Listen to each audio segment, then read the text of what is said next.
mentioned. Predictions for 2023. Any questions?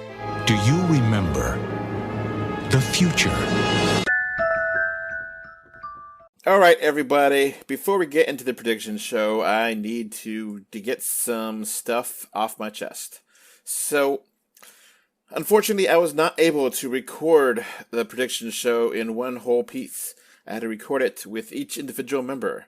So, I'm sorry if I repeat anything. I'm trying my best to keep predictions for everybody. Second of all, predictions show is for entertainment purposes only. Do not take anything we say here seriously, because we're not taking this seriously. This is all meant to be funny and or interesting or entertainment as in general. So don't think we can actually predict the future. We don't. Maybe we have some things are right. Maybe we have some things that are wrong. You never know. Sometimes life can't be predicted. And we get to some dark places here. And I want to, again, say up front, I don't necessarily want people to die. And obviously, we all have to die. But I don't want pain and suffering. And I don't want to feel bad about, saying this person will die. We're not trying to be cruel or mean-spirited or anything like that. We just decided to just go ahead and have this be the final prediction show. And predictions, usually we don't have dark and twisted stuff. So this time we're going to have some dark and twisted stuff. Again, I have absolutely, and everyone here have absolutely no skills at predicting the future. It is just bullshit. It's just craziness. And if anything happens, that's completely coincidental. We have no knowledge of anything that will happen. So if it happens, it happens. If it doesn't, it doesn't. Don't take this seriously. It's just for laughs. It's just for, to be fascinating. This is a kind of a time capsule of things, of potential things that might come to be. So, again, I have no knowledge of the future. I have no connections to anyone that wants to make things into the future. I will not benefit from any of these things. I like President Biden, and I don't know anything about Kiwis. Once you listen to the whole podcast, you'll understand. But just want to put that out there, be straight up with y'all. This is for fun. Again, we do not take any pleasure in predicting terrible things. It's just, sometimes terrible things happen. And it's just, it is what it is. So, again, we have no knowledge of this. We don't want these things to happen. Some things we might be, okay, that might be cool if it does happen. But we don't want pain and suffering to happen. And some of the predictions may lead to pain and suffering. So, just giving you that warning. And toward the end, we just get all loosey-goosey, and we have a lot of cursing. So, yeah. It is what it is. It's the third predictions podcast we did in a row. So I had to do it on 3 different occasions with 3 different people. So we're just, it's a 3-hour podcast, guys. Correction, 3 hours was an estimate. The actual podcast is over 4 hours and 18 minutes long. I'm not going to edit this. I don't have the time for this, man. So I just try to make this sound as decent as I can. I'm not going to spend 100 hours trying to clean this up. And, freedom of speech means sometimes you say things that are bad or sad or may frustrate or anger somebody. And please don't take offense. Again, this is for entertainment purposes only. If anything happens, that's coincidental. All right. On to the shows.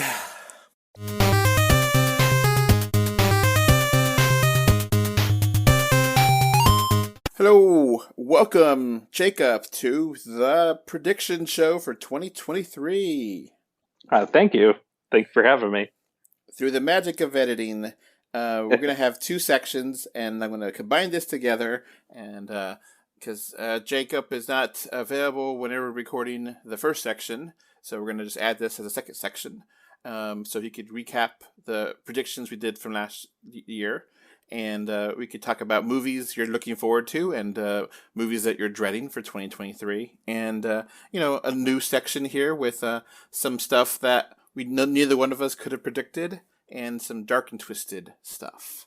So let's start off with some stuff that neither one of us could have predicted. So I have a whole list of goodies here. Which ones do you want to highlight from that list? Let's see. Even though I kind of seen it coming, I didn't expect it to actually happen. But Roe v. Wade being overturned. Yeah. Supreme Court is definitely going to be doing a lot of different stuff, but yeah, it is interesting, how they said, "Oh, we love precedent." No, you don't. Yeah. It's like, even though they said like, "Oh yeah, we're still going to keep Roe v. Wade," nope. Okay. What about Stranger Things coming back and having Kate Bush have a huge comeback? I mean, honestly, I've only seen the first few episodes of Stranger Things, and it's a nice surprise because I had never heard of Kate Bush until people made a big deal about it. So, it's a good song, though. I like it. Yeah, I feel you. I remember I was driving and I heard that in the radio. I was like, "This, I don't remember this song, but it sounds very '80s." And then my wife was like, "Come on!" It's like, "What? It's Kate Bush." It's like, "Oh, okay. Am I supposed to know Who's who that that? is? Is that like part of the Bush family?" It's like, "No." It's, Yeah. and so, oh, okay, yeah, it's a catchy song, cool. And they played that song so many times on the radio, and it's just part of Stranger Things, the second to last season of it. So, Okay. what about Will Smith slapping Chris Rock? Yeah. Ooh. That's kind of unfair, though. To like him slapping him, sure, I could understand like a slight delay, but I think 10 years is a bit extreme for the Academy, especially when John Wayne wanted to kill Sasheen Littlefoot when she was accepting Marlon Brando's Oscar, and he was legit going to try to kill her on stage, even though they held him back. He should have been banned for life for that. Yeah, and definitely, there's definitely a lot of perverts, to put it nicely. Oh yeah, that have made movies, and that yeah. So it's he shouldn't have done it. He was wrong to do it, yeah, but ultimately, it's not that big a deal. yeah. Like it was a bad joke that Will Smith is paying dearly for. Yeah, and Chris Rock is just so perfect. He did that. He just rolled that off and just kept going. Professional. Yeah, but also I can understand why Will Smith kind of got pissed. Well, I mean, besides being a cuck, Mm. Chris Rock made that documentary called Good Hair about like African Americans and hair, and she has alopecia and stuff, and he knew about it, I guess, and he still made that bad joke, even though Will Smith laughed, she didn't, and then I guess he was just like, okay, gotta stand up for my wife. Kudos to you. This week and the last day or two have actually had quite a few interesting things. Now, some of these things I have not put in our list. We try to have notes and be organized. Right. So, just recently, Barbara Watchers passed away. Yes. She was incredible. Yeah. One of the best journalists of all time, and like one of the first, if not the first, female journalist. And she hit it out of the park, and she was great. Many decades. Mm-hmm. Pele passed away, a soccer legend, Mm-hmm. or football to the international crowd. The Pope, Benedict XVI, officially passed away. 96 years old. Yeah, I think 95, but yeah, almost Yeah. 96.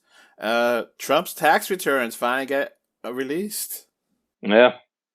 And it shows that he's a bigger thief than, well, I mean, we already knew that, but, like, there's the proof in the pudding. Yeah, yeah.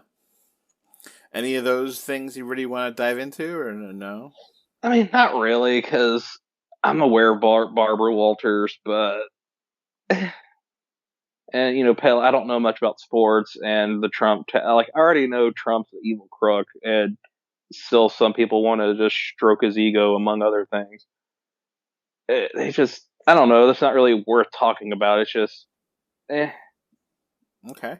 Any other news topics from 2022 that you really want to say, oh, yeah, that was really interesting. I really want to mention this, or no? I mean, Bob Chapek being fired despite being renewed was kind of noteworthy to me, and getting replaced by Bob Iger. Okay. Oh, any specific 3D or movie stuff? Spoilers. Spoiler alert. Say whatever you want. Any specific things that you're like, oh, wow, I mean, not really. I mean, you didn't think the deaths to the in Doctor Strange 2 were pretty noteworthy? Not really. The deaths of the Illuminati. Oh yeah, I totally forgot about that. It's been 7 months since I've seen the movie, and honestly, I'm kind of comic book movied out. I still watch them, but I'm like, I'd love to have a break. Yeah, watch any of the TV shows, right?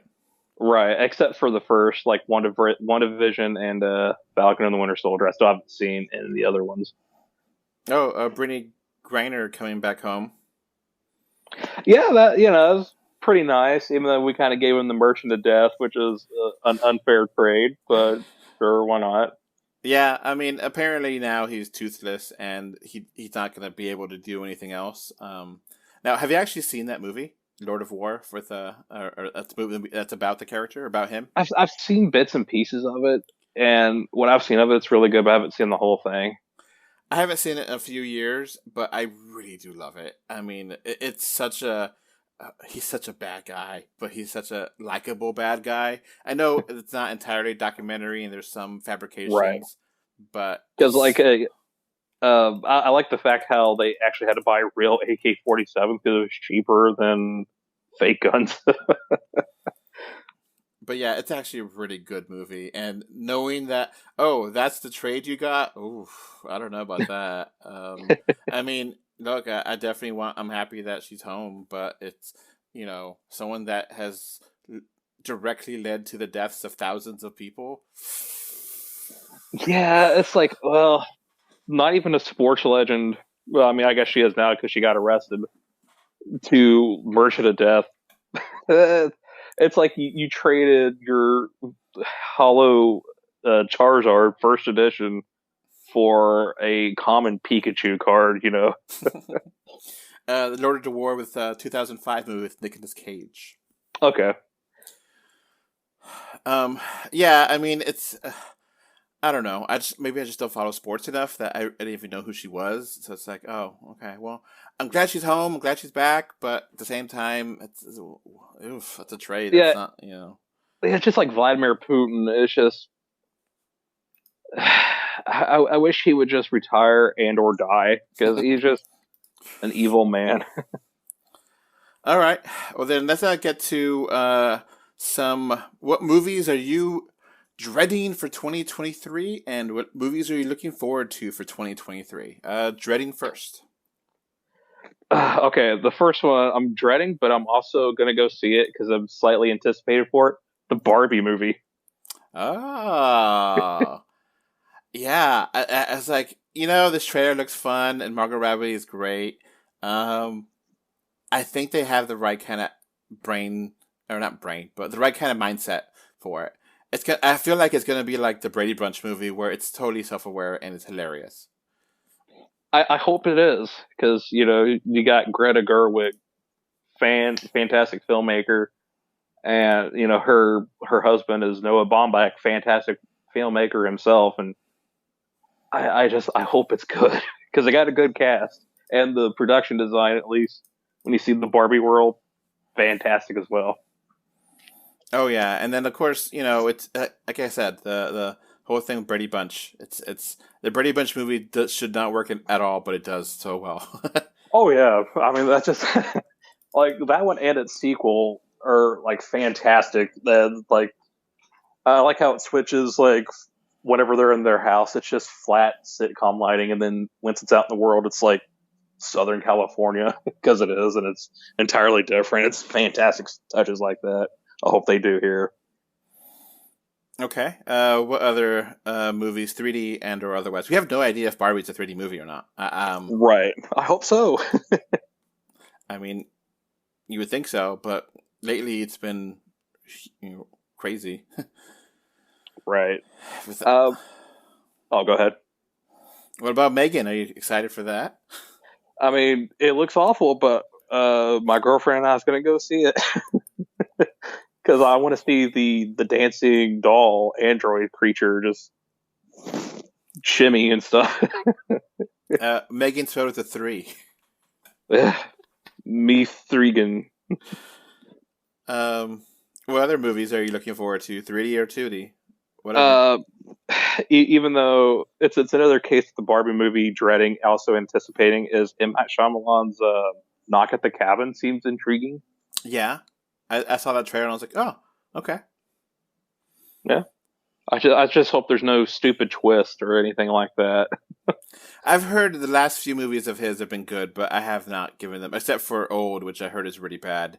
But I've heard he's had some good winners, but people have kind of slept on them because they're not, his history before that. Yeah. All right. What Marvel movies or DC movies are you most interested for? Let's see. I'm really excited to see Shazam 2, sorry. Because the first one is still my favorite DCEU movie. Fantastic movie. Fury of the Gods. Fury of the Gods, yes, thank you. And apparently Dwayne Johnson has already... they said that they wanted to get him as a cameo, and he said no. Yeah, that's just... It kind of sucks. I don't know if he's bitter about like Black Adam being a flop or what, but... Apparently, he said that he didn't like Levi's performance, and he is, he doesn't work with amateurs, and it's like, damn. I mean, how do you not like his performance as Shazam? Yeah, he's playing a teenager. He's definitely a capable actor. So, oh yeah, and yeah, and Shazam and Black Adam are supposed to be enemies.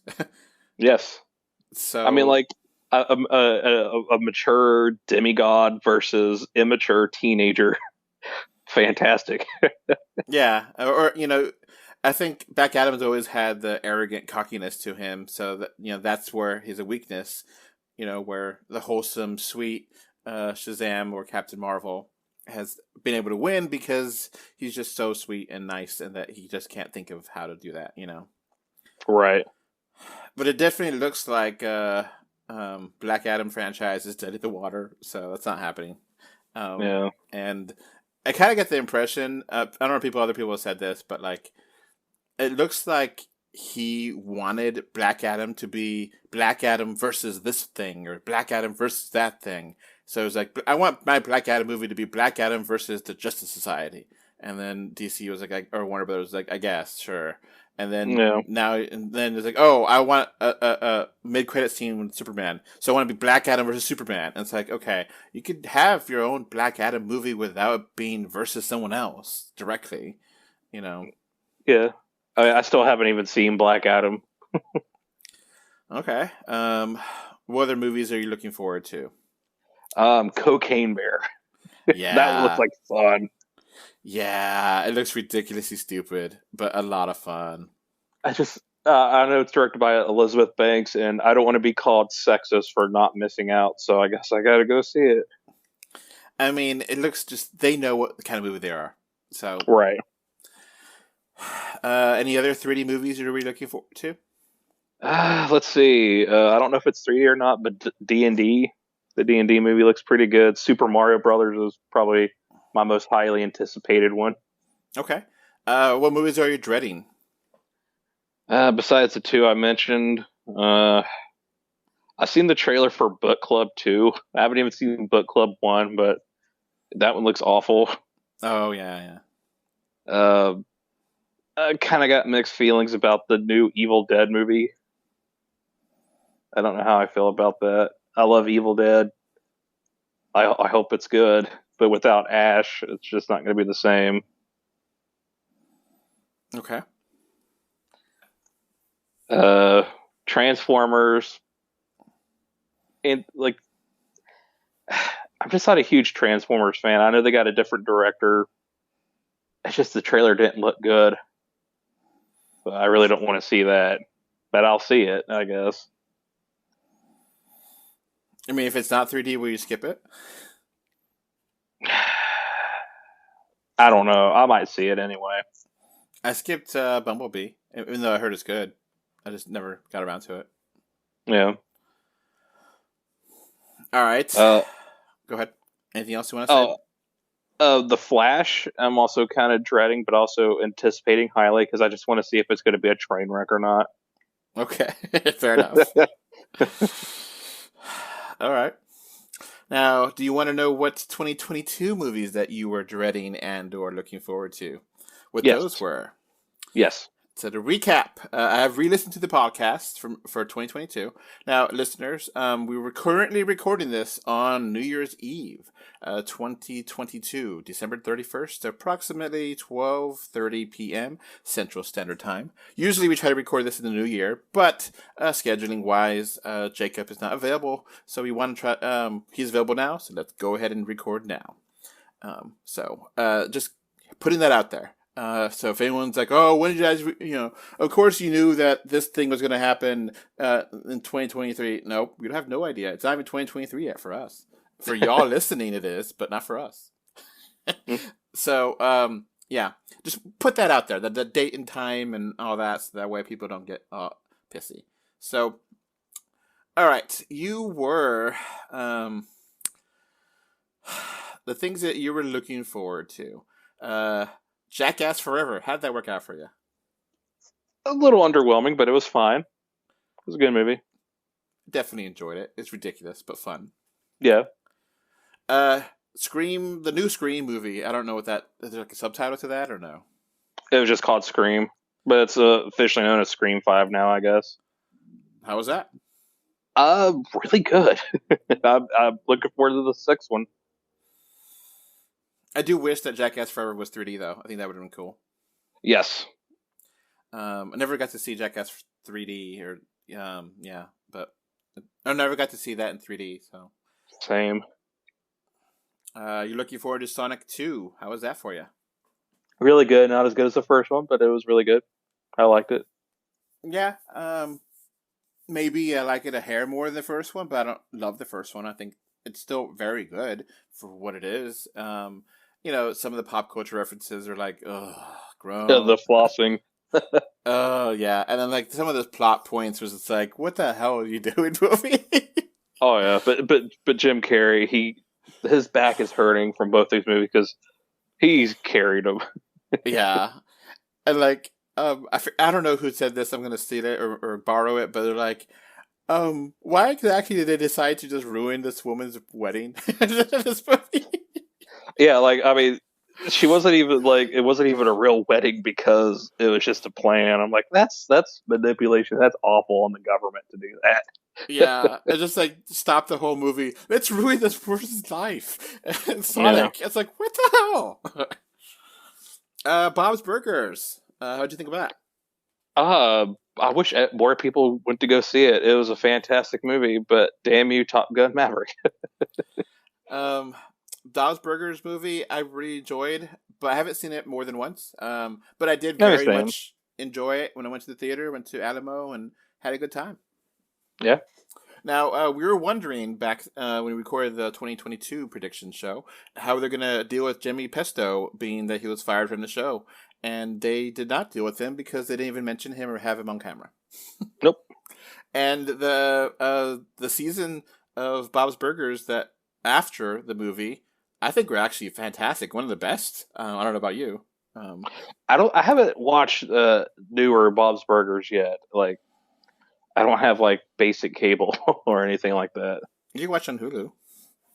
I don't think I have Hulu anymore. All right. Well, they don't mention Gene Pesto at all in the season, so they're just like, okay. And I think they're really touching, and I don't know if the movie just gave him a creative injection, but I felt like a couple episodes like made me cry and laugh really hard, and it's like, damn, they're getting their mojo back, and the movie is really great. I really enjoyed it. I love the movie. Yeah. And they even changed their intro to include a scene from the movie. Really, I didn't know that. Mm-hmm. Huh. So it's nice. It's a nice way to kind of mention it, but not mention it because like nothing, the continuity for the show is not really there. So Right. all right, and you're dreading a few movies came out for this year. Minions 2. How was that for you? Better than I expected, but that's still Minions 2. I agree. I like those bad guys. Those villains were really cool. They didn't do enough with them, but yeah, I wish they actually did something with the villains instead of just being a funny pun. Yeah, but they were cool characters and interesting and fun, and having it in the 70s was nice. Yeah. Now, you were dreading the Super Mario Brothers movie, so that's changed. Now you're hyped for it. Yeah. Based on the trailers I've seen, I'm hyped, but I'm still not hyped for Chris Pratt. I'm glad he got stung on the eye. Okay. I didn't know that, but okay. Yeah, like it's a whole thing. It's funny, but yeah. I've kind of sort of, instead of disliking it, he's adequate, but Yeah. It's still just Chris Pratt though. Yeah, it's probably going to be a great movie besides the fact of him, Right. This action movie that came out in January that I saw a bunch of trailers for it. My wife was excited for it, but we never watched it, and I don't care. 355. Did you watch that crap? No, I hear that was awful. Yeah, I've heard that's one of the worst movies of the year. Yeah. Moonfall. Did you ever watch that? No. It looks so bad. It is. I knew it would look bad. I went to the theater. I was one of like 5 people in the damn theater. And I had my popcorn. And it was fun, stupid. Exactly what I expected from this kind of movie. So. I can't believe Roland Emmerich thought it was going to be a franchise starter. Oh, yeah. They definitely have a lot of seeds for sequels. And I was like, come on, guys. Really? Yeah. And then it gets out there. It's just your sci-fi idiocy. We're going to be smart crap. And it should have been 3D, for God's sakes. I mean, that's Lionsgate. They don't do 3D anymore. And what do you think? Uncharted, you're dreading that. How is that for you? I haven't watched it. I hear it's awful, but I'll need to watch it at some point. If it was in 3D, I would have seen it already, but no. I enjoyed it for what it was. Not a 10 out of 10, not even a 7 out of 10, maybe like a 6 or a 5.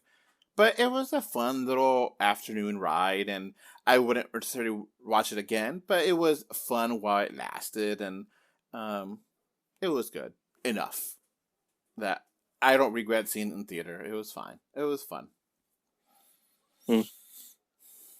Now, it didn't make that much money, so don't know if that's a franchise or not, but... Uncharted? Yeah. Oh, yeah. I think it made like $500 million almost, so they already got plans for a sequel, Okay. I think, about to start. I don't think it's as big as Sony may have wanted, but not a failure either, so it's decent. All right, so here are your predictions for 2022. We'll go through them, and we'll talk about them, and I'll give you some of my predictions as well. So, first up, you said Avatar 2 will underperform and be a flop. It's at first, it looked like it was going to be that way, but it's kind of kicking butt now. It is gotten over $1 billion worldwide in 2 weeks. Yeah. That is pretty damn impressive. Yeah. Now, is it going to get to 2? Maybe. Yeah, it's really like it depends when it hits China. I think the big thing is that there's no competition, no serious competition until Ant-Man and the Wasp in February, and that's like the end of February. I mean, what are you talking about? You got Megan coming out next week, and that's gonna kick its butt. Yeah, there's just definitely a lot of people that want to see a Robot Girl horror movie. That's been done 100 times before. Yeah, What about House Party, man? Come on, House Party. I wish they didn't remake it, especially with LeBron in the movie. But it does look kind of funny. I mean, it's kind of a movie that I'd watch drunk or high, but not like to go to the theaters for. Yeah, it's like that one's going to probably be a big flop. First prediction. Okay, so yeah, there's not 80 for Brady. No, not talking Ugh, I don't like Tom Brady, so yeah. So yeah, Magic Mike's Last Dance. So There's a third one. hmm Jesus, Titanic remastered. I'm intrigued. I haven't never actually seen the original, so What? yeah, it's my shame list. I definitely want to review it. When I came out, I was in high school, and I was like, "Oh, I can't. I don't want to see that by myself. That's going to be depressing." So, look, between now and Ant-Man and the Wasp, which is February 17th, none of these movies are big enough to take down Avatar, and it's just a matter Avatar 2. It's just a matter of how much money it will be. But I can't. I'll be shocked and stunned. That would be a huge thing if it doesn't stay number 1 until February. Like, yeah, because like I don't think Plane is gonna be any major competition, and I think Megan's gonna make a little bit of money because it's a Blumhouse movie. It's probably made fairly cheaply, Oh but it's yeah, not gonna be like any major competition to Avatar. And yeah. maybe the Knock at the Cabin might knock it out for a week or two, but that's really about it. Yeah, and the question is also, is it going to be number 1 with like 10 million, and everything else is like 8 and 7, 6, which is okay, it's still making money, or is it going to be like number 1 and like 25 million, and everything else is like 2, 4, 2, 5, 6, 3, million, where the difference is huge, and it's making a decent amount of change every week. That's going to be how it's changed. Right? Yeah.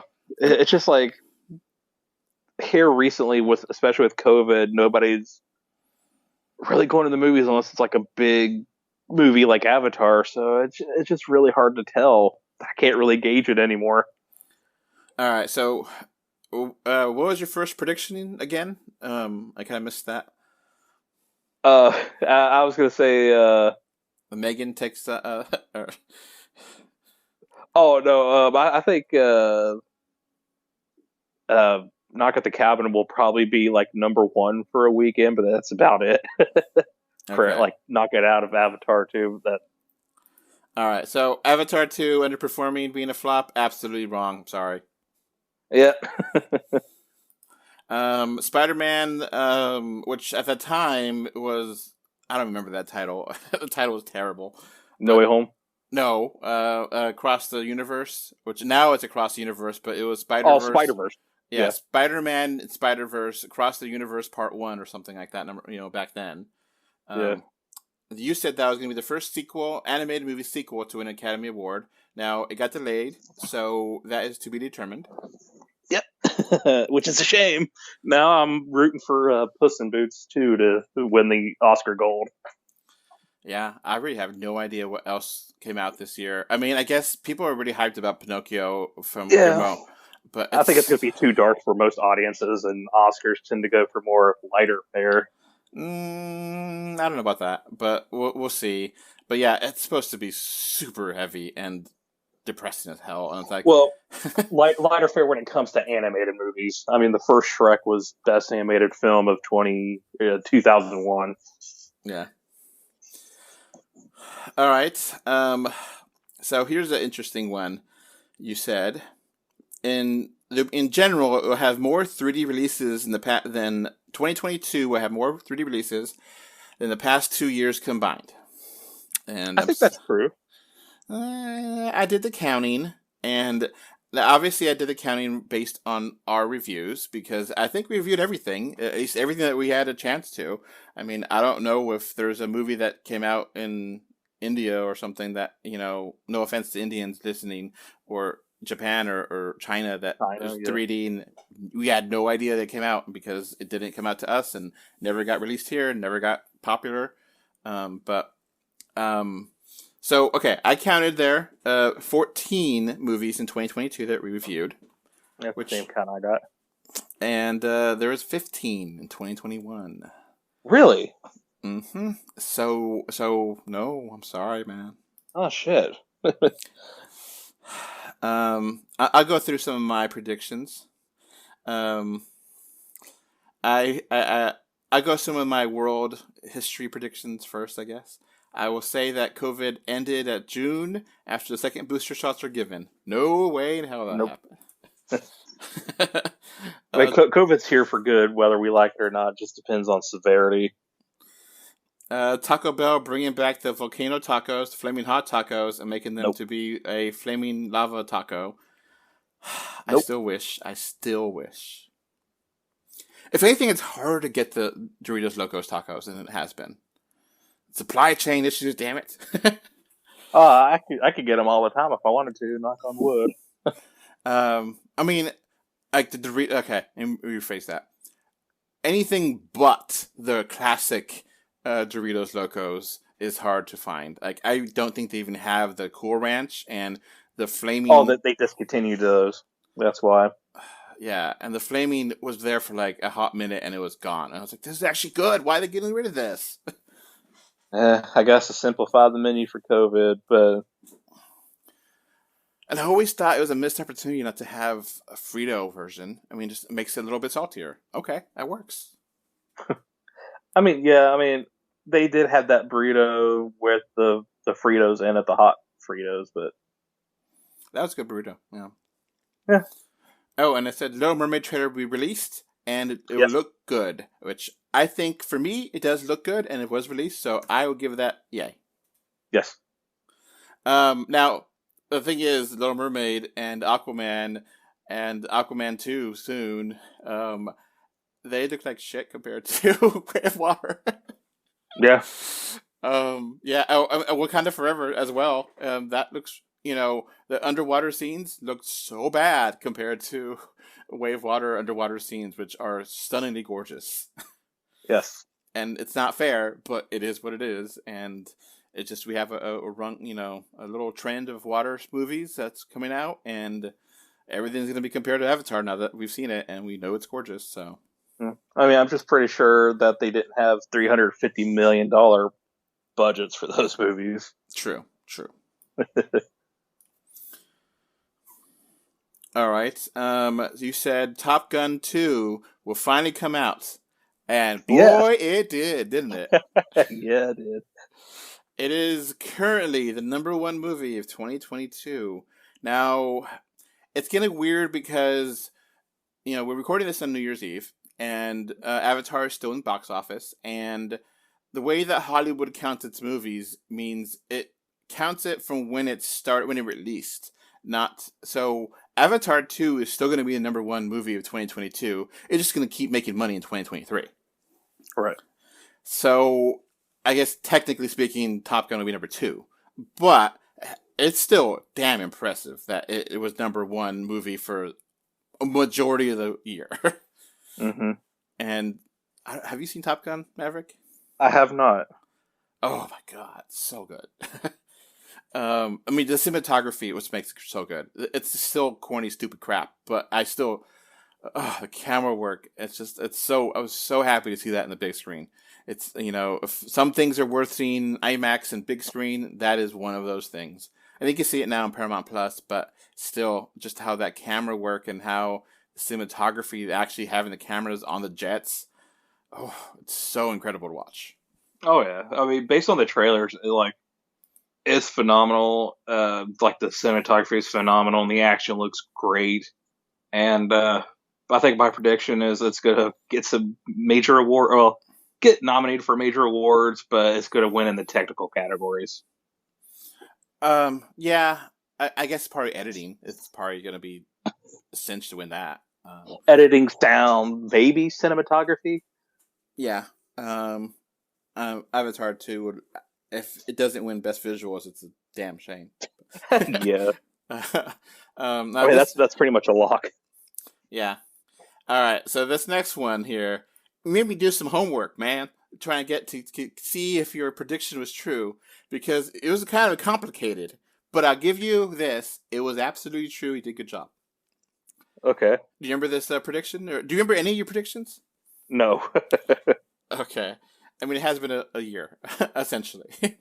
So you said the Batman was going to be the best comic book movie of the year, but Doctor Strange 2 is going to be the biggest grossing movie of the year, of comic book movie of the year. Ah, And you are absolutely correct. Doctor Strange 2 made $955 million worldwide. Amazing. which is kind of shocking because I thought it was going to hit $1 billion, that and Thor: Love and Thunder, but they kind of underperformed. Uh, you know, I don't know about Doctor Strange. Thor: Love and Thunder, I would say probably did. But Doctor Strange being almost $1 billion, I don't think the first one was $1 billion. So, I think it was like 600 million. So yeah, it did way better than the first movie. and okay, so how do, and it's like, okay, quality wise, for me at least, I did look into the Rotten Tomato scores just to have some kind of metric. For me, I definitely think the Batman is the best movie, comic book movie released this year in I 2022. agree with that. Yeah. And I looked it up, the scores. The Batman got 85% in Rotten Tomatoes, and it is the number one comic book movie scored that released in 2022. Awesome. And Doctor Strange was the most highest grossing comic book movie released in 2022. So that was absolutely correct. Good job, man. Thank you. Now, it was so close, though, because Black Panther Wakanda Forever got, I think it was 84%. So 1% difference between that and the Batman. Yeah. The Batman! I just, I like saying it. I don't know why. All right. Let me go to some more of mine. Movie studios will feel more comfortable about releasing movies without China. Yeah? Yeah. They're hurting for the most part, but yeah, they feel more confident, I guess. Lightyear makes $1 billion worldwide. Nope. Not even close. Was that your prediction? That was my prediction. Oof. It's officially made. I looked it up. 226 million, which is Oof. just a hair short of $250 million. Yeah. Which is $250 million of, and that is not even half, just about a fourth of what I said. Which is, yeah, I did that bad on there, and Disney is not happy about that. No, because I think it cost $200 million to make. uh, yeah, it's kind of weird because I think he used his own engine. Like they don't recycle that one. And Right. they had a ton of commercials, so I don't know what the real budget is. And I don't. Sometimes movie budgets they get shared, but we don't know the truth. It's just like estimates, and you know, and we don't know advertising. So yeah, Disney's not happy about Lightyear being 226 million worldwide. They wanted that the first weekend. Yeah. But yeah, that was a big miss on my end. Yeah. All right. Now, I wasn't able to like really get a metric, but I'm gonna say you got this prediction right. But I have no idea how to really look this up, so it's gonna be people listening or whatever. You guys could comment and tell me if I'm wrong. But I think it's gonna be one of those things that are a story they have to look into. But you said PS5s will be sold in stores and there'll be plenty of them. I think that is now the case, but I don't know for sure. I think Sony said that they're projecting to have 30 million made for quarter 3. So I've seen them in stores actually. So yeah, I think it's a little bit easier. Yeah, I mean, it's not completely impossible to find like it was before. No. But obviously there is a lot of story wise and, depending on you, but okay. Yeah. And then you also said, Fantastic Three, biggest flop of the Harry Potter franchise. Maybe. And Yeah, I yes. think so. Yeah. Yes, it did. Now, it's not considered really a flop per se because it made 400 million, so that's pretty damn good. Mm. But it is the lowest grossing Harry Potter movie of that's released, and it grossed less than the last one. So the Fantastic Beasts have each movie has grossed least less than the last one, than the previous one. So I think that they wanted to do more movies, but I feel like they did at least decently in the way that they were able to conclude that story. Did you? They did kind of leave some bread trails, some nuggets if they wanted to do a sequel. But I feel like the story at least is complete. That if they never get a sequel, it's good. There's not like a massive cliffhanger like Avita. What's not Avita? What is it? Alita. Alita. That cliffhanger pissed me off so much. Yeah, I took a point off because of that. I was like, "Come on, man!" So yeah, I would say that you were right there. Yeah, Okay. you said 400 million. Less than, and it definitely is. Have you seen Fantastic Beasts 3?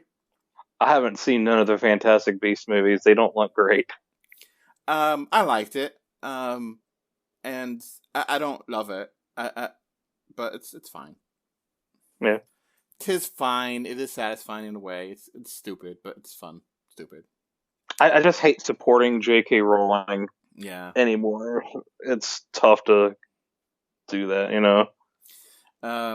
One of my predictions: worldwide supply chains are fixed by June. Nope. No. It is getting better, but Yes. yeah. Another one of your predictions: Mephisto finally comes to the Marvel Cinematic Universe. Nope. Nope. Not even close. No. I got a story about that though. That's interesting. Not directly. Okay, go ahead. So, a couple of years ago, this is way before the website, there was a Comic-Con, and Stan Lee was there, and I was like, oh, I want to get in line to get his autograph. And I was like, what do I have that is something that he could sign? And I was like, oh, I have no idea. And, I was like, I gotta go. And I didn't think about it until like the morning of, like an hour before I was needed to go. And it's like, oh, let me go through like different, cards I have. I have a whole bunch of different comic book cards. And I was like, all right, which one would I want? And then the first one I found was one that had Silver Surfer versus Mephisto. Oh, nice. And he signed it. Awesome. And I met him, and he was super kind. And he was like, there's a huge line of 300 people. And he was like, I'm going to stay here until everyone got to see me and, say hi. And he was awesome. So I bet if I had to have him sign anything, it would be that show he did with Pamela Anderson as what was it, Booberella or whatever? I can't remember the name. Stripperella. Stripperella, thank you. I think that'd be hilarious. Be like, oh yes, big boobies. I like. But yeah, I have that. Stealthy order. I have that card in a little frame on the wall. So, all right. You said plant-based meats will have like a food war and really expand. I think so. Yeah. I definitely think there's a lot more options to eat. Impossible and meats, and not just fast food. There's like restaurants that have it now, and I think it's a lot more of an option now, where it wasn't 2021. Yeah. Just unfortunately, I didn't predict the outcome of people being mad that Cracker Barrel sells Beyond Beef or Impossible Sausage. So. Yeah, but I mean, the Crackle Barrel of all places is doing it. You know that you're right. Yeah. I don't think we could have predicted that. Nobody. You predicted COVID levels off and decreases significantly. Sort of. Yeah. Yeah. it's kind of plateaued. It's the levels that they were in January 2022. At least in the United States, we have not hit that peak again, and we not like I've seen like the World Health Organization like a bar chart they had, and like the numbers, the worst of it never got to like half of it, so it's kind of plateaued and it's kind of just going up and down, but it's not like anywhere near as bad as it was. So I'd say sort of Okay. Yeah. partial credit. Midterm swings closer to the red. No, not really. Yeah. Democrats kept control of the Senate and gained one, and they lost control of the House, but they lost it only by 4 votes. So it is really, really tight of a House, and it's considering that most of the time they lose it by 30, 40, 50, 60. Yeah. Which is, par for the course for midterm elections for presidents in the last 30 years or so, 40 years. So, no, sorry, man. Well, sorry, but not sorry. Yeah. You said, this is a big one. This is a huge one. You ready for this one, man? I'm ready. Putin goes into Ukraine and starts a war. Yeah. It's horrible that you were right, but that's a big ass prediction that you got right. Yeah. But like, I could have glad I didn't go further to it. I thought that they were gonna actually win, but no, they've lost, thankfully.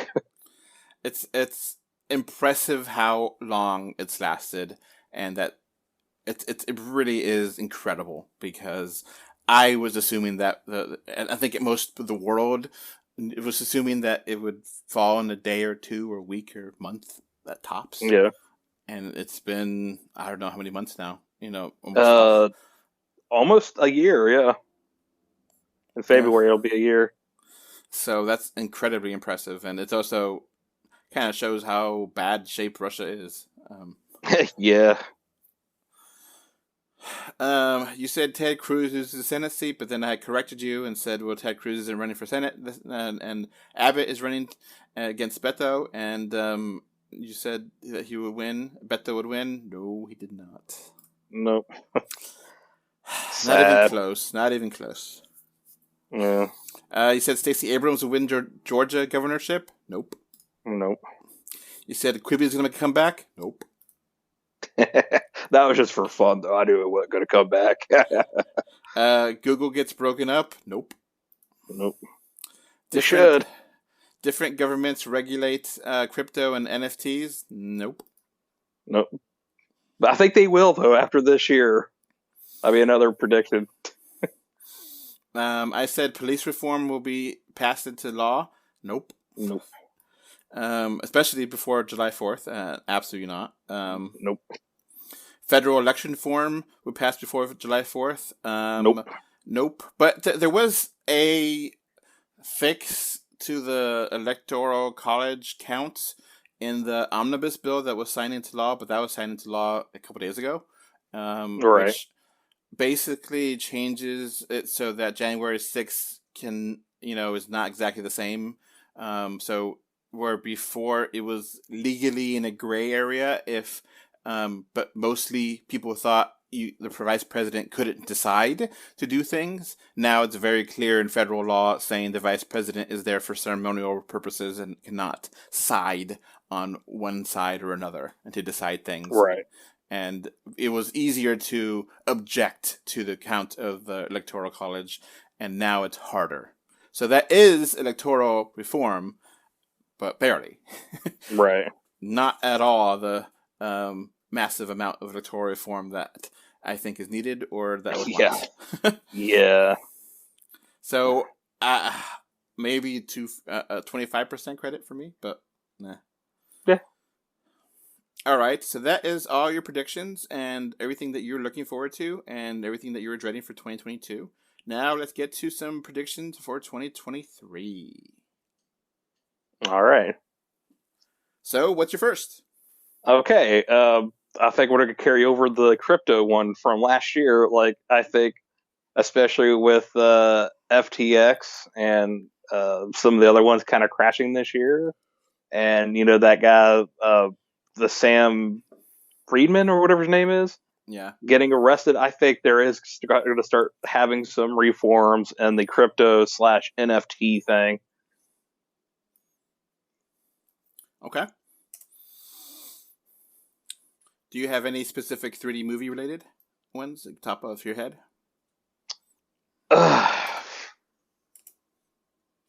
I think there's going to be more 3D movies this year. Okay, well, that's something. Yeah.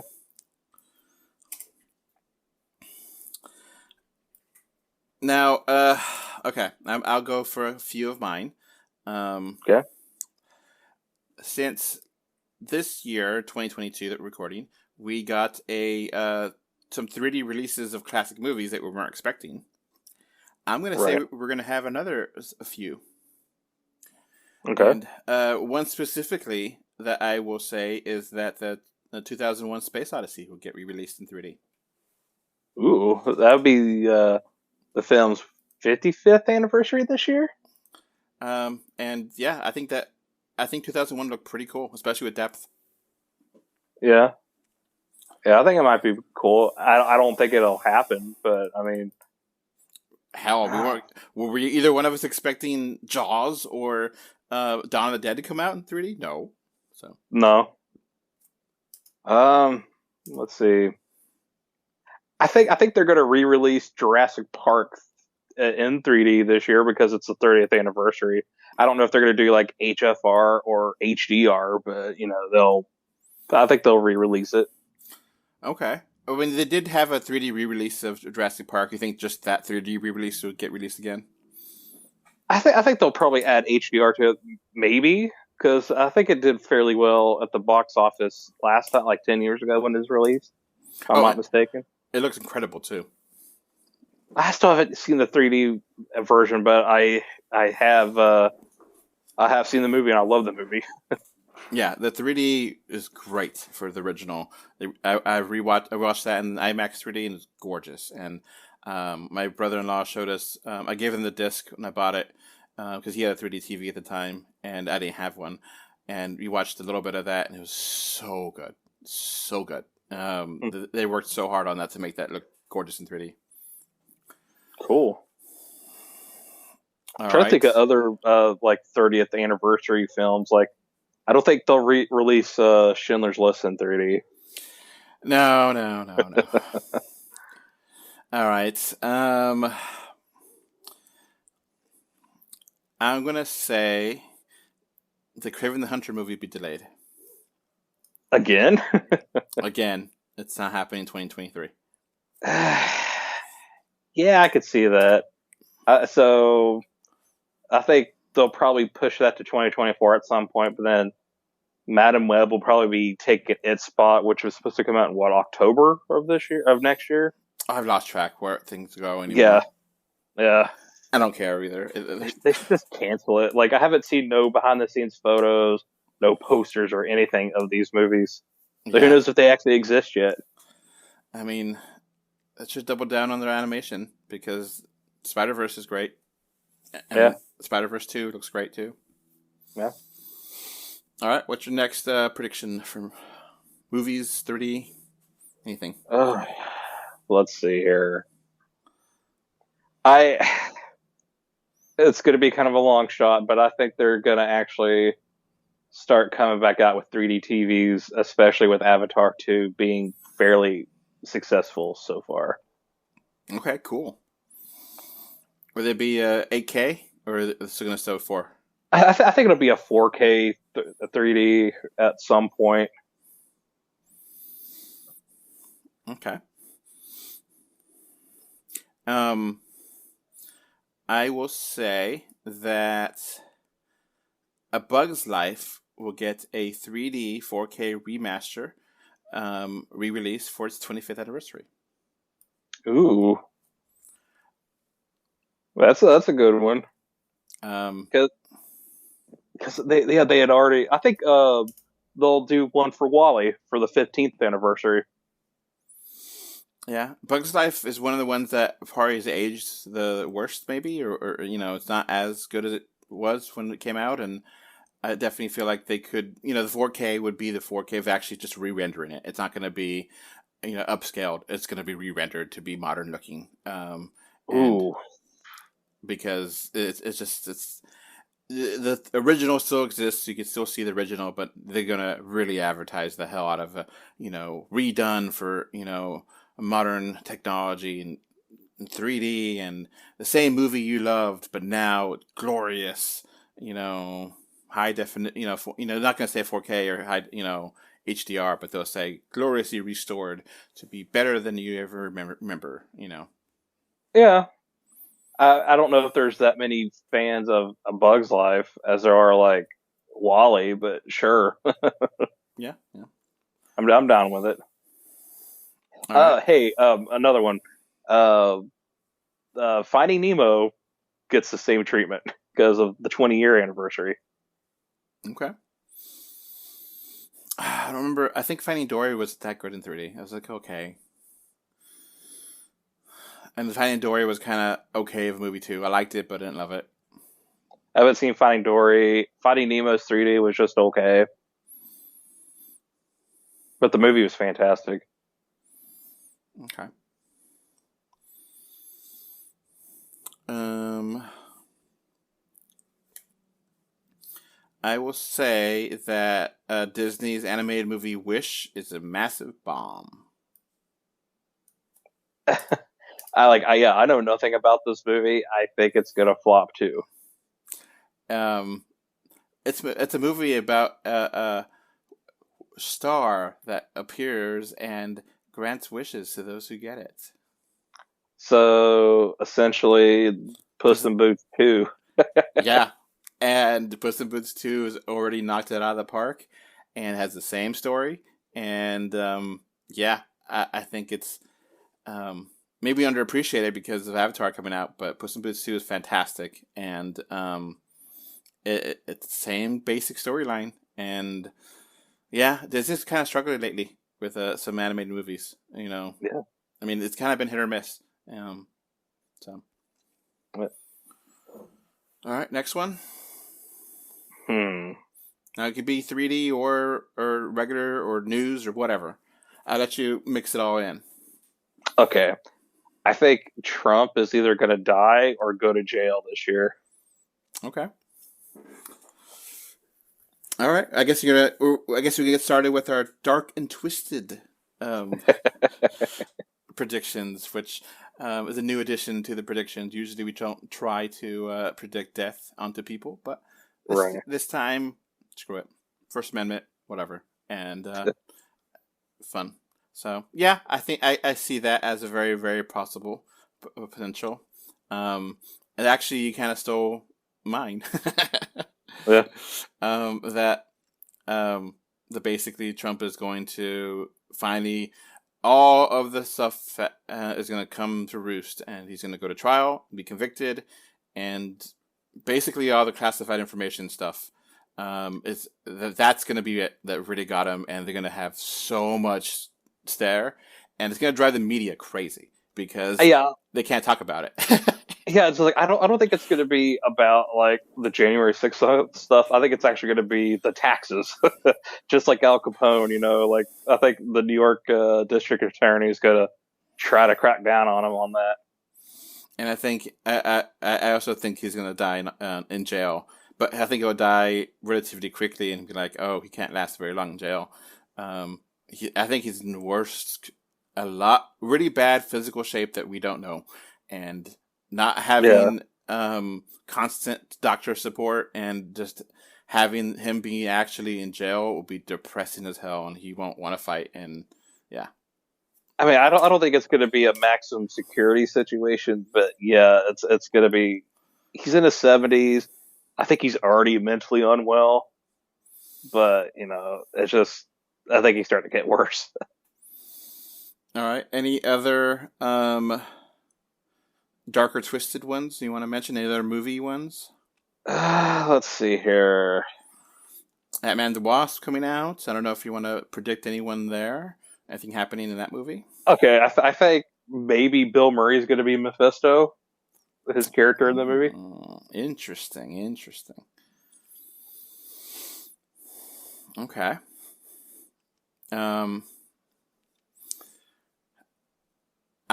really surprised that another Hunger Games movie is coming out. Yeah, I don't care. It's been 10 years since the first one. I haven't even seen any of them. Yeah. So yeah, it's just one of those things where I just kind of like, really, that's happening, and I'm not really. It's been too long, and that's one of the movies I'm dreading. Actually, Hunger Games, Ballad of Songbirds and Snakes. Man, that Pretentious title. yeah, and why now? It's too late. It's done. It's move on. Stop it. The last movie broke up to 2. Stop it. Yeah. And I don't think there's any book based on this, and it's just because. I guess I didn't really mention anything I was really looking forward to. I'm definitely looking forward to Guardians Galaxy 3. Yes, same. So, and after Ghostbusters Afterlife too. Oh yeah, I forgot about that one. I still haven't seen Ghostbusters Afterlife yet, so I'll see it though. No, it was good. It was actually surprisingly good for what it was, and I dig it.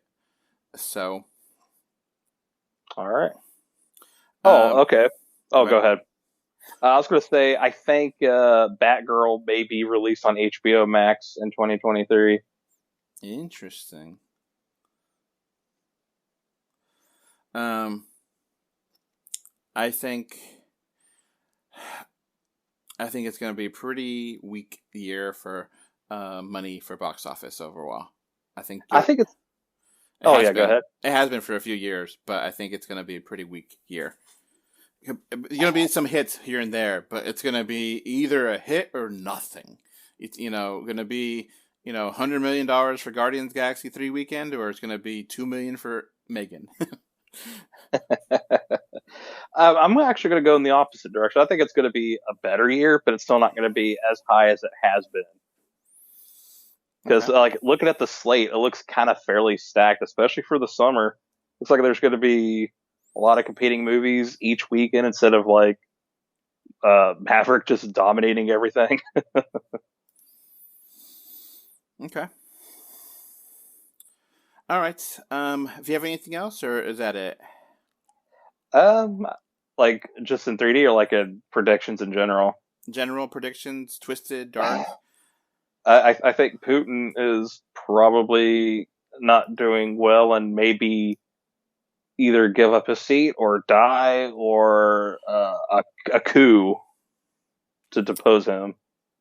You stole another one of my predictions. My dark and twisted prediction was that Putin was going to die sometime this year, and the war in Ukraine will continue for like another month or so, but as they continue to fail, they're just going to move on and be like, all right, we're done, and lick our wounds, and maybe they'll stop to celebrate the life of Putin or whatever, and then they'll continue back on, and then they'll be like, the new person will try to. I don't know who's going to take over for Putin. I don't know how that system works in Russia, but I think they're going to give a legitimate try, and if things are not getting better in a month or so after death and they take over, I think they will pull out and move on. Yeah. So, I'm going to have a noteworthy death in 2023. Okay.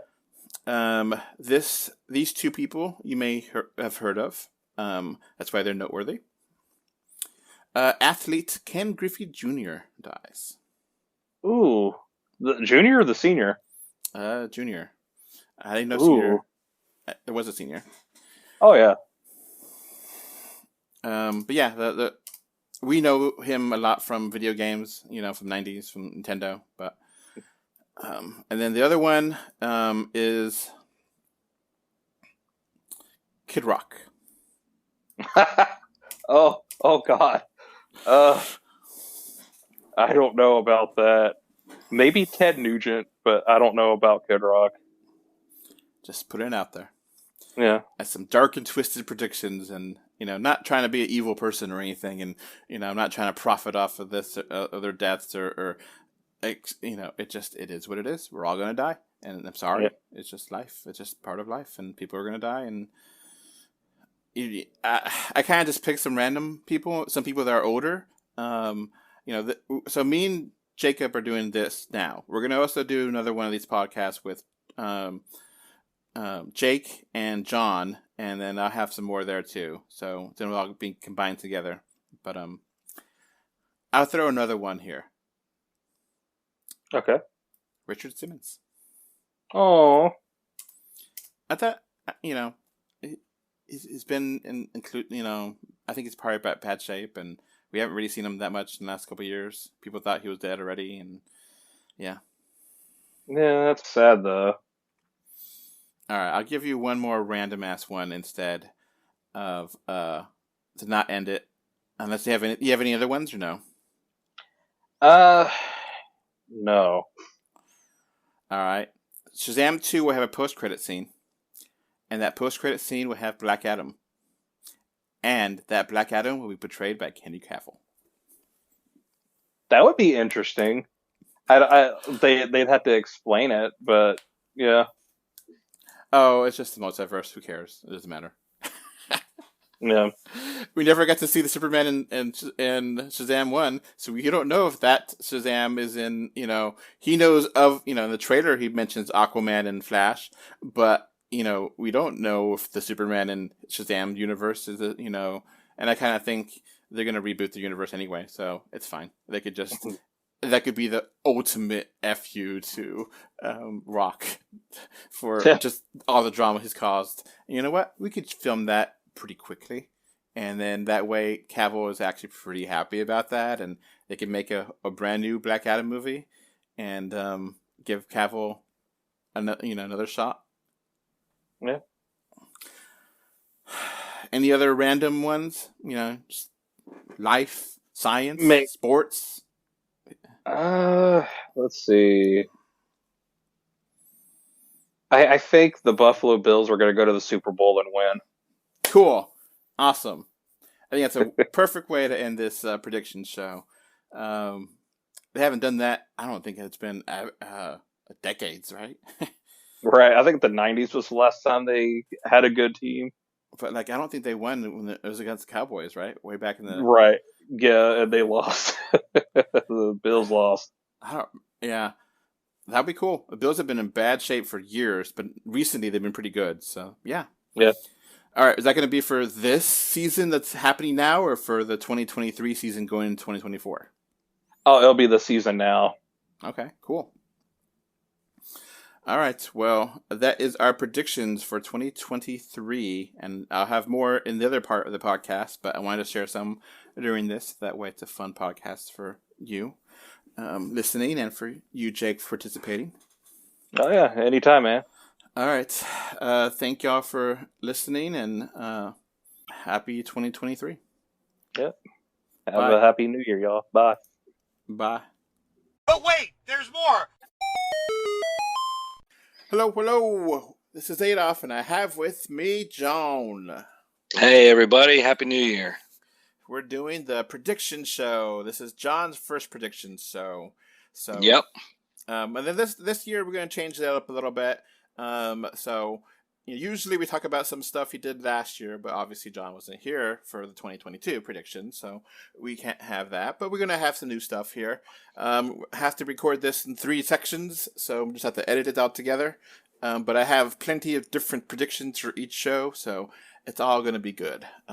So one of the new sections this year, we're going to have 2022 news that we did not predict or could not predict. And I'll let you pick what are some news stories in there that you are just kind of surprised, 3D or otherwise, that happened last year. Well, I think staying with the entertainment theme, I think one of the interesting things and happened in 22 and it's going to have impact down the road is the shakeup at Disney. With the CEO, Bob Iger, coming back, basically taking his job back that he voluntarily gave up. And it seems really interesting on what's going to happen with Marvel, Star Wars moving forward. Everyone talked about how Phase 4 was in big scheme of things, not a disaster, but not a success for Marvel.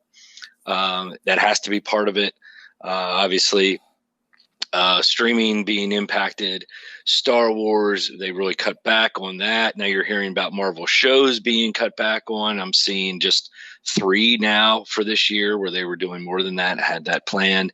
So I think on the entertainment side, that was probably the thing I did not see coming, that could have impact, and hopefully good impact for movie and TV fans of Marvel and Star Wars in particular, for 2023.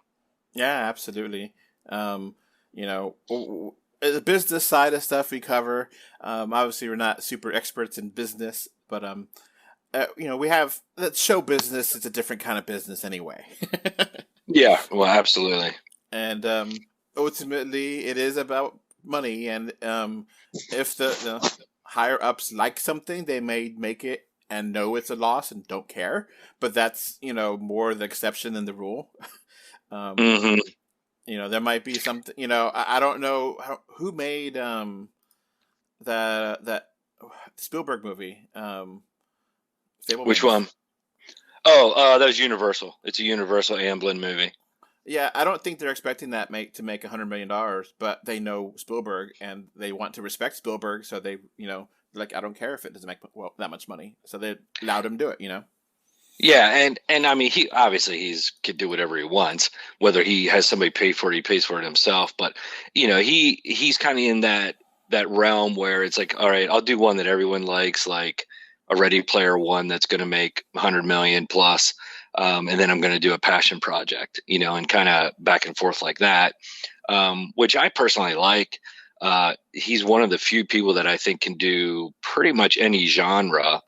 And if you do see The Fabelmans, you'll see he had a lot of impact on Westerns growing up. I'd really love to see him do a Western, because I am a big fan of that genre.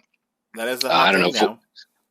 I don't know if we'll ever see that, but it would be really, really neat to see that. But yeah, going back to that industry thing, 2022, with James Gunn taking over DC, that was another thing that never saw that coming. And certainly is going to have huge impact for everything down the road. I mean, I know they still have movies on the slate, but what does it mean? What is Flash and Blue Beetle and even Shazam comes out in a couple months here? Like, what do those things even matter now? I'm not even sure the relevancy. I guess they're just standalone films, and hopefully we can enjoy them. But it's going to be interesting. I'm not a huge James Gunn fan. I like his stuff. I don't think he's great, but I like at least most of what he's done. But to take these iconic characters that the world knows, from Batman and Superman and Wonder Woman, be interesting to see how he changes that going into the new year. Yeah, I mean, the whole drama with WB, we'll talk about this a little more in the future, but with the whole thing with Dwayne Johnson and Black Adam and Henry Cavill and him coming back, but not coming back anymore, and Ezra Miller and Amber Heard. It's just kind of a mess, and I completely understand rebooting it and move on, but yeah, it's also, how do you do that when you have stuff coming out that obviously, I don't know if there's, breadcrumbs for a future movie in Shazam 2. And I don't think they'll edit it out. So how does that work? No, right. And Aquaman doesn't come out till next Christmas, literally a year away till that's released. How do you get stuff in the works? Because you would think Gunn would have to get stuff started this year to release in 24. At the earliest. Yeah, right. So how does all that come into play? It'd be interesting to see. And does he keep somebody like Jason Momoa in that role? And then and then the year after the Joker's coming out, well, is the Joker and the Batman, are those in standalone universes?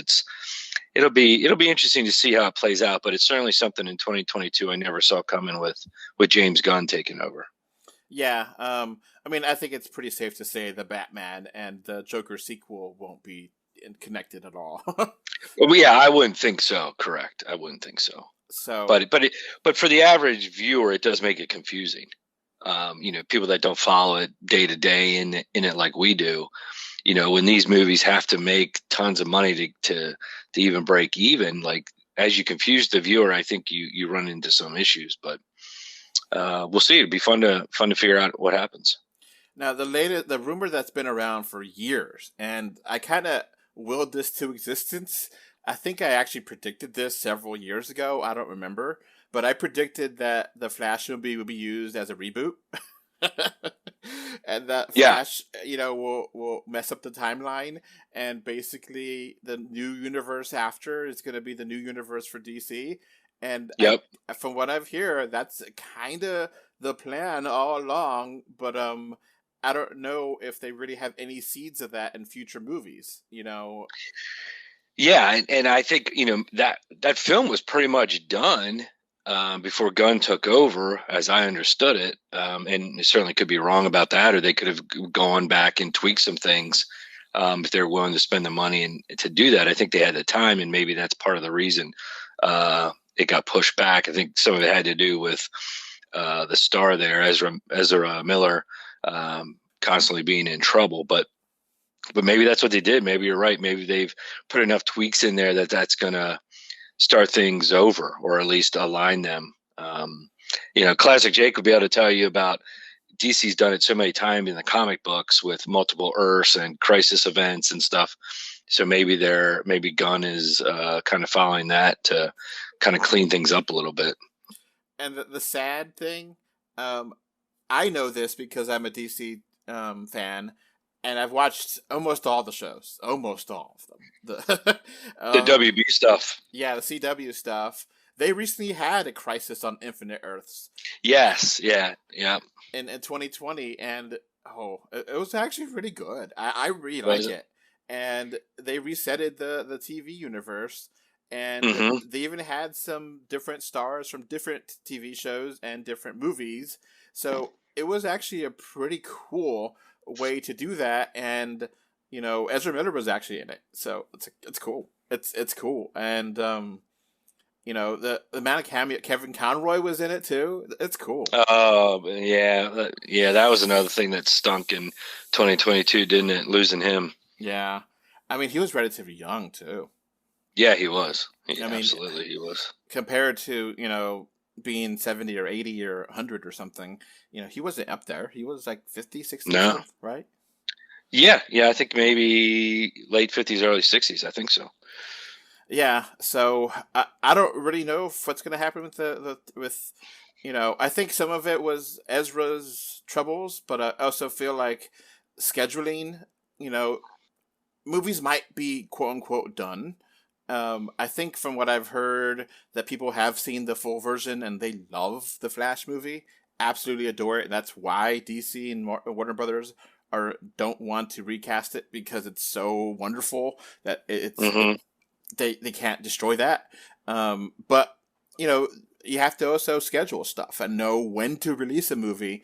It could be a great movie, but if it releases at a bad time, it doesn't matter. Absolutely. Yeah, timing is everything. And sometimes you have to pick and be like, okay, we're okay being number 2.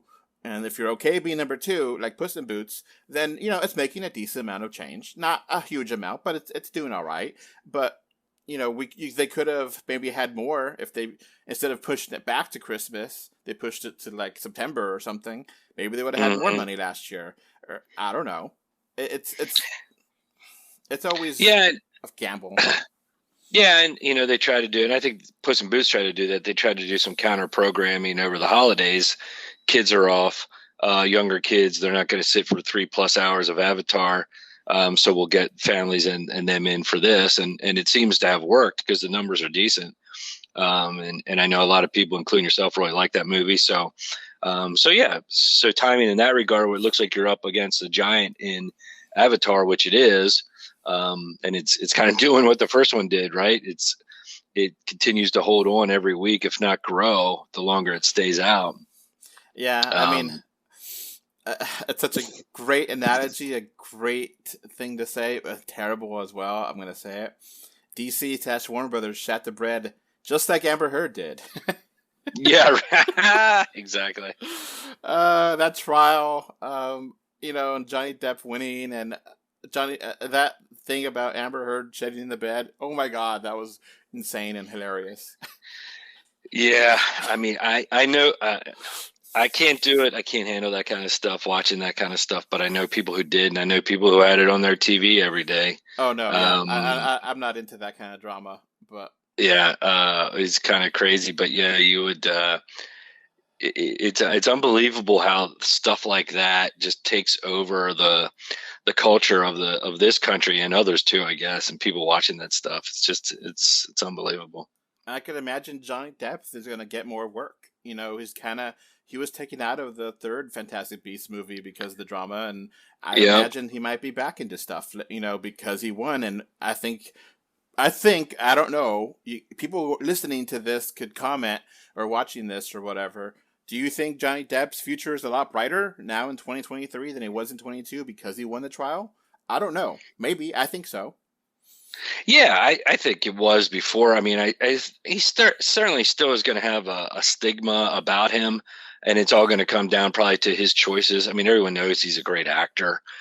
He's got the resume to prove that, but it's going to come down to opportunities and choices, and see what he does. I would hope. I think Pirates have run their course. I think there was a remake in the works with a female lead. I forget who the actress was, but I had read that is off the books now. So I hopefully he wouldn't go down that road again. But yeah, I think he's better off after it than he was before it. And, Amber Heard stinks a lot more now than she did before. And, and then I wonder how much of her Aquaman 2 presence was in the movie and how much of it might be cut down now. Yeah, I mean, there was rumors out there that was part of the pushback of, they pushed the movie back to Christmas, was to make changes, edit her out. I don't know. I mean, are people even going to care by the time next year rolls around and that movie would have come out? I mean, things move so fast now with everything being online. I don't know that people would have even cared that she was in it or not, but we'll just have to wait and see. This Christmas, right? Oh, yeah, right. Yeah, you're right. Exactly. This Christmas, but seems like far away. Oh, yeah. But that seems like a long way away. Yeah. Yeah. We have to give the date and time we're recording this. Will you do the pleasure? Yep. It is January 2nd, 2023, 9:30 a.m. Eastern Time. Now, we're mentioning that time so that way people can say, well, why aren't you talking about this story? Or, because we don't know. And yeah, you're right. And it's just one of those things where we want to have these prediction shows early in the year as soon as possible. So that way you can't say, I predicted something that has just happened, Mm-hmm. Like, saying, oh, I predict that the actor from Hawkeye is going to be hospitalized. Well, that happened. It's sad, but it is what it is. Yeah, I guess it looks like he's going to be okay, but he was in serious condition from what the little bit I read this morning. Yeah, Renner, he got some kind of accident with some, I don't know, snowplow or something, and he was in critical condition, but is stable. So, yeah. So, that's not a prediction, that's fact. And, when me and Jacob recorded our prediction show, we didn't know that happened. Right, yeah. Things change fast and things happen. So, all right. Is there any other news that you want to think about that happened in 2022? Sticking with the entertainment side, I will say I'm thrilled, but didn't expect it. I did not expect Top Gun, other than take Avatar out of the mix, which everyone knew was going to be big. But would have anyone thought that Top Gun was going to make over $1 billion worldwide? The sequel that people never thought would happen, that finally did, that was held back because of COVID, made over $1 billion. It's just crazy. And it might be the most rewatchable movie of the year as far as just pure enjoyment of sitting back and watching. I saw it twice in theaters. I've watched it multiple times at home in 4K. and the movie's great. The disc is great. It's just, I was just thrilled to see that be successful, but I would have never thought it would make that kind of money. Yeah, especially since, this is a property that is, people don't even talk about Top Gun anymore, which is true. People didn't talk about Top Gun for 10 years. Not at all. Nope. I mean, it was a hit back in the 80s, but I mean, that was 30 years ago. And it's not really been, Need for Speed has, became a game franchise, but people don't remember the lines from the movie. It's such a long time ago. Pop culture wise, people moved on from it. So you had no idea. Some sequels that take forever, make a lot of money. This is one of them. Blade Runner 2049. I love that movie. Yep. But did not make much money. Nope. So it's just you never know which ones will succeed and which won't. And yeah, Top Gun Maverick was a hell of a lot of fun to watch. Yeah, I think it's a testament to, number one, to Cruise, and number two, I think people just want to see things, at times I think that are enjoyable. They don't have to be tied to 6 other movies you saw before. Don't need to be setting up movies for the next decade. Sometimes they just want to go spend 2 hours, get away from the real world, their life, and just enjoy. Smile, laugh, cry, be on the edge of your seat. And I think Top Gun Maverick does all of those things. It checks all those boxes. It hits all the emotional points that you need. It's done at the highest level of creativity and talent. And I would have thought big opening, hung on for a couple weeks, and then would have been a normal summer hit. But billion plus. So it's so awesome, but would have never guessed it. How was it watching at home? Because I love watching in theater because of the awesome cinematography. It's great. I do have, my caveat. I do have a home theater set up, so I have a 85-inch screen, wow. Dolby Atmos surround sound and stuff, 4K. So the 4K disc, is probably the best of the year, if not top 2 or 3. And if you see any of those review things you can find on YouTube, most people will have it at the very least in their top 10 of disc releases for the year. But it's your room, if you have a subwoofer or two, your room shakes, and it's really good. It's excellent. So, yeah, but you still get all the feels. I would think even just watching on a regular TV, a regular setup, it's still good at home. So highly recommend Maverick. I would have loved to see that in 3D. Yeah, that would be a thing. I do have, they did release Top Gun on 3D Blu-ray, and I do have that, and it's okay. It's an okay 3D release, just all depth. There's no pop outs or anything, and a lot of grain because of the age of the movie, which is okay too at times. But yeah, this would have been great to see in 3D if they would have released Maverick, especially in IMAX. Man, that would have been incredible. I mean, they could have filmed it 3D.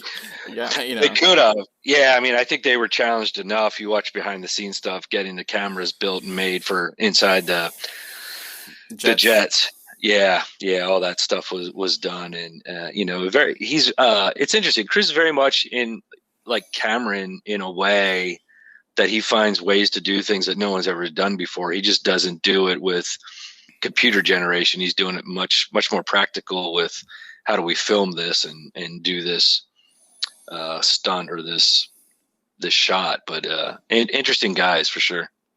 Yeah, Tom Cruise is a legend, and yeah, he's going to be missed whenever he goes. Hopefully he has many, many, many years, because I really do like him as an actor. As a person, I don't know. But as an actor, I think he always put 110% in. So. Yep, that's all I care about. I'm not going out to dinner with him.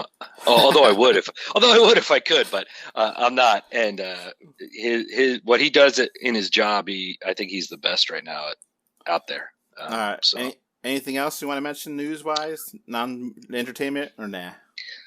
No, unless there's things you want me to comment on, I'll answer any questions you have. Monkeypox, that came and went. Came and went. I was never one to think it was going to take over our world. So I didn't give it much attention, to be honest with you. Yeah, And yeah, it was here and gone. and I guess that's a testament of government working and getting things going. And we did, I guess, already have vaccines for it, or so. Yeah, there was already stuff for that. So I think it was. I don't know if it was as huge of a problem as the media and some made it out to be. Just not sure, but yep. Thankfully, I saw a review on that, and there was, I think, is it 60 deaths or something like that? Which, one death's too many, and certainly is not good. I'm not implying that, but 60 for the size of our nation is nothing. So unfortunately, those people passed, and we would never want that. But thankfully, it didn't turn out being anything awful. Okay. Now, there's another one, Turning Red, which moved from a theatrical release to a Disney Plus, and I think Turning Red is a well-loved movie. People love that movie. You know what? I'm embarrassed to say I have not seen it yet. Yeah, and it's on my list of one of those things. Actually, I buy I have an issue of buying physical media. Much to my wife's chagrin, I spend pretty much all my excess money in that. And it did release in 4K, and I just haven't purchased it yet, but it's on my list. But I know a couple people have seen it, and everyone says it's great. Yeah, I would say it's great. It could have been cool in 3D too. I just, for me, I think it's a great movie. I enjoyed it, but I feel like there's just a huge amount of people that think this is like resonated with them, and good for them. I'm not, critiquing that. Good for them. But it didn't resonate with me. I still just really enjoyed it. But it, there's it tapped into a culture that is interesting. That cool. I'm glad for them that they're So I guess another big one here, not entertainment related, but it's still huge. I mean, Queen Elizabeth passing away after 70 years on the crown. Yeah, that, I mean, obviously not a surprise. She was of old age. Sad to see. My wife and I traveled to England about 3 years ago, and I went back. I went to England when I was in right before my first year in college. I played soccer over there for 2 weeks, and I love that country and really have become enamored with the culture and the history of the nation. So that was sad to see. It's interesting to see how all of that has continued over so many years, but it was sad to see her go. It'd be interesting to see what happens with now King Charles, and his, I guess not his sons, because one's not in line anymore, but his one son. So yeah, all kinds of drama. My wife's a big Downton Abbey fan, and she watches all the BBC shows. So I think feels like we're British here in the house half the time. Yeah, and it's she was one of those people that were like, oh, she's never gonna die, and yeah, right. So it was just, it became like a meme and a joke. Oh, she's gonna be the queen for 150 years or something, and it just one of those things. You just like, oh yeah, you took it for granted, and oh, it finally happened, and yeah. Yeah, I still like to watch that.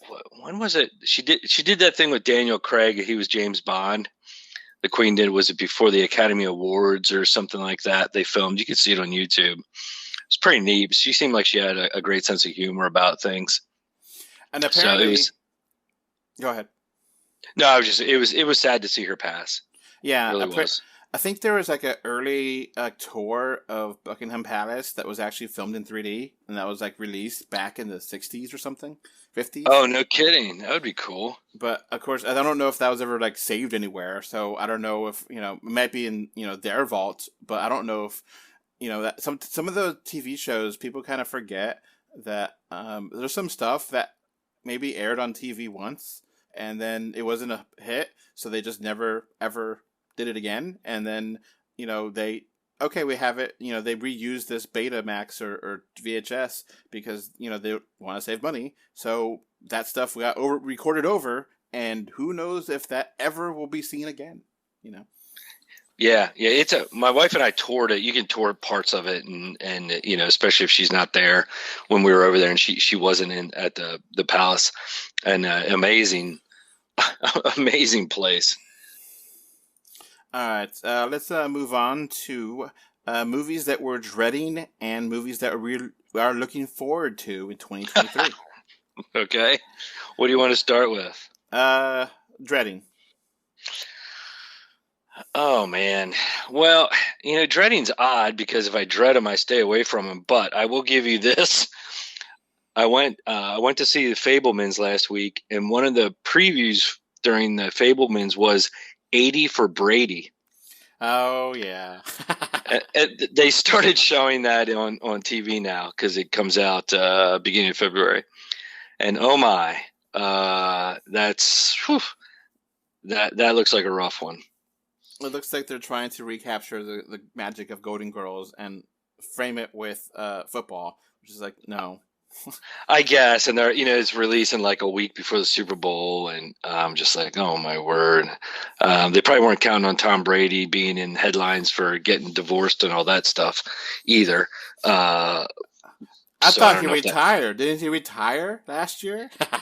Yeah, right. No, he just had a great game yesterday. It's unbelievable what he's doing on the field. But yeah, that movie though, I would dread seeing that if I had to go see that. Isn't Tony Romo like the only football player that has retired recently that has not unretired? Yeah, he has not.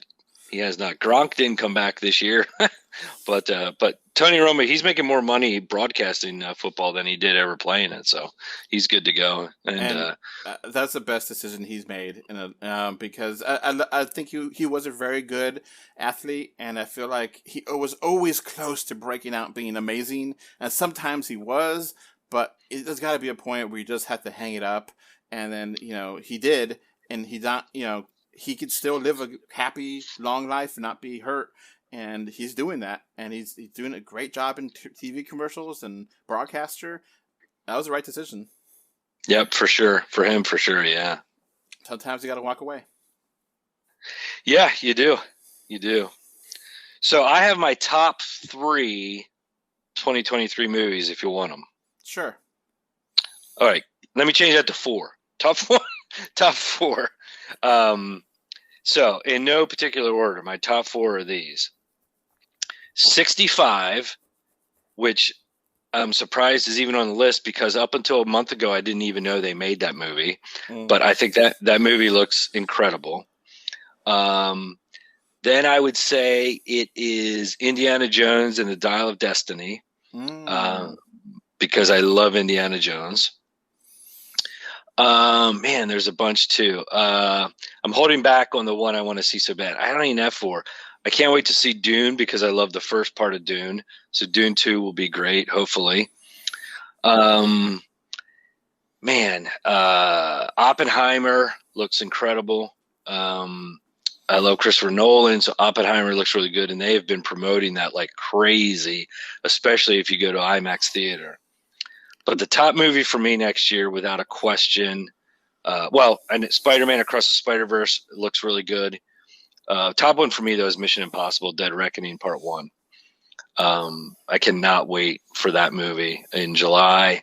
I think Tom Cruise is going to get people back to see that because he got him back in the theater for Maverick. People that might have kind of left him or didn't really pay attention. I think that's going to be a huge movie next year or this year. And Fallout was 3D, so hopefully we get this one as 3D. Yes, I know. I'm hoping that Avatar number will. Now, granted, it'll be post-conversion, so what does that mean for us? I don't know. But, man, how great would that be to see in IMAX 3D? Oh, man. All right, movies I'm dreading. I'm kind of dreading Aquaman 2. I do like the first one a lot. Don't get me wrong, I do. It's just... Yep. After Avatar 2, water is just like, yeah, don't give me that crap. I need good water now. Yes. How can you compete now, right? How can you compete doing anything in water? You're right. Yeah, I don't know. And Aquaman, I felt like I wanted it to be better in 3D. And I did like it, but I wanted it to be better, and it wasn't. And the movie itself was good, I guess, but yeah, I don't know. I have a feeling that this is in development weirdness and Amber Heard. I don't know. I kind of feel Well, like. I think. Go ahead. Go ahead. I'm sorry. Well, I always liked Aquaman, but I always thought it made more money than what it was worth. If that makes any sense. Like I didn't think it was $1 billion good movie. It still shocks me that it made that kind of money, but it did.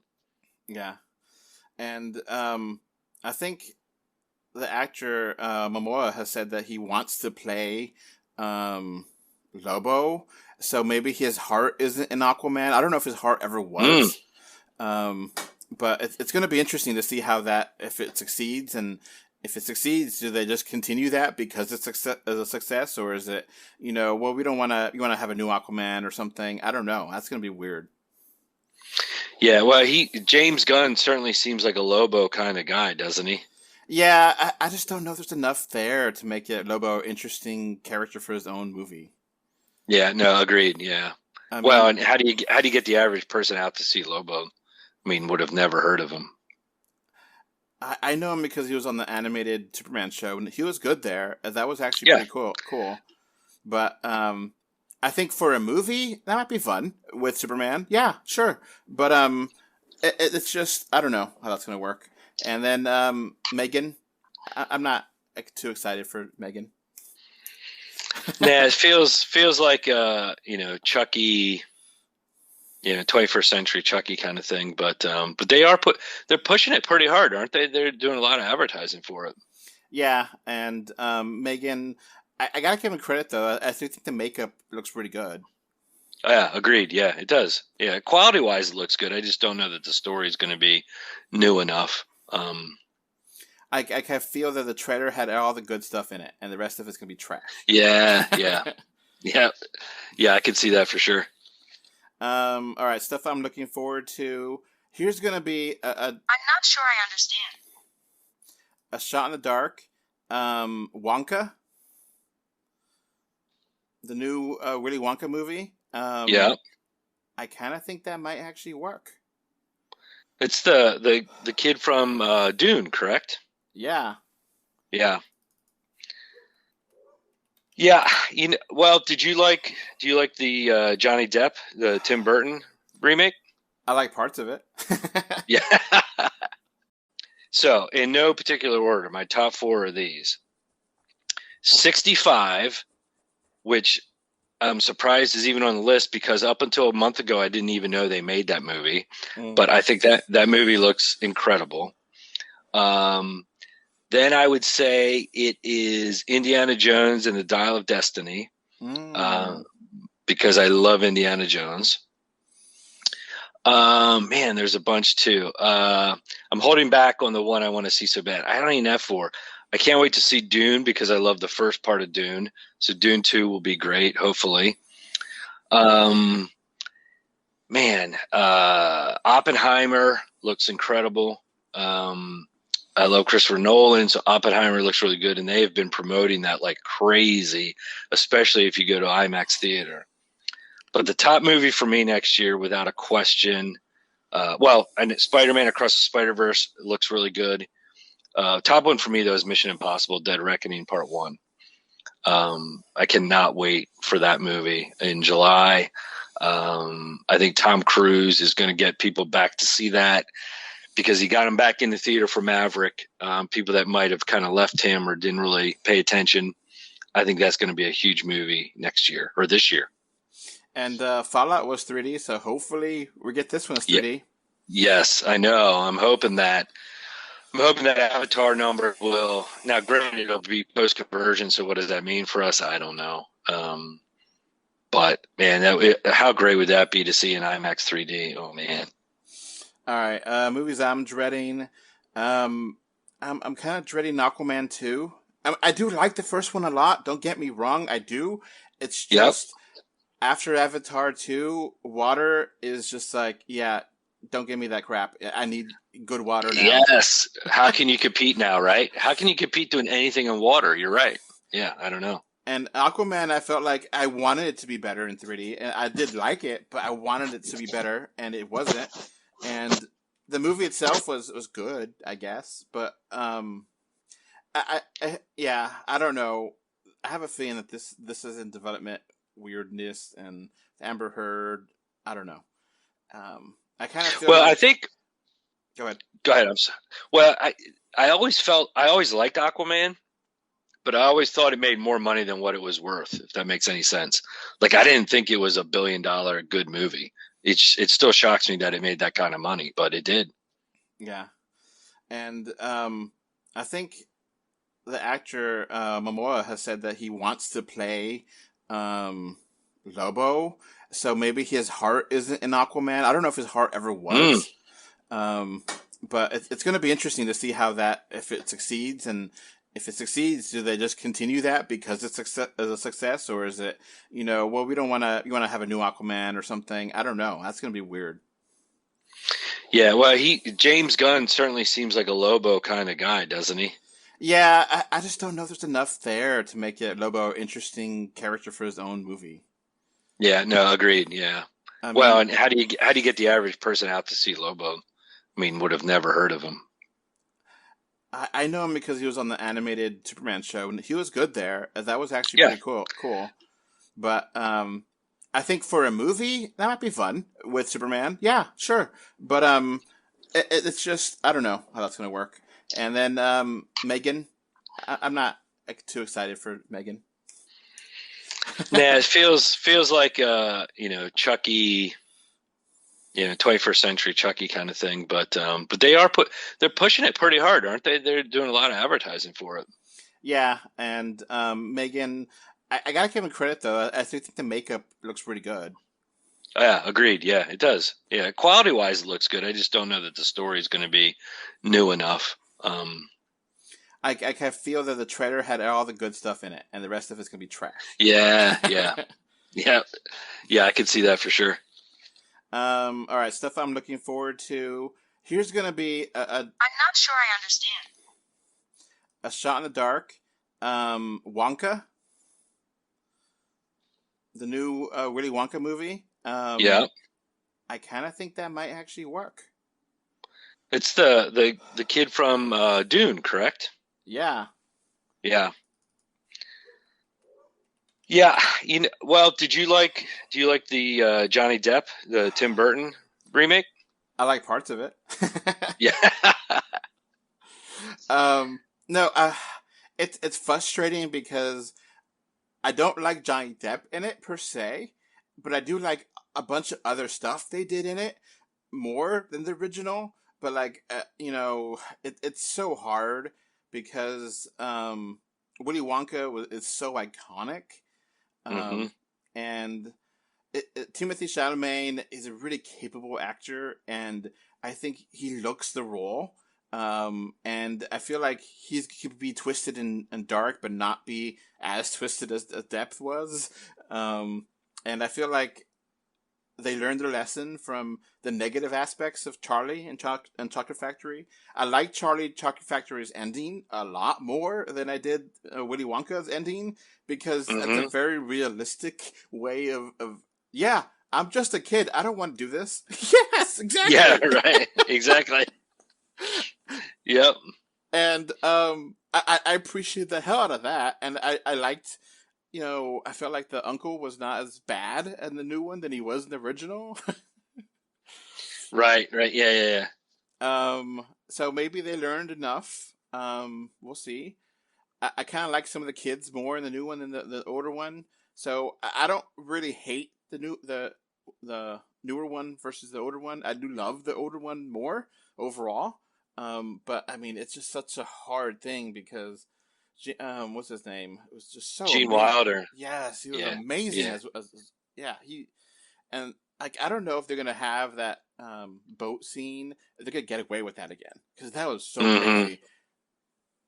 Yeah, I always felt that as Tim Burton does, the character, the Wonka character, was just kind of too quirky and over the top in the remake, where Gene Wilder plays it perfect. Like at times he seems very normal and lovable, but there's just a little bit off, but not enough to scare you away. where Depps is really kind of odd in the remake. And the whole dentist subplot. Oh. Yes. And the clones of all the Oompa Loompas. No, that did not work. That did not work at all. Nope. Agreed.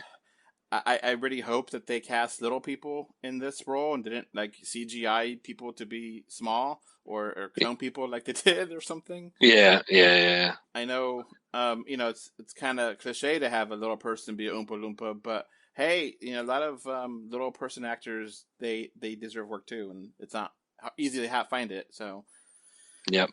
So yeah, I'm maybe a dark horse movie. A lot of people, rightfully so, think Charlie and Chocolate Factory is a bad movie, and I agree to some extent. But there's some good stuff in there. Mm-hmm. I am super looking forward to Super Mario. Are you serious? Yeah. Yeah. I grew So up you're a game lover? I grew up on Mario games. I have watched Mario, the original movie. I dressed up as Mario. The latest trailer hit me perfectly. Oh, I am so ready for this. So okay. I'm very excited for Mario, and I feel like Chris Pratt be damned, it's going to still be great regardless of him. Well, he was good in the Lego movies. I thought his voice was good in those. Yeah. So maybe we haven't seen the best parts of him voice acting because it just kind of seems bland, but we'll see. And of course, Spider-Verse, first one blew my mind, and I was like, oh, wow. Yeah, I thought that trailer was really good. Now, granted, it was a lot of flashback stuff to the first movie. But I think that's going to be really, really good. All right. I guess it's time to get into some predictions for 2023. All right. What's your first? My first is that Marvel is going to have another down year. Oh, wow. Okay. When I look at the slate of Marvel movies, now, I think the first one has the most promise, Ant-Man and the Wasp. But I don't think anyone is going to talk about nor care about the Marvels, which comes out later.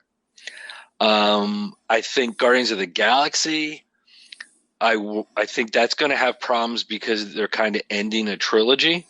Mm-hmm. And how you do that with one of your main characters isn't even part of the group anymore. So how do they bring Gamora in? I just don't think I don't think Marvel is going to have the buzz this year that it's had for the last couple of years. And I don't see anything on the slate making me as a fan, and I go back to collecting comic books in the 80s. I know more about these characters than the average viewer.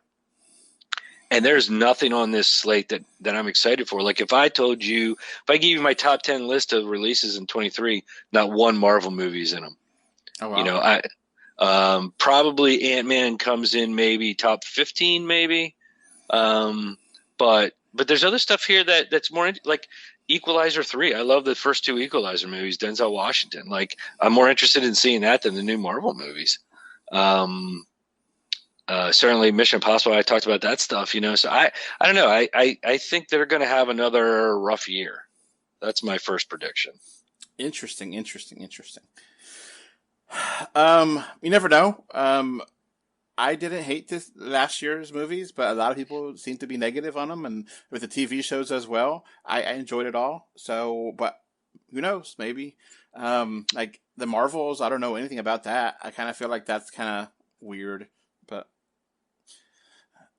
like they got started introducing one of the Marvels and WandaVision, but we haven't done anything with that. And nope, right. Yeah, well, you saw her in Doctor Strange a little bit in an alternate Earth, but yeah, the only one I didn't like of the things, I did not like the new Thor movie at all. And I've rewatched it. That was a real letdown for me, and I don't know, maybe that soured me for this year. So maybe I'm just being negative to start off the new year here. All right. All right, my first prediction for this is that the Super Mario movie will somehow, some way, honor the people that previously played Mario. So, Okay. do you know the previously people who've played Mario? Well, the live action one was Bob Hoskins, correct? Yes, and That's all I got. Lou Albino. The wrestling manager? Yep, he was in the Super Mario Super Show. No kidding. Okay. So Lou Albano, Bob Hopkins, and Charles Martinet, they will be honored somehow, some way. It could just be a visual gag here and there, or something stupid like, the Mario Brothers are in New York driving through different towns, or their version of New York, and then the one of the streets is Marionette Avenue, and they cross the sections with Hopkins Terrace. And they're like, no, it's supposed to be on Albino Avenue or something like that, where it could be cute, and a way to reference it without directly referencing it, Mm-hmm. Yep. I think that's really easy to do, a way to honor the people who've played Mario. And yeah, I think that is very likely to happen. I think that, if it doesn't happen, it'll be sad, but it's understandable. But I feel like Nintendo and Illumination are super smart, and they would have some way to honor the different Marios of the past. Okay. All right. What's your next one? My next one is in the second week of February. Titanic will be the #1 movie in the theaters again. Okay. I haven't seen Titanic. Ever? Never. Oh my word! You've got to go. You've got to see it. Yeah. I'm definitely interested in reviewing it too, because I'm the ultimate outsider. I don't think that might be the only person that have not seen this on the site. So, well, when it came out, I saw it twice in theaters. In not that time in IMAX, but they re-released it a couple years ago in 3D for Blu-ray, and the 3D is excellent on the disc. Just outstanding. So I think this re-release in IMAX 3D, similar to the re-release of Avatar for IMAX 3D, is going to look great. I think people are going to – Avatar will still be out by then. I don't think you're going to see it pulled in theaters at the end of January. And I think based on the calendar, you're going to see Titanic be the #1 movie in theaters again. What, you don't think Magic Mike's Last Dance is going to beat it? Don't think so. I don't think 80 for Brady is going to hang on for 2 weeks in a row either. I mean, I'm pretty sure it's a 3D release as well, so I'm excited for that. Yes, I read that is 3D release. So, and apparently that's 4K HDR updated and all that. So, I'm game. Yeah. I think it's definitely the last hour, similar to, I would say, the recent Avatar movie. The last hour, you were on the edge of your seat, even though you know in this what happens. It's Cameron at his best with action and tension. He's just outstanding. Okay, cool. All right, my next prediction. So 2022, we got some classic movies get a re-release in 3D. Now, they came out of the blue for me. I had no idea this was going to happen until like a couple weeks before. Mm-hmm. So I'm thinking, since Gunn is back in the game, I feel like they're going to go back to the movies that everyone seems to enjoy, that there's no real controversy for, and they'll re-release them in 3D. And that is, I'll let you guess. What are the least controversial DC Comics movies, classic DC Comics movies? Oh my! The original Superman, Christopher Reeve. Yep. Superman 1 and 2 will be re-released in 3D in theaters, and I think they could look really cool. They could. Yeah, they absolutely could. Batman '89, I would say 2 is probably up there, but that movie is so dark. I think it'd be a challenging 3D re-release. for that. But Superman 1 and 2 would be great. It'd be really good. It's bright. It's Yeah. I mean, Christopher Reeve was so damn charismatic, and Gene Hackman is great. Sure. Oh, come on, man. Oh, you gotta love Hackman. He's not the Lex that I like. I like the new interpretation of Lex being a mean businessman. Yeah, you like the more serious take. Yeah. So Yeah. I don't like the mad scientist Lex either.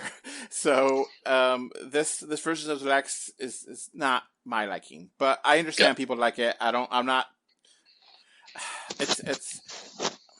I don't know. I feel like in some ways, even though Spacey is not great right now, Spacey was in some ways better. But then ultimately, I think the Lex that I love the most might be the Smallville Lex. Oh, yeah. Yeah, I can't remember the actor's name. I know exactly who you mean, though. Yeah, I mean, there's definitely played differently. You probably like Hackman better in Superman 2 than 1. Yeah. Because he's not as campy in 2. 1, the character definitely had some camp to him. But I've always loved and always will love Gene Hackman. But yeah, I think that's a great choice. That would be great to see that. I don't know what anniversary year we are, but I do know from home viewing I read, they have a 4K version out of the original, and I did read that this year they're supposed to be releasing Superman 2 in 4K on Blu-ray. So maybe there is something there. Maybe there's a tie in there. I don't know. Michael Rosenbaum was the Lex in Smallville. Yes, there you go. Yeah, and he might be the best part of Smallville. So yeah, that's a shot in the dark. Completely, I have no idea about why, or I'm just because movies I kind of want to see too in 3D. Yeah. And movies that, I mean, I don't know anyone who's like, oh, Superman 1 and 2 are terrible. It's like, no, everyone likes them. They know it's corny. Mm-hmm. It's of the time, but it works. Yep, it does. So yeah, I think there's a lot of potential there to make those make that a really easy thing to do in the background and just have it out there and have something feel good that everyone likes. All right, what's your next one?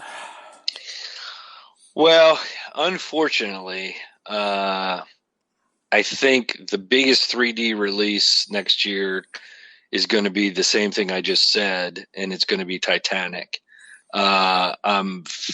Unfortunately, my prediction is not a positive one for us because I think there's going to be a number of 3D releases tied to the Marvel movies, tied to Transformers, maybe Meg 2, things like that.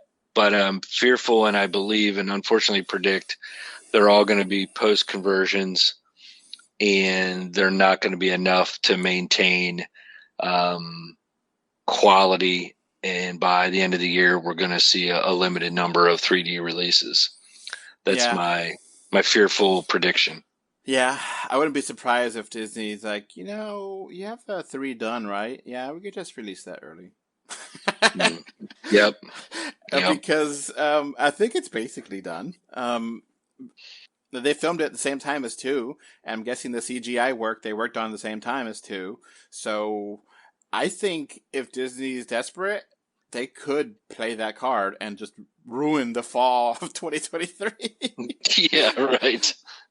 Because, it's hit it while it's still hot. Why wait? But yeah, who knows? Okay, cool. That's an interesting one. All right, I got 2 kind of similar ones. 2 movies that will not be released in 3D, which is sad because I think both of them have potential, but it's not going to happen. And that's putting myself out here. But the first one is Dungeons and Dragons: Honor Among Thieves, not get a 3D release. Yep, agreed. That is almost written on the wall. Paramount has been very, very shy about 3D lately, and the newest not trailer, but the poster doesn't mention 3D, so I don't think that's happening. And Okay. second one, Transformers: Rise of the Beast will not release in 3D, which is also sad Oh, because wow.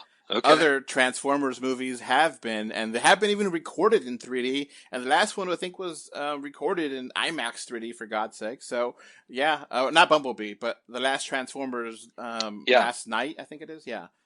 Yeah, last night. Yeah, and the 3D on those was excellent. Oh yeah, yeah. I mean, you can't. I know the movies are not excellent, Right. Agreed. but the 3D is. Yeah, I mean, I have them for home theaters strictly because the 3D is so good on those movies. Yeah, the movies aren't great, but the 3D is. Wow. Okay, I thought that I agree with your first one. I think it'll get a release, but that'll be interesting to see. All right. Do you have a next one? Yeah, this is non 3D, but I predict we will see beginning mid-May. We will see our last Fast and the Furious movie ever with Fast 10.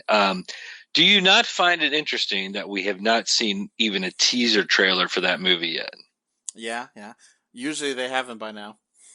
Yeah, and it's only 5 months away. Guardians comes out 2 weeks before it, and we've seen a teaser and a more extended trailer for that now. And to not see anything, we've seen a teaser for Little Mermaid, Spider-Man. Both of those come out after Fast 10, and we haven't seen that yet. So I think that ship has sailed. I don't think it'll do huge money. I think it'll do well that first week, and then I think The Little Mermaid is going to crush it on Memorial Day weekend. And I think we'll have seen the last of that franchise. Interesting. I kind of feel like a lot of people were kind of ready for it to be ending too. Yeah. They might reboot it. I wouldn't be surprised if that happens in 2-3 years. Yes, that could definitely happen. But I think the Vin Diesel franchise, I think will be done after this one. Yeah, I think that's pretty good. I agree with that one actually. And I mean, they're sort of 3D movies. I mean, other parts of the world get it in 3D, but not us. No, we don't. No. I think Shobbs and Haw, I think Classic Jake had tickets to see it in 3D, and then went to the theater, and they're like, "Nope," and they're like, "What?" Like, yeah. Oh, really? Yeah. Yeah. Well, you can get Shobbs and Haw on Blu-ray 3D. You can buy that, and it's not a crazy price to like the Marvel ones, either English or Australian release. But yeah, you can easily buy that. And I think in other foreign markets, not outside the U.S., they have released last 2 or 3 of them in 3D. So probably not great conversions, but Right. It's always suspect when they don't release it in the U.S. If they're holding it out for the outside, then they don't have confidence. That's at least my thought. Yeah. No, that seems to be the take for sure. All right. I'll keep going here. The Mario movie Rotten Tomatoes score will be 95%. 90? Whew. That's high. So, yeah, right now there's very few that I think Puss in Boots 2 is around there. So, but yeah, I think it's going to be well liked. So, yeah, Puss in Boots 2 is 95% right now. Okay. And Glass Onion is 94. So, just kind of, that kind of caliber of that high up, everyone likes it. Mm-hmm. All right. Do you think it's going to be that high up or nah? That seems a little high for me. I would have said 80s. But I don't know. Know. You seem to be dialed into the Mario world a lot better than I am. So I'll go with what you say.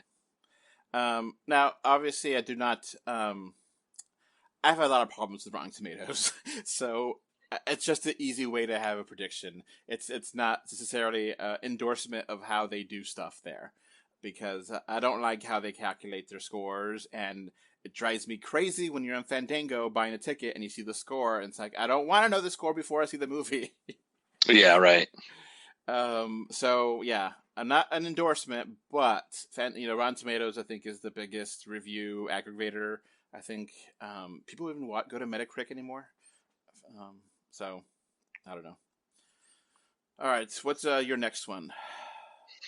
I don't know that this is a big jump, but I definitely think Dune Part 2 will be nominated for Picture of the Year. And I haven't seen anything on it yet, but just based on how the first one was, I think it'll definitely get a nomination. I see it kind of doing what Return of the King did for Lord of the Rings, that it was so well respected and it got nominations for the first one, but they just didn't want to give it to a sci-fi movie, that they're not going to be able to ignore it and give it nominations and Academy Award for the second one. It's going to be that good. So, Okay. Now, I'm not super familiar with the Dune franchise. I still haven't watched the first, which I know I should. I have HBO Max. I have no reason not to, but I just haven't. How much content is there? Could they wrap up this story in 2, or is it going to be like 3 or 4? well, no, so they did the first book is 2 movies. So the one last year was part 1, and the one coming out this year is part 2.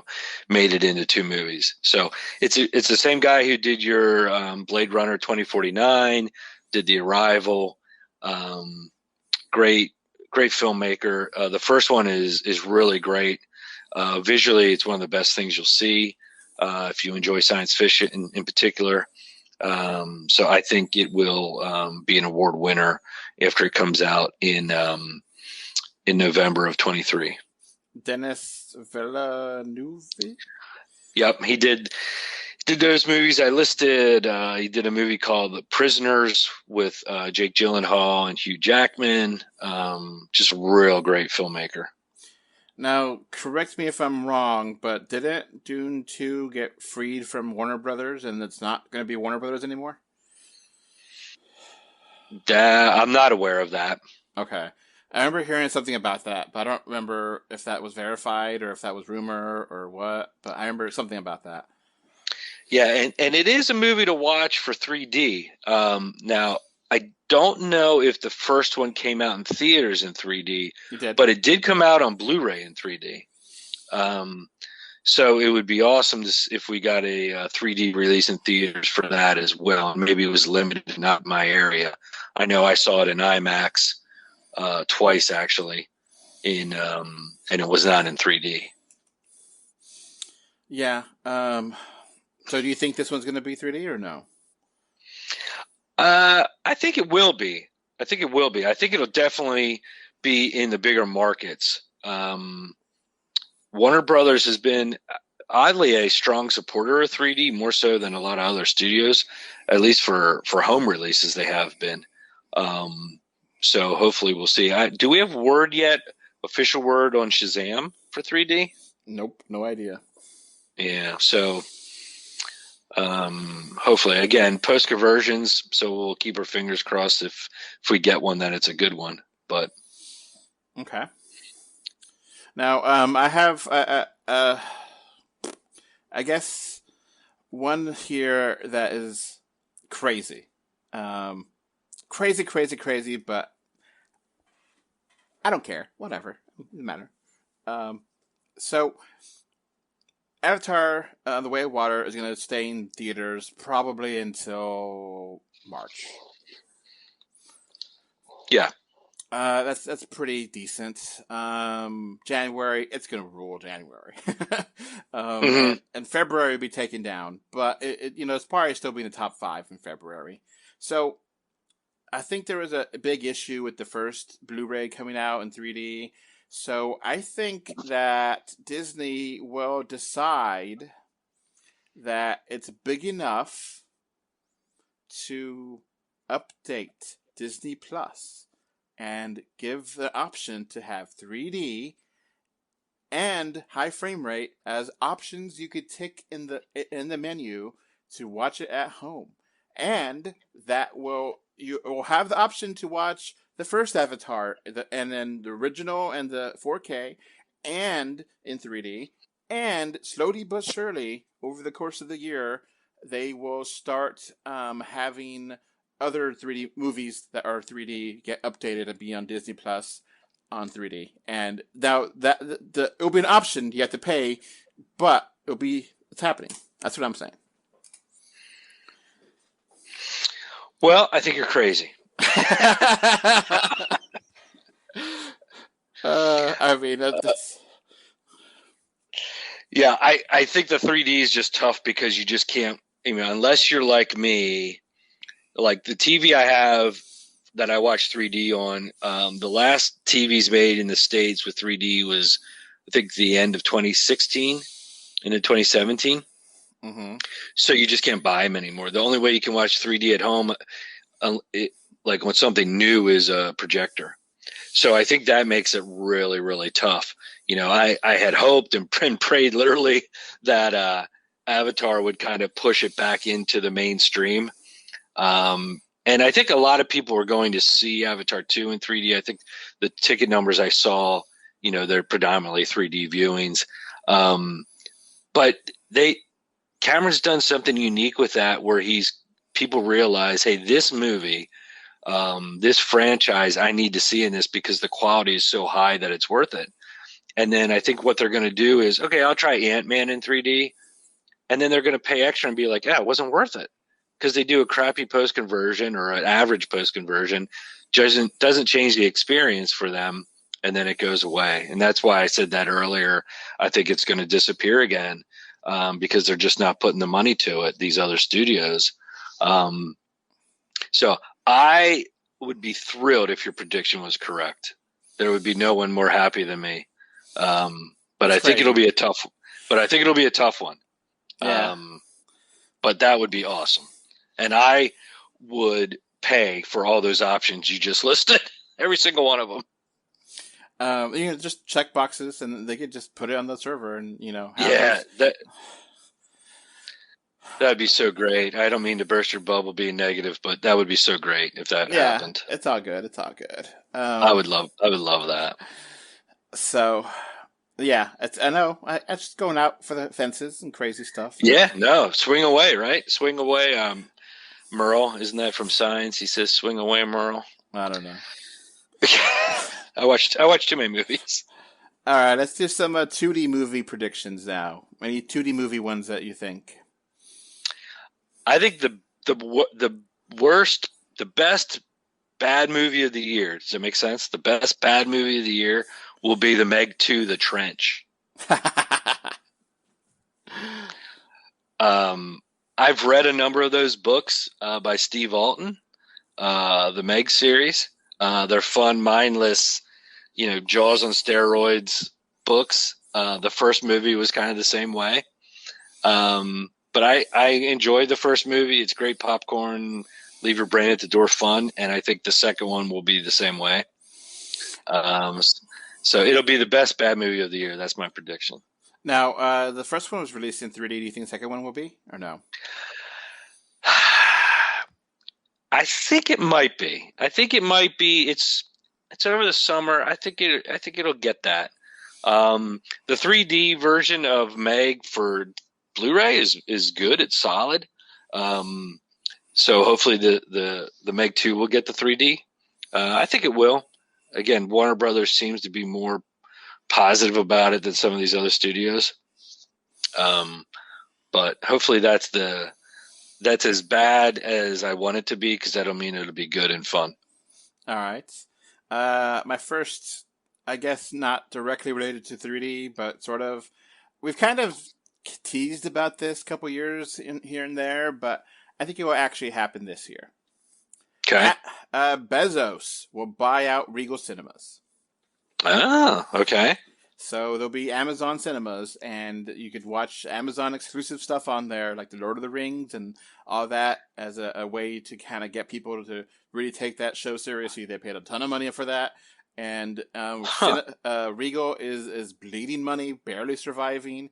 So you could just swoop in and be like, "Yep, Amazon buys it," and bada bing, bada boom. They have now a chain that could start pairing their stuff on and having their movies on there too. I don't remember any of the Amazon Prime movies top of my mind that I really liked, but Glass.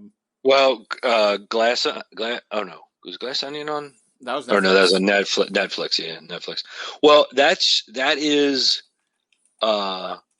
your most brilliant prediction of this show. That would be great, because it would make a lot of sense from a business standpoint, at least theoretically, maybe not number wise, that it would give them another revenue avenue for their stuff that they're paying for. And Lord of the Rings is a good example of that, you know? Yeah, that would be awesome. That would be awesome. Now, of course, Amazon and Bezos don't care about it not making money because they make tons of money other ways. So it doesn't matter, because I know theaters are kind of iffy about, making money nowadays. Some do, some don't. It's kind of, I think AMC is doing decently, but that's not going to be an issue for Bezos. It's not. It doesn't matter. It's about the brand. It's about getting the brand out there, and unlike Twitter, it's going to be actually a success. Mm-hmm. Yeah, that's a good one. All right, I'm looking through a list right now. The top movies for Amazon Prime. I've only seen one of them. What are they? What do they have on there? All right, this is some Screen Rant. Okay. Lucy and Desi, which is one I watched. I really, really loved this one. Okay, I know what it is, but I didn't see it. Okay. There's a documentary, a fake documentary, and then there's a real documentary. This is the real documentary, and this is fantastic. Okay. Emergency. I have no idea what this is about. No, I don't know that. It's a comedy about politics. I don't know. I Want You Back. It looks like a comedy again. Never watched it. Never heard of it. Catherine Called Birdie. Never heard of this. Another comedy. Nope. Seems like more of a kids kind of thing. Yeah. Good Night, Opie. Good Night, Opie. I haven't seen any of this or heard of it. It's about a CG rover. It's kind of like WALL-E. Oh, okay. Yeah, on another planet. 13 Lives. Never heard of this either. Ron Howard, about a cave rescue. Oh, that's the cave. Yeah. There's a lot of big stars in that. I actually have wanted to watch that. That actually looks really good. I think it's in the miners in Chile, I think. Looking through here. That doesn't say. But yeah. Don't Make Me Go. I have not seen this. It's a twist ending movie with John Cho. Yeah, have not seen it. I like him, but I have not seen that. Something from Tiffany's, a Hallmark Christmas movie kind of thing. Yeah, no. My Policeman. I guess it's like a drama. Yeah, I've heard of it, but I have not seen it. And that one I have heard of. Master, which is a horror drama about racism on campus. Never heard of it. So only one of the movies I think I've watched and heard of, really. But yeah, I think this makes sense. So we'll see. All right. What's your next 2D or movie related? My that Indiana Jones and the Dial of Destiny you will have no 3D, which shouldn't be a shock to anybody. I don't think they'll ever release that in 3D, but it's going to be shockingly good. Cool. That it is going to end the franchise on a positive note.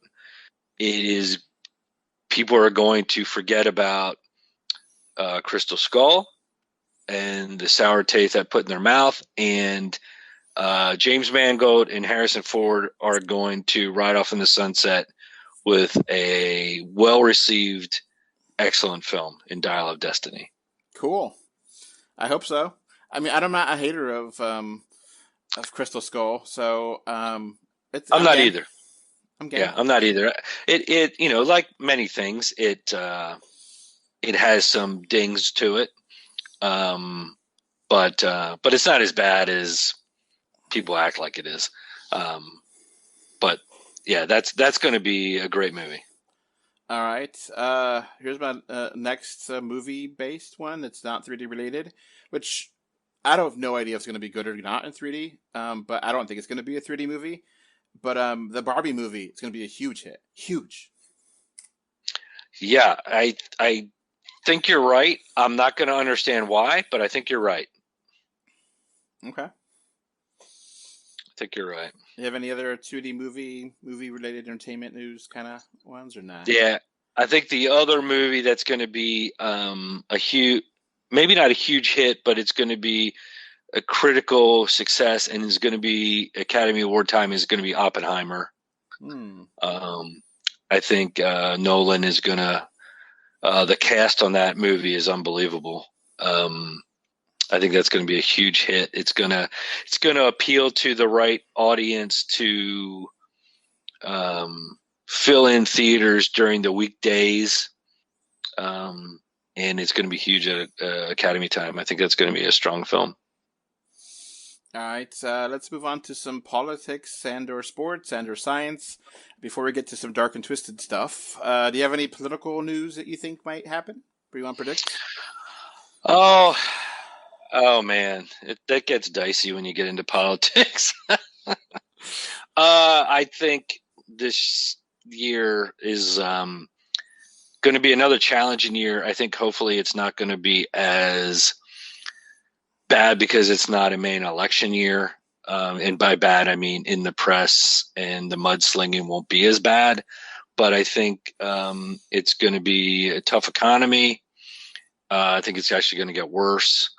I don't think a lot's going to get accomplished. I've got strong feelings politically about certain things, but I don't know if that you want to hear that.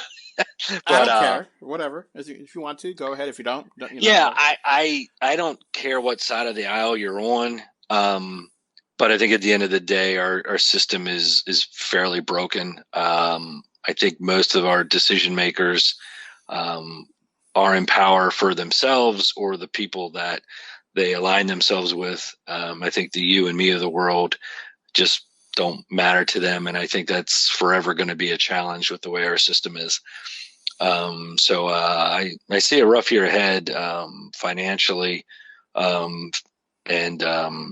it's going to be a tough one, I think. So hopefully I'm wrong. Hopefully this prediction is wrong, but I think it's going to be a tough one economically this year. All right. I got a Supreme Court decision, a big one. Okay, go ahead. They will reluctantly, they won't be happy about it. They will say they don't like it, but they will okay Biden's student loan forgiveness.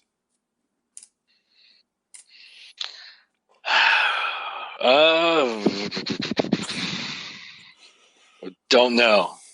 I disagree. I'll disagree with your prediction. I don't think that's going to happen. I think he wants it to, but I think it was put out there for political reasons before the election, and I think it's going to disappear this year, and they're not going to mess with it because it's too hard of a fight and they can't win. And I honestly don't think they care. But maybe I'm wrong. We'll see. So, yeah, I think the way they're going to logically twist themselves to get there is that they don't like it. They're going to tear it up when they already have the proceedings, but it's going to be even harder to unravel it because the ball already got started. And then if you're going to unravel this kind of forgiveness, then a bunch of different other forgivenesses are going to be unraveled. So it's just going to make a bigger legal mess. So it's like, if they will do this, but they can't do anything else, it'll be kind of some kind of cop-out way they allow it, but it won't be pretty, but they'll allow it. That's ultimately what I'm going to say. So, yeah, we'll see. Yeah, well, I mean, they're already doing it. And I know this for fact because I have a child who has one of these loans. He hasn't had to pay that loan for almost 2 years or a year and a half. And they just extended it again. So they're basically doing it. That they're not making any money on this money they put out. So they're basically doing it. And I think that's what they'll end up doing. they'll just keep extending it until the next voting cycle, and then they'll put it out there.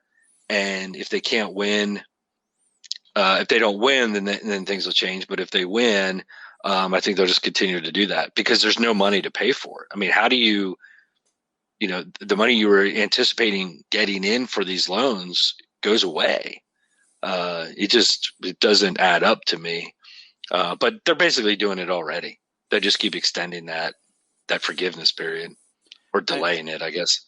If I do wonder if it does go down, will different creditors jump on to, you've extended it, now we're going to sue to get, and then that will get into another mess because, you know, that way they didn't, you know, they're going to say they didn't have the right to extend it, you know. Well, the private loan people haven't done it. I mean, you've had to pay on that for a while now. Okay. You know, that happened during COVID, but then they went back to, you have to pay for it. The only ones that aren't keep extending the delay is the government one. So yeah, like if you got it through Capital One or somebody like that, you've been having to pay on that. Now the good part about it is, with the delay, if you're an idiot like me, you continue to pay for the loan because you feel like you owe that money. And all of it goes to principal, you know, so you are lowering your loan amount faster by paying it because you're not paying any interest because you don't have to pay it. It all goes straight to the principal. But most people aren't paying it, I'm sure. So I haven't paid it. Yeah. So, I've been paying my credit cards instead. Yeah. Well, yeah, I mean, that's a positive to it. You know, if your money then is going to go back into the economy from not paying your student loan, that's a positive thing, right? So yeah, I don't know. It's I'll be surprised if you're right, but I don't think it's out of question of happening for sure. Yeah, I mean, the Supreme Court is. I have another prediction, but I'm going to save that for Jake. But yeah, I'm not expecting that many things that I agree with. For it might be pretty brutal this year. So, all right, let's get to some sports. Random ass sports things here. I don't know how familiar you're with sports. More than my wife likes. I'm probably the unique one, Adolph, that I'm as much into sports as I am movies and comic books and geek culture. I fully balance them out, so I'm good. What do you got? All right. Now, I'm not super familiar into sports. I did a little bit of homework for these two predictions. Okay. The first one is just like a lowest possible fruit to pick. You know, when it says, Yep. You know, you pick the fruit that's easy to pick. Yeah, this is a super duper duper easy one, but I'm going to say it now. You're going to be mad when I say it because you're like, oh, yeah, of course. You ready? All right. Yep, go ahead. This year is going to have the Women's FIFA World Cup, right? Yep. Last 2 years in a row, the U.S. women's have won it. I'm going to say they won it for a third. Well, I agree with you, but you were right. That was a pretty safe prediction. Do you have any sports ones you want to throw out there, just for the hell of it? I think we're about a month and a half away from the Super Bowl. Playoffs haven't been fully decided yet. So picking a Super Bowl team is or a winner, I should say, is still a prediction. I think the team that is going to win the Super Bowl is going to be the San Francisco 49ers. Oh.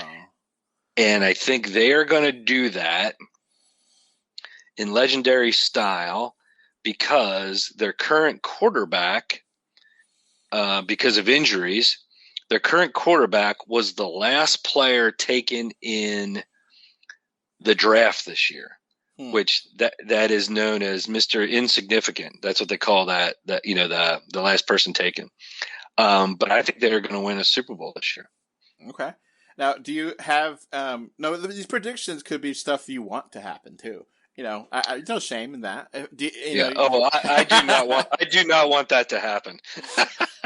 I do not want them to win, but I think they will.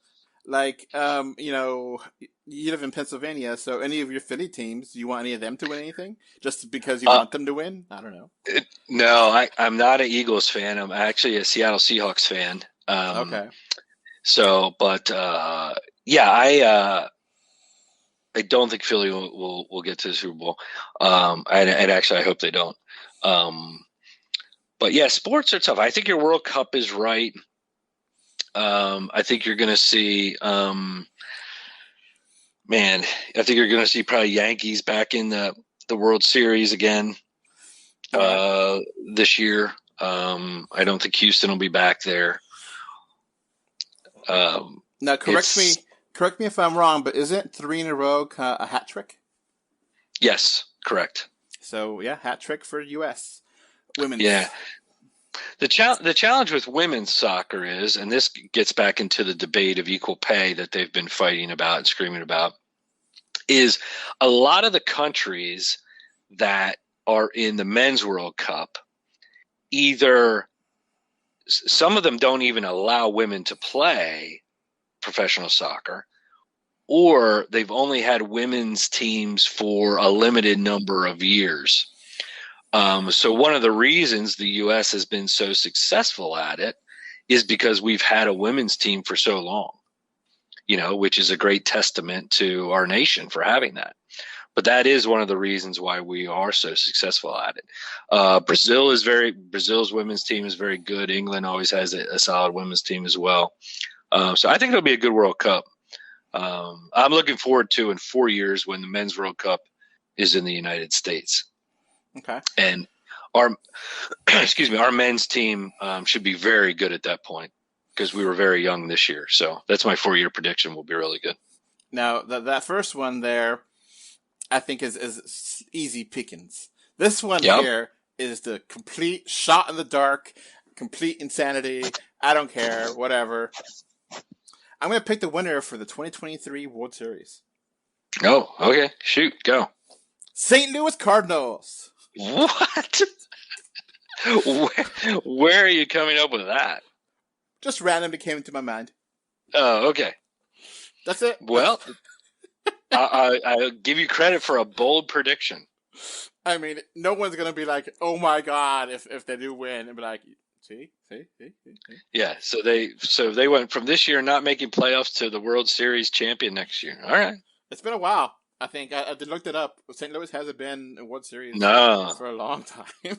They haven't. Now I am a Phillies fan, and we got smoked in the World Series this year, but we'll see. I'm not sure if they can make it back 2 years in a row. So, all right, you got any science predictions or no? No, man. No, I'm coming off a vacation. I've gotten zero science predictions. I'm hopeful that we can continue with fighting back these viruses and stuff, and I think we will. But I don't have anything beyond that. What do you got? All right, the Webb telescope? Yeah.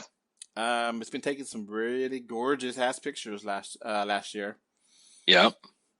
This year, it will take a picture that is truly awesome and unique, and something that might prove the existence of alien life.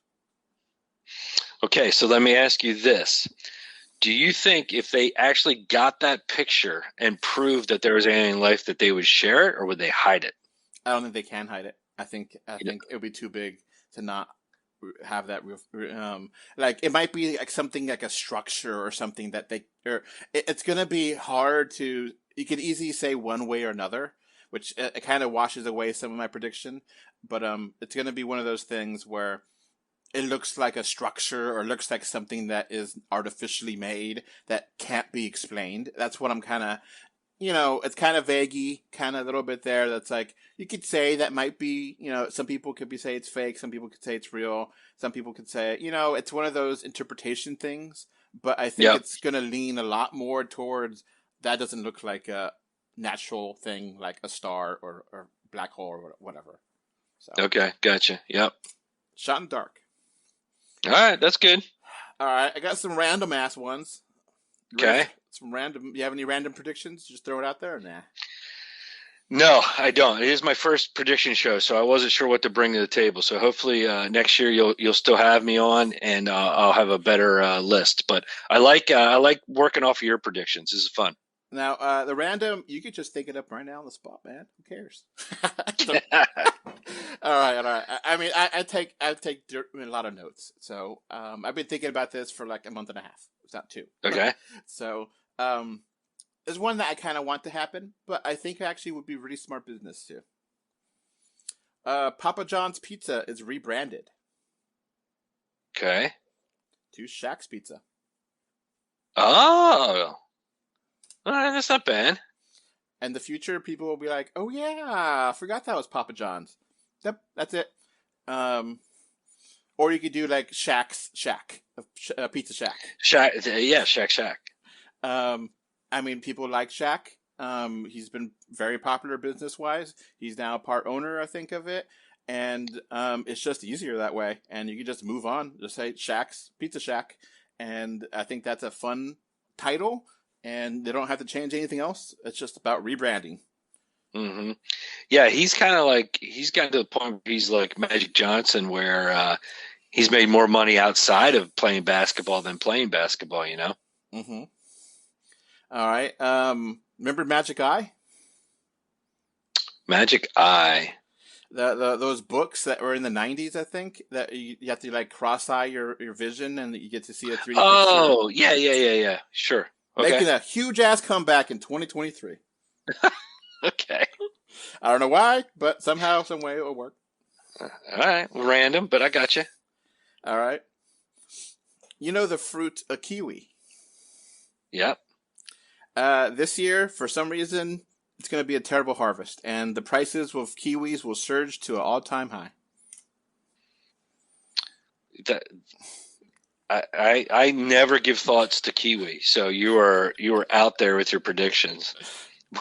Where do you come up with kiwi predictions? Just, random ideas. It's like, okay, we think of things, supply chain, and it's like, okay, food stuff, and you never know, crazy shit happens, and you never know, what happens, and what supply chain thing, this year is, great year or a bad year for this thing. It's just randomly. I think I was drinking a Snapple, or my wife was drinking a kiwi Snapple, and I was like, hey, that might be fun.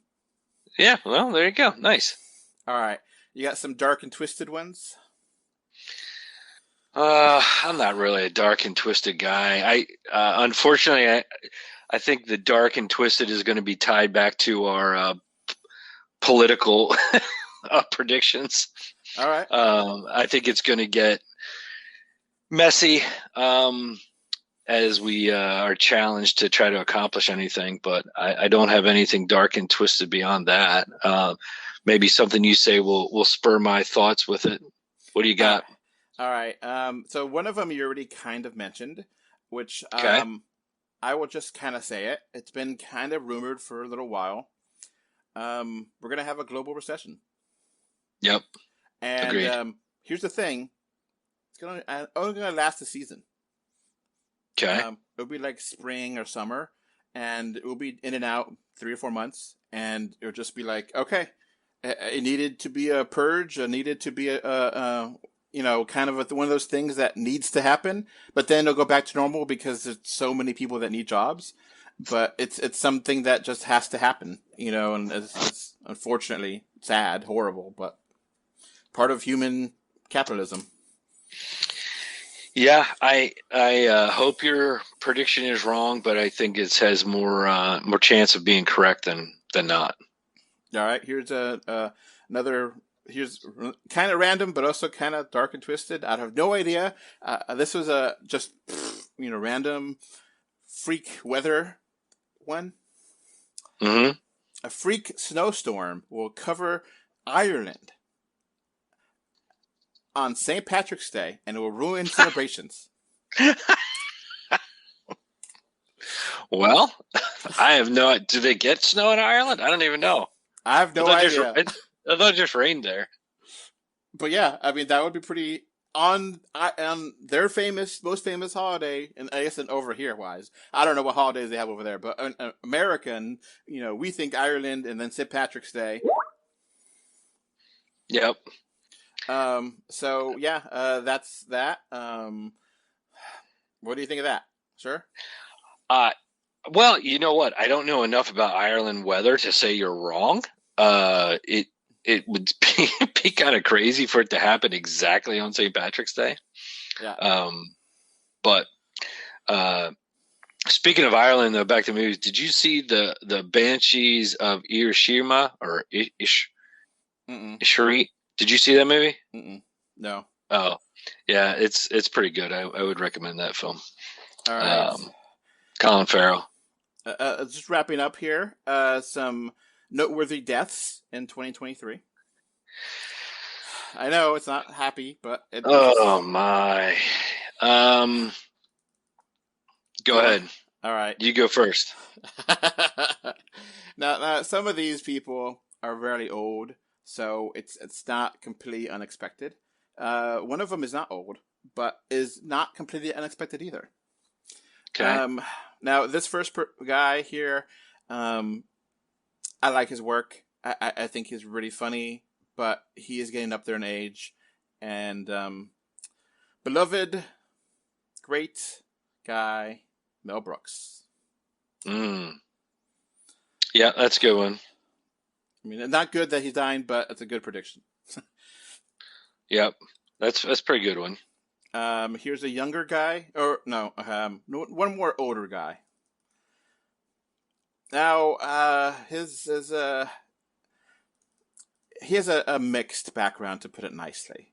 I do like his work on TV, but especially one movie specifically. But he has some ugly background with how he treated some of his female women in his workplace. But Bob Barker.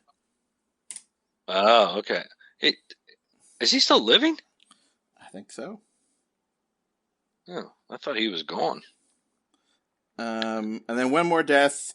Now, he is relatively young, but it's not going to be unexpected. Pete Davidson. Oh, yeah. Yeah, that wouldn't surprise me. Well, the two I think we're going to lose in 2023, which is going to be sad, but I think it is going to happen. One has been retired for a number of years, and that is Gene Hackman. He's in his 90s, and I think he is going to leave us, unfortunately. The other one is old, but still active, but I think, unfortunately, it will come soon. It will be Clint Eastwood. Oh, yeah. I think both of them are definitely up there in age, and yeah, we're likely. Yeah, I think, unfortunately, I think we'll see their passing this year. But thankfully, we're left with a lot of their work that's great. All right. With that, we'll wrap up the prediction show for 2023. Hope you had some fun, John. I did. It was great. It's we don't always get to do this back and forth so much during our other shows because we're so dialed into talking about the actual movie and things that happened in it. So it's neat to go back and forth with some ideas. So I appreciate it. Yeah, it was a good time. All right. Bye. All right. Take care. Thanks. But wait, there's more. Warning, this podcast is uncensored and contains profane adult language. Hello. This is Adolph, and I have with me Jake. Howdy, folks. And we are doing the third part of the 2023 prediction show. Woo! Yay. And Jake, will you do the honors and tell the listeners when we are recording this so that way people know? We are recording this on January the 2nd, 9:11 a.m. Pacific Standard Time. And the year? 2023. All right, then. So, we had quite a few predictions from last year to go over. This year we're gonna, have some news topics from that we could not have predicted that happened, but did happen. And then we'll talk about movies we're dreading and looking forward to, and a recap of 2022, and do predictions for 2023, including 3D, 2D, and dark and twisted predictions. So, what news events from 2022 could you not have predicted, and it's just something you got to talk about? Oh, Elon Musk buying Twitter. Oh yeah, that talk about dumpster fires. Oh my god. Yeah, I'm like just tell everybody get your s'mores ingredients and just go to Twitter and just enjoy the dumpster fire. It's like I kind of understand his idea of free speech, but at the same time, you need to have some moderation because now the savages are just going wild and having racist and all this kind of horrible speech on there, and it's just so much garbage now, and much more than it always been. Yeah, it's like free speech, $8 a month. Oh, and then that whole thing with we want to be Twitter Blue, and you have to pay. And to be verified, it's like, oh my god, $8 is a lot of money for that, for the check mark. If you want $2, when people want what they want is an edit button. Yeah, $2 a month, sure, maybe, but $8, no. I mean, if $2 also took away ads, then maybe more and made it easier to boost your, tweets, sure. But it's just been disaster, and make money off of Twitter. The first thing he should do is create a killer app to use Twitter, because they are developers who've made some pretty good bank making superior interface apps to use Twitter than what Twitter offers. Yeah. Get in the app business and make a better app for Twitter. Yeah.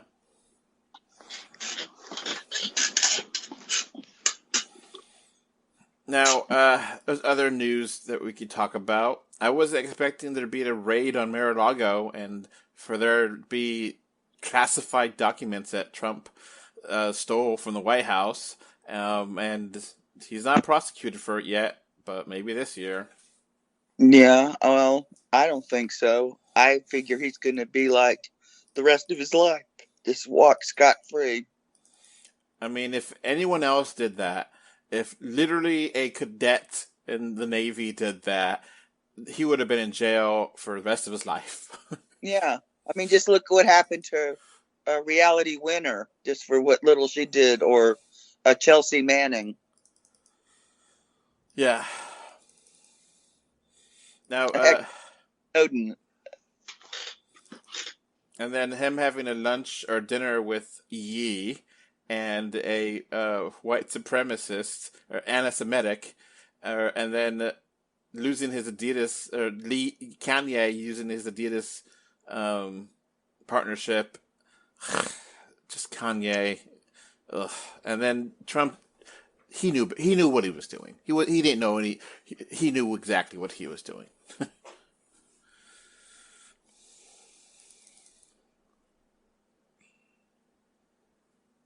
Yeah. And I think we can say that nobody's surprised Queen Elizabeth died. If anything, we were surprised she hung on as long as she did. Yeah, I mean, she got to her jubilee of 70 years, so that's impressive. Yeah.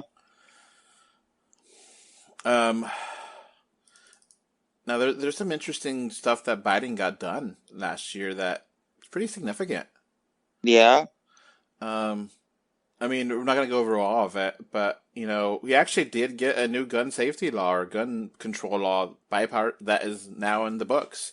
And it hasn't really stopped massacres from happening, but it might help in the future. Yeah. And considering how it's been over 30 years since the last one, it's any progress is progress. Yeah, especially when the idiots let the assault weapons ban expire. Yeah. God, what idiots. And then Build Back Better became into the Inflation Reduction Act, and that actually got passed, and it's the biggest funding of IRS and huge amount of money for climate change to help fight that, which is pretty cool. Yeah, let's just hope it's not too little too late. Yeah. Oh, and same-sex marriage and interracial marriage has now been codified into federal law. So that's going to be harder for the wingnuts to get that overturned. Yeah. Yeah, take that, Supreme Court. Oh, I don't think any one of us could have really thought that Morbius would get a re-release in theaters. Yeah, and bomb harder the second. Yeah. Oh, Lightyear bombing. Yeah. That was shooting fish in a barrel. That was talent to make that lose money. Gas prices went like sky high during the summer, and then now are like pretty cheap. Well, they're still high here. They haven't really went down, so that really sucks for us here in Oregon. Chip and Dale movie is actually pretty great. Yeah. Yep, it was really great. That really surprised me how really good it was. Everywhere, Everything, All at Once was a pretty good hit at the box office, and it's pretty well loved. Oh, great movie. If I was going to do a top 10 or a best of, I would put it at the top. And we got some Bollywood love in America this year, more than usual. RRR released on Netflix, and that was actually pretty popular. And we got a theatrical 3D release with Brahmastra. Yeah, and we might get some more this upcoming year, maybe. So, I mean, all the drama with Ezra Miller. Ugh. Yeah. Yeah. Avatar 2 made $1 billion in less than 2 weeks. Yeah. So I guess the guys who think box office means quality and justifies their opinions are celebrating. I mean, I wish success on all movies, but that box office isn't the only metric of quality. It's just the only metric of profitability, pretty much. Any other news events that you want to mention in 2022? Well, I guess we can talk about the red trickle. That Republicans were expecting to win a huge win, and which is, usual what happens for midterms. And they got the House, but barely, and they did not get the Senate.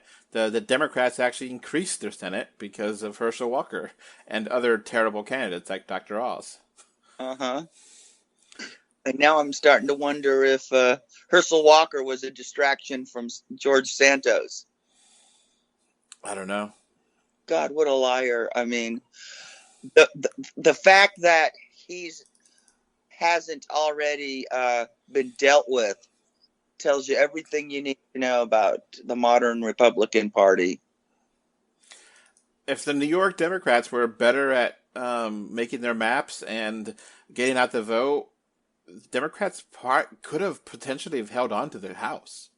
Oh, they should have held on to that seat, but blame needs to go where blame is deserved. George Santos is a fucking liar. Every word that comes out of his mouth is a fucking lie. And the fact that there's not a law to boot him for basically committing election fraud,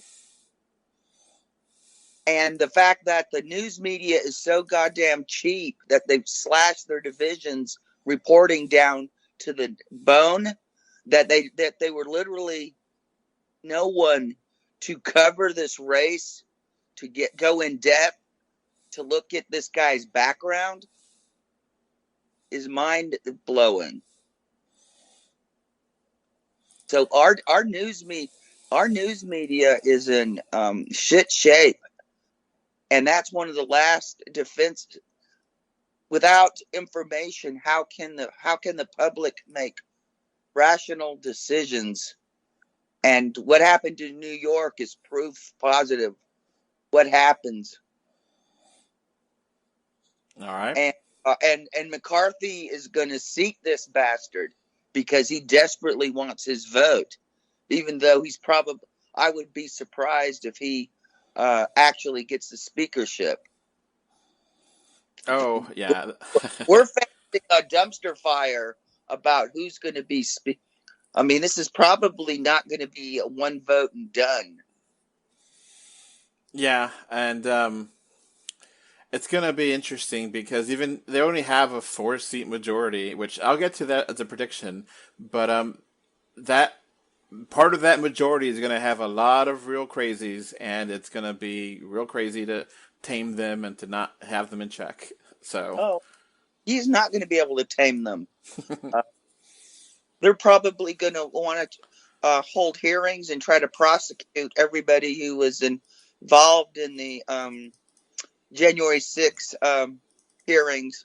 And then, of course, they're going to go after Hunter Biden's laptop because obviously that's the most important thing, more important than the war in Ukraine or the rise in diabetes in people or all sorts, or wildfires, climate change. None of these things matter. It's just we got to get to the bottom of Hunter Biden's laptop. did you actually hear about what was in the bottom of the laptop or no? What? It was It's hilarious. It's nude pictures of Hunter Biden. There's stuff. There's videos of him up on Pornhub. So yeah, that's what they're desperate to get was that. So yeah, whatever. Yeah, I'm like whatever. God, I just hope they just don't. I just hope they just keep Trump's junk away from us.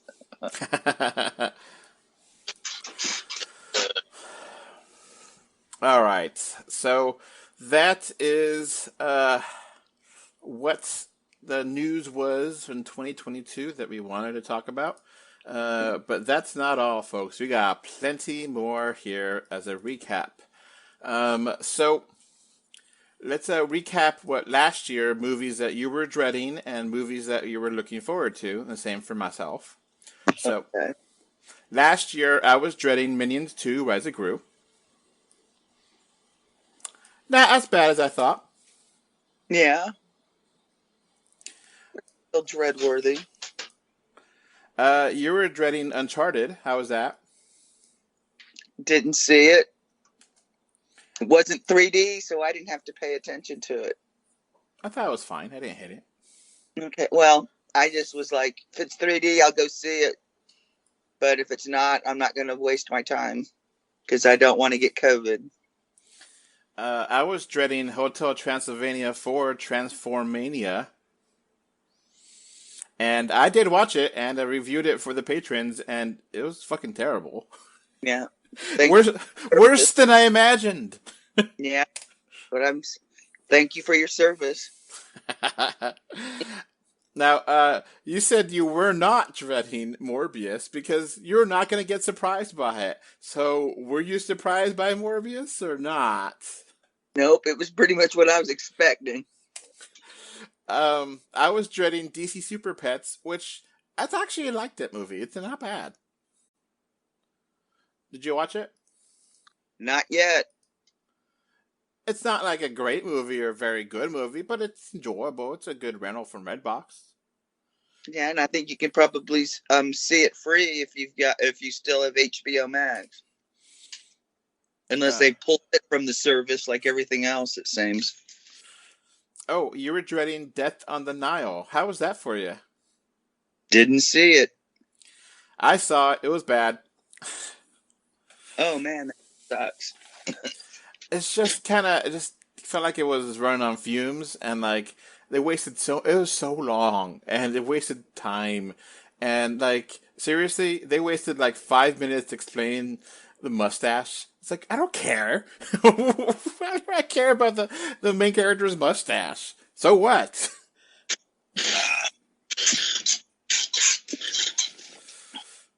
All right, you were looking forward to the Batman. How was the Batman for you?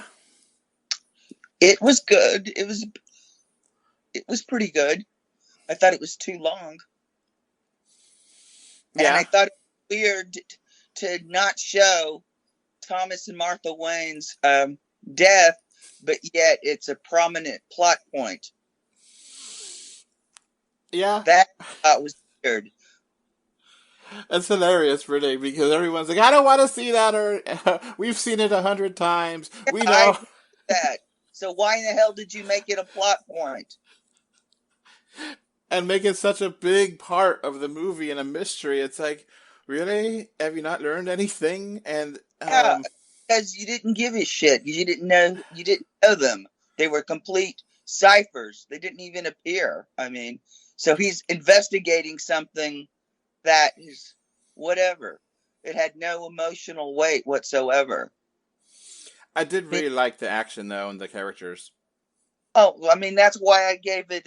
That's why I rated it as high as I did, because there was a lot going for it, and even though it was really long, it wasn't what I would call boring. It was just I thought too long, dragged things out too long.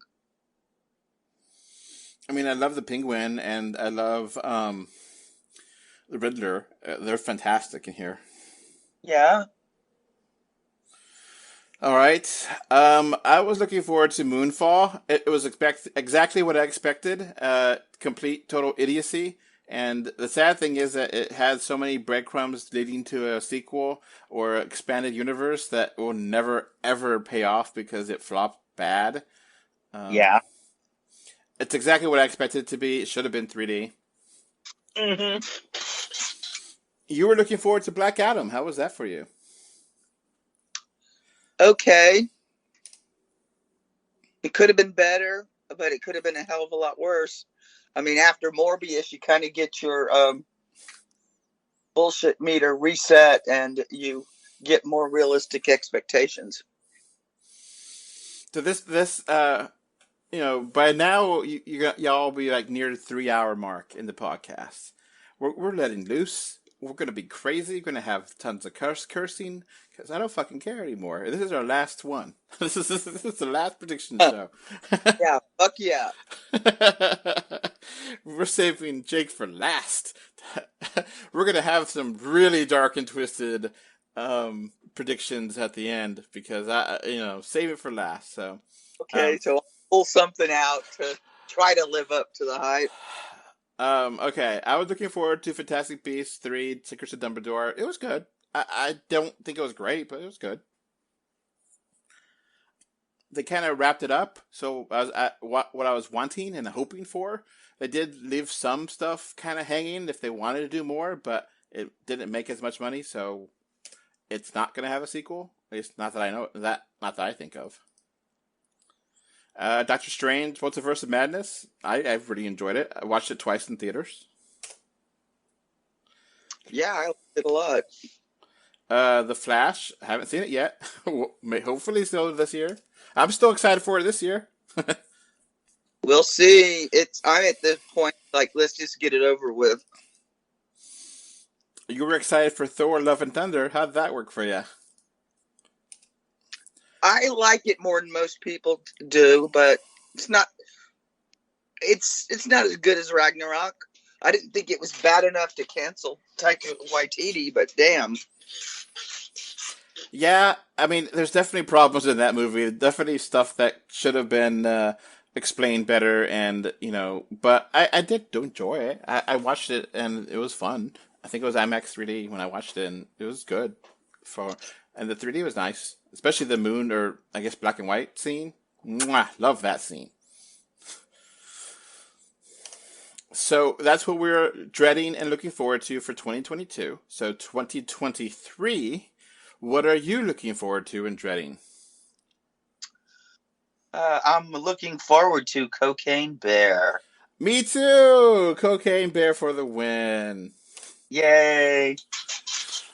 Yeah. It looks like a stupid, fun movie you watch either drunk or high and just have good time. Yeah, I'm trying to figure out if I can afford Uber to show up stoned.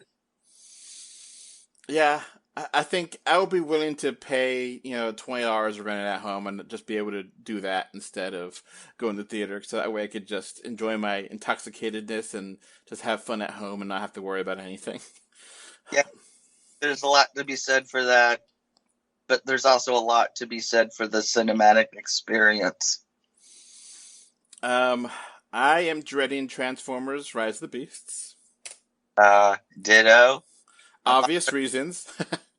I'm also dreading Winnie the Pooh, Blood and Honey. It looks terrible, and not in a good way. I know y'all are looking forward to it, but I'm not into Dungeons and Dragons. I don't know. My gut is telling me something's off about that movie. Oh, I'm looking forward to it big time. That trailer looked awesome. And so I'm hoping it lives up to its trailer. I'm definitely looking forward to Shazam 2, Fury of the Gods. I am too, but I don't think it's going to do well. So looking forward to Flash. I think it has potential. Coyote versus Acme is one I'm looking forward to. I'm absolutely dreading the next Trolls movie, which is like, really? Again? And World Tour is a significant, interesting movie in history of cinema, but the movie itself is not great. It's not even good. I think I gave it a 5 when I reviewed it for patrons. So it's like, the first one I actually kind of like, and it's getting worse. So, no, not interested in more Trolls movies. Yeah. And I'm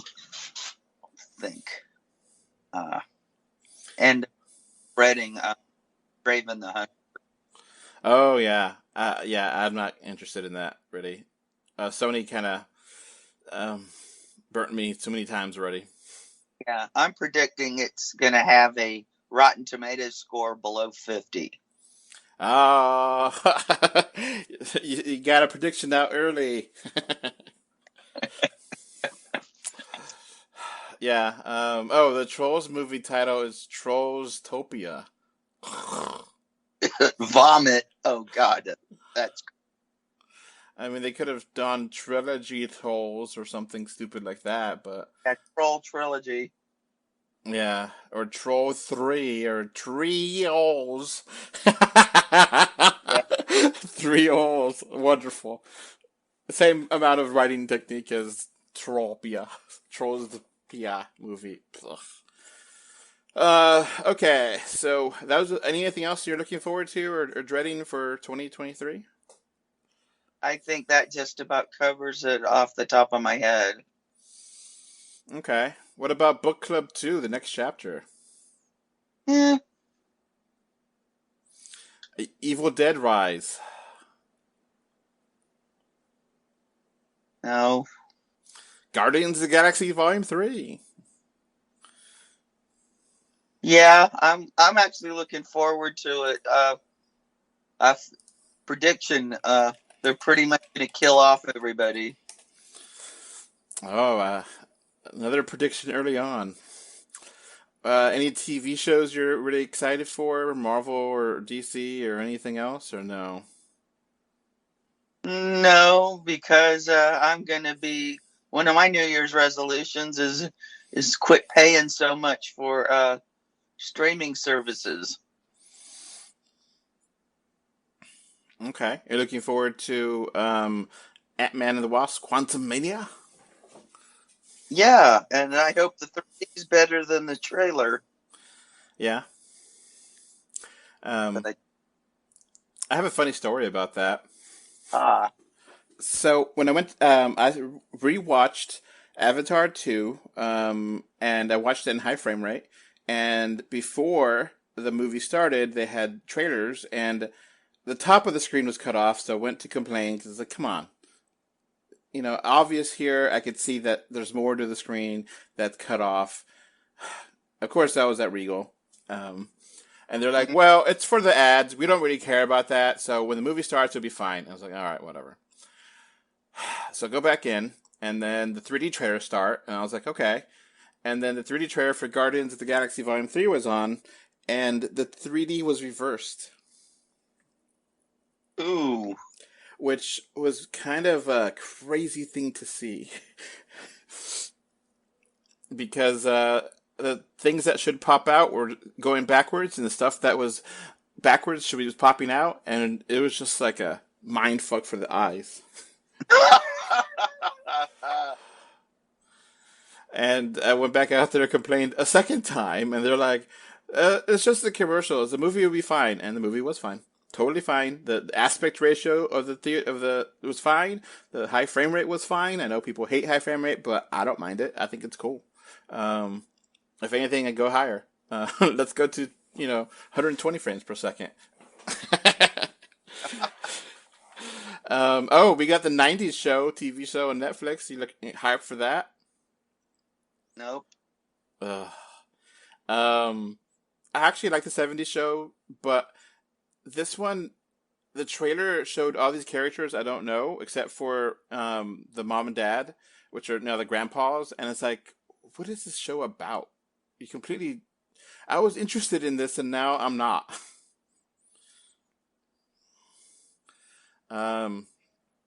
There's a new show called The Lazarus Project on TNT. Interested in that? Nope.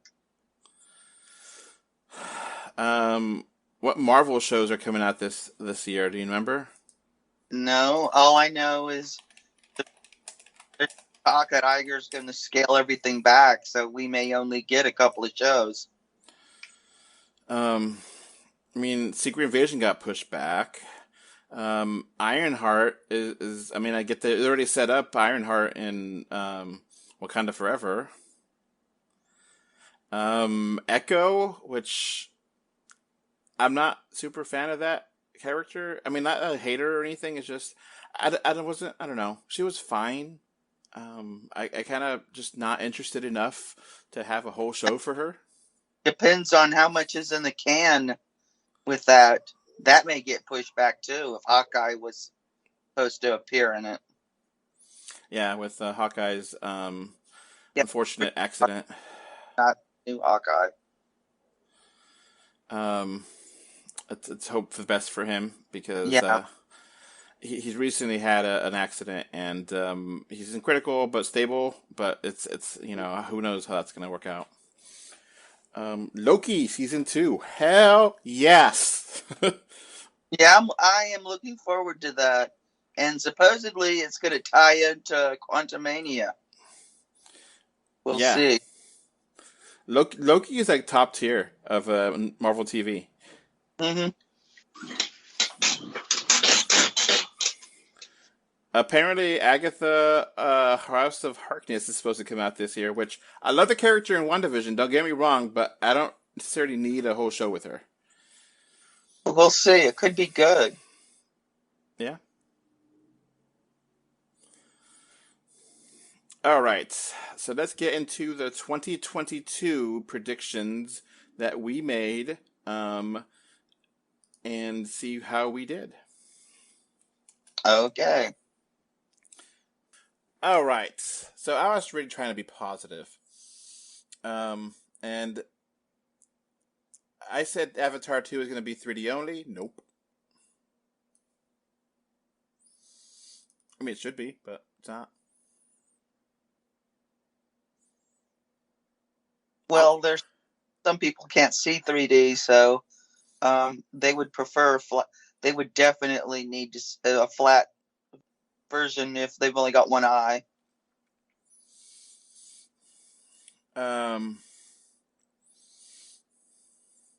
I said Uncharted was released in 3D, and it did less than 300 million. And no, it did not release in 3D and did 400. So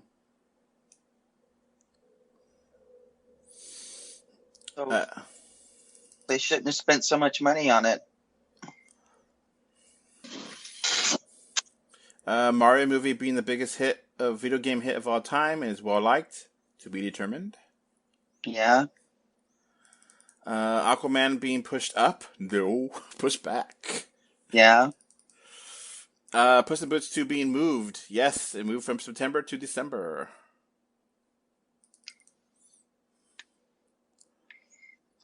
Now predictions for you. You said Avatar 2 kicks off a new suite of 3D movies, to be determined. You said Sereno was going to be a surprise hit. No. Oh. It flopped bad. It made about $6 million worldwide. Yep. Did you ever see that? Nope. You said Turning Red was going to go to Disney Plus. Absolutely did. Ding. And that was the first one correct that you did. You have a couple correct ones. I said Apple will announce a VR headset and it'll be awesome. Lots of support. No, but it might still happen this year. Yeah. So it's a no and to be determined. Jurassic World Dominion's going to be totally insane and lots of fun. It was for me.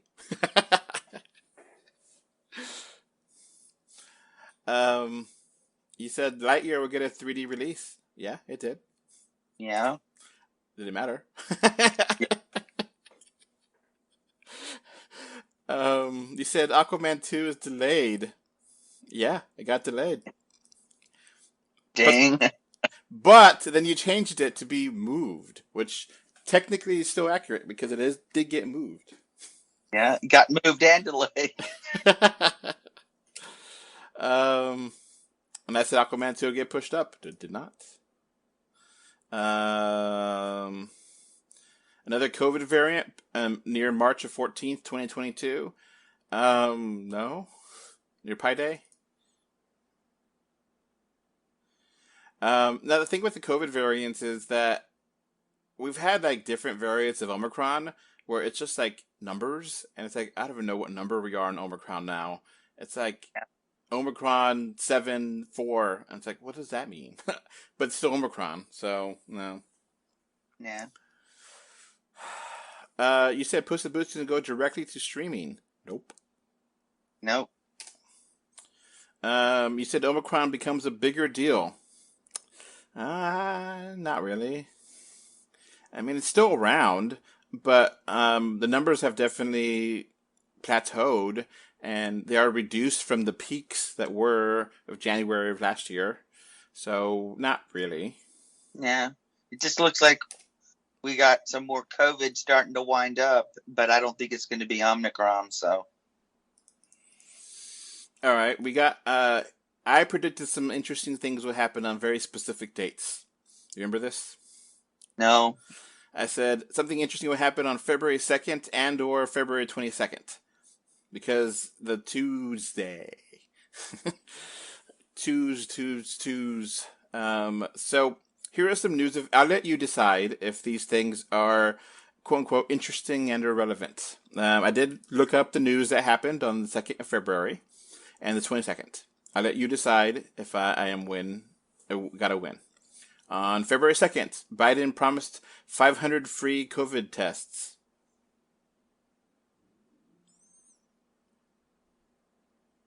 Yeah, why not? I mean, yeah, he should have done it before, but fine.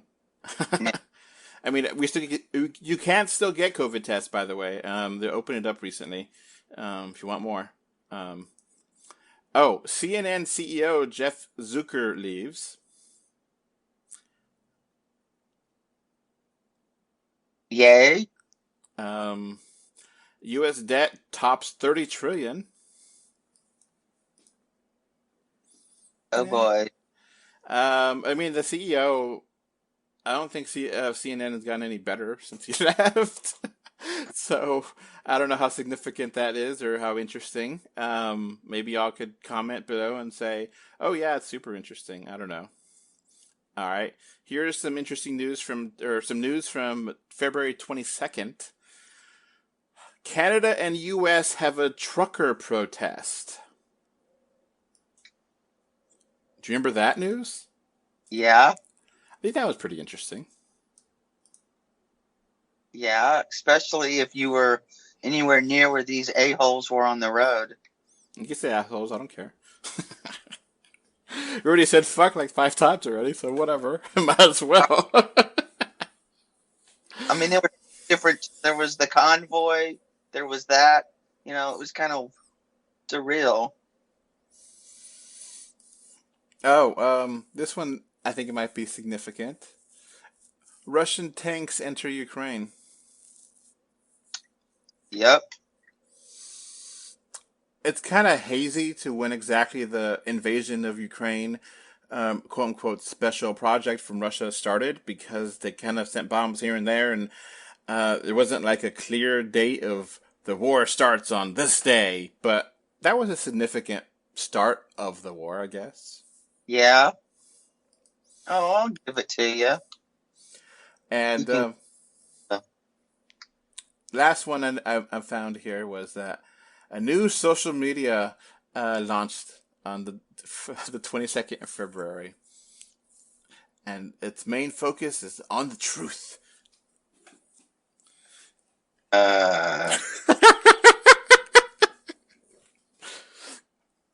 Yeah, Truth Social launched then, which has not really taken off like Mr. Trump has wanted. Well, its name is Two Lies in One. Yeah.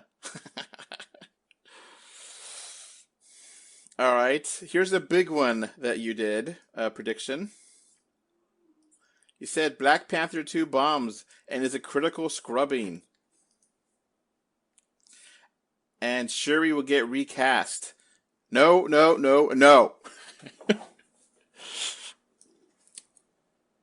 Sorry, Jake.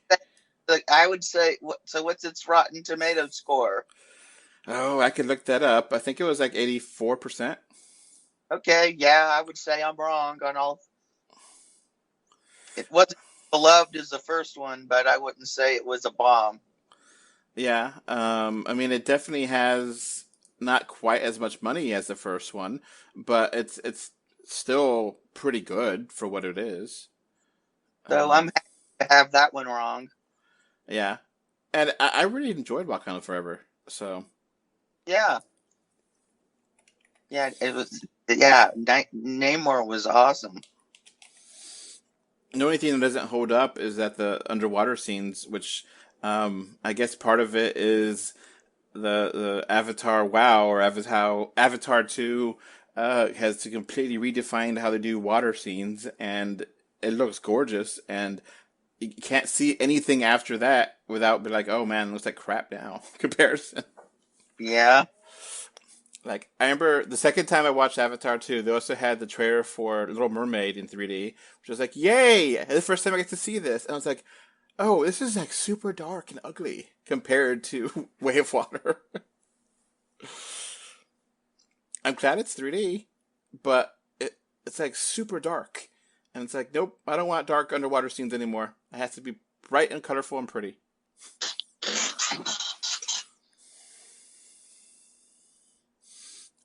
So yeah, Wakanda Forever, box office wise, not $1 billion like its predecessor, but definitely decent. I think it's let me see the box office mojo for this. They say that it has made $820 million. So hey, that's not $1 billion, but that's still really, really good. Yeah, impressive. And if it didn't turn a profit, it's their fault, because that's still good box office. Yeah.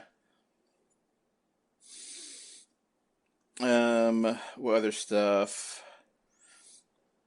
Inflation, gas prices go way down. That was my prediction. And unemployment will hit 2%. No.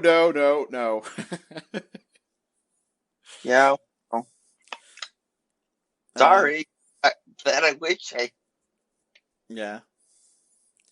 Now this is up to interpretation. I said Afghanistan will become a total disaster. Yeah, it did. And that UN will call other countries to help, but no one cares. Yeah. Yeah. And China helps, but only to steal supplies. And everyone else basically writes off Afghanistan. Yeah, I don't know about China, but maybe they did it and I don't know about it.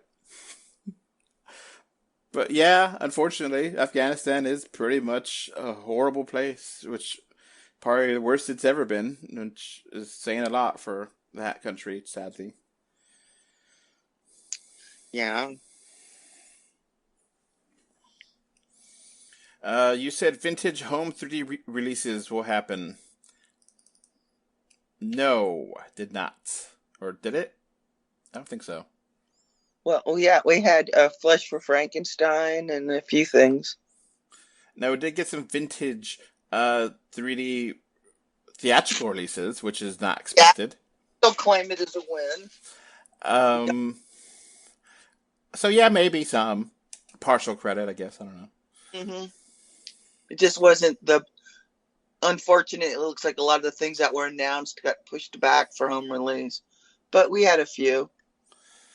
I said a watered-down Build Back Better bill eventually passes. And it'll pass before July 4th. Well, we did get the Inflation Reduction Act into law, but that did not happen before July 4th. So, partial credit for me.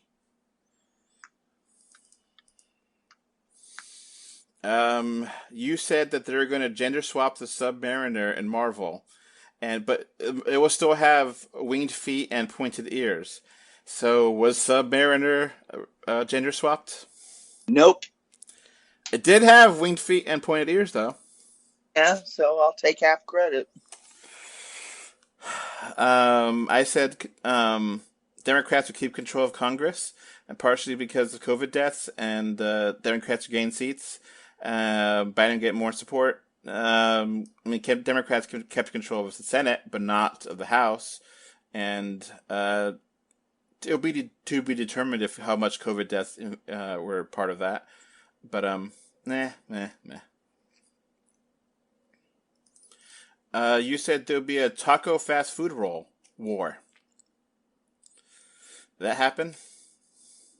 Not that I'm aware of.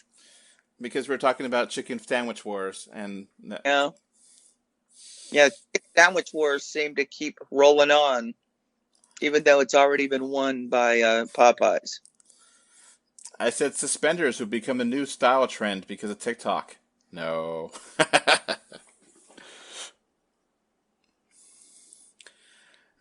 When's the last time you wore suspenders? Oh God, I'm trying to remember.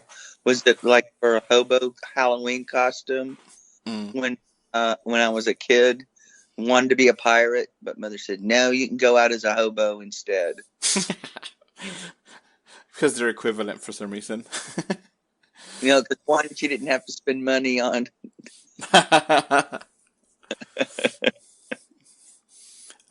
You said the Spark Brothers would win an award for best song. I don't think that happened.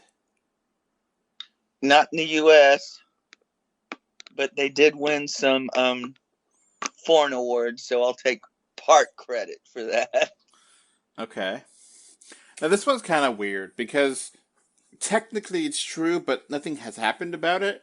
Because like right after you mentioned it, it did happen, but I don't know. You said Trump family would get indicted for January 6th, but it won't go anywhere. I mean, they got somewhat indicted for some stuff, but they didn't. Nothing has happened from it, right? Yeah. So my new prediction is jack shit happens. Trump doesn't get indicted. Trump just skates. All right. It said Filipino food will become a new craze. Nope. We are getting a Jollibee though next year. 24 or this year? Yeah, 4. Okay, cool. I want one. Yeah, Jollibee's awesome. You said another Afghan war. Nope.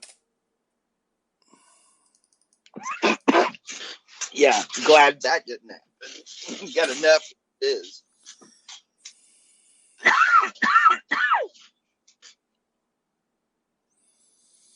You said the Kardashians will no longer be relevant and not a thing. They're not as relevant, but they're still there. Yeah, Kanye couldn't take them down. Oh well.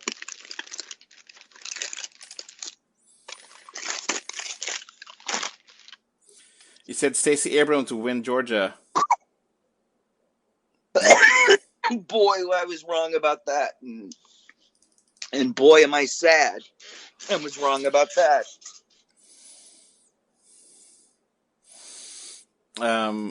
Quibi, Crackle, and other streaming services are joined together to make a brand new big one. Nope.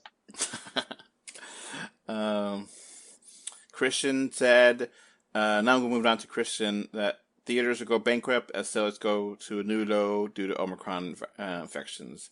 No. That was also something that one of our patrons, Mr. Bengal, said. That there's going to be, and then Krista said there's a new era of home 3D, which no. Released stateside. And the number of theatrical 3D releases the same as 2021? No, it was less. And then that was Mr. Bengal as well. And Avatar 2 causes a resurgence in 3D to be determined. Yeah, determined. Mr. Bengal was looking forward to Puss in Boots 2, Doctor Strange 2, Minions 2, Thor 4, Mission Impossible. Mission Impossible hasn't come out yet. Avatar 2. I mean, besides Minions, I think that's a pretty good suite of movies. Now, I do have his stuff for this year. He did say on our chat on our private patron Discord server, he's looking forward to Knock on the Cabin. At the Cabin? Yeah. Ant-Man 3, yeah.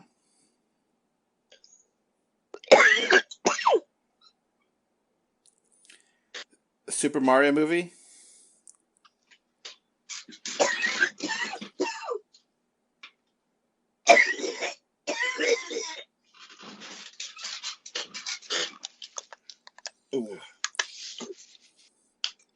Sorry about that.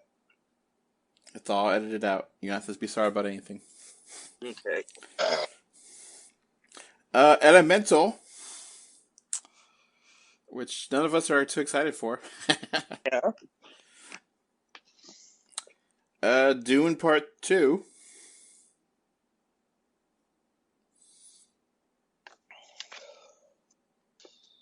I mean, I want to see it, but I'm figuring it's not going to get any promotion. I figure Warner's just going to dump it. Apparently there's a new Gremlins, I think, on Netflix, which I'm interested in. Yeah. Hopefully Joe Dante's involved in it. And he was dreading Dungeons and Dragons, the new Scream movie, Transformers as well. All right, so that's our recap for 2022 predictions. You got some right. I got some right too. The biggest one that I got right was that crypto and NFT fading big time. Yep. So that absolutely was a big deal. It's not completely dead, but it's significantly less than it was.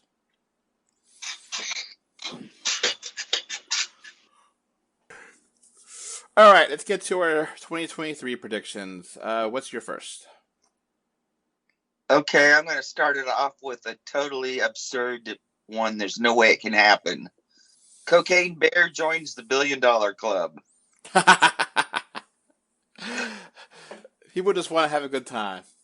Yeah, I want to live in that world where a movie like Cocaine Bear can make $1 billion at the box office.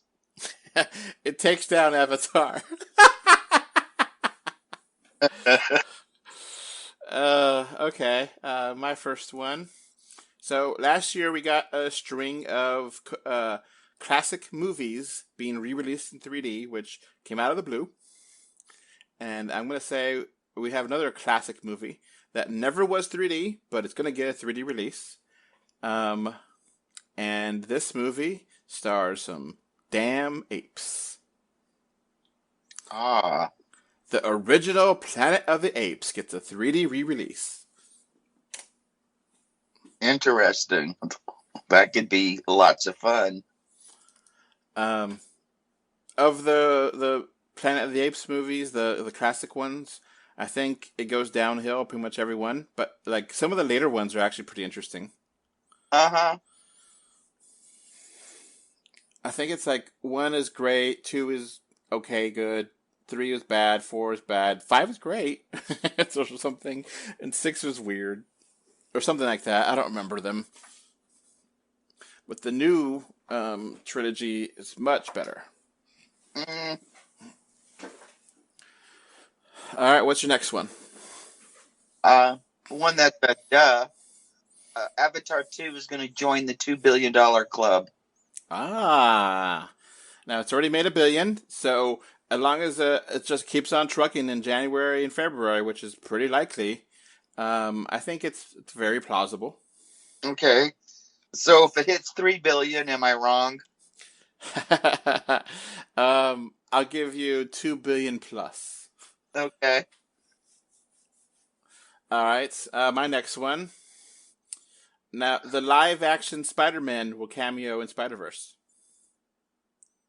Yes. That's a good prediction. I hope comes true. Might as well go all the way. It's gonna have like 50 Spider people flying around in the trailer. How much, Now I don't know. It's gonna be if they're just gonna keep it live action or not, or they're gonna actually animate them and have them voice. I imagine it'd just be that one. That they would probably just voice them, and that way it doesn't get too weird with, live action mixed in with animation. I mean, it could be weird that way, but I think it would probably be the easier, more profitable way is just to call them up to do a phone call, and all 3 of them will do that without hesitation, and that'll be fun. What's your next one? Okay. 3D is going to get an Avatar 2 bump, but we're not going to even get a hint of it until the summer. And I think we're going to get announcements for projects. Interesting. Okay. Yeah, it definitely could be a lag between that. I imagine there's a lot of studios that are watching its success and be like, okay, maybe we weren't going to put the money in for 3D, but now we will.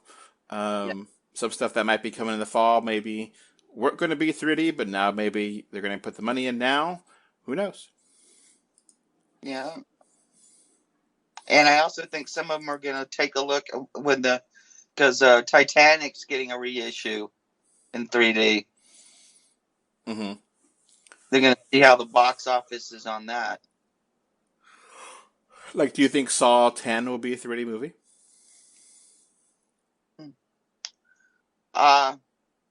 Probably not. I would actually be surprised if Warner Brothers has any 3D movies this year. Now, Ghostbusters Afterlife 2 is supposed to come out this Christmas. And the first Ghostbusters Afterlife was not 3D. I'm a little bit surprised that they were able to make this movie so quickly. I wouldn't be surprised if Afterlife 2 is 3D, though. I think that is something that Sony could do while they're making it now. Yeah. I figured the reason it's such a quick turnaround is they probably filmed it back to back with the other one. All right, my next prediction is with the Flash movie. That it's going to be worth the wait and be awesome, be a huge hit, and it will include cameos from Grant Gustin and John Wesley Snipes.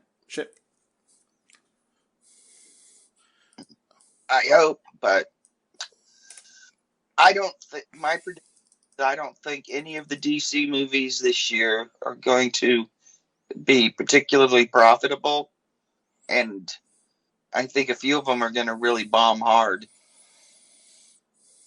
Like which one? Hey, like as much as I'm looking forward to Shazam: Fury of the Gods, I think it's going to thud like Black Adam. I have no idea about Blue Beetle. That's interesting to see where that's going to go because that's a property that's very unknown.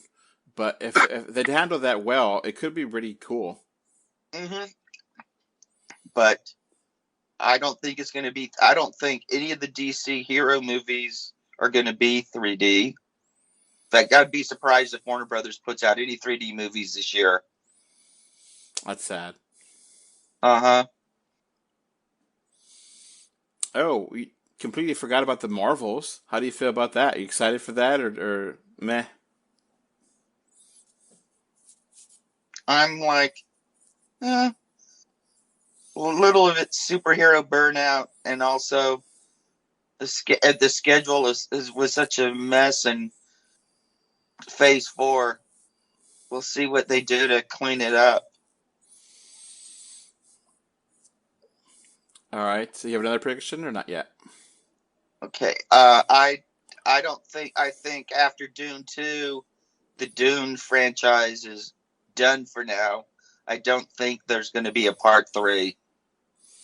Okay. And that has more to do with I don't think the studio. I don't think they want to work with Warner Brothers anymore. Okay. Especially since they changed studios anyway. So I think Dune is done in 2. Okay. I think the new Haunted Mansion will also flop. Yeah, that's not. That's coming out in August. I'm surprised. Okay. I think if it comes out, it will flop.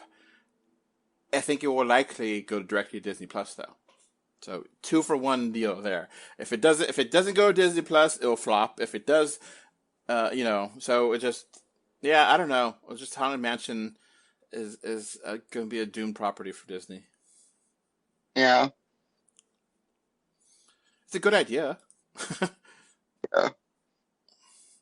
All right. Another Flash one.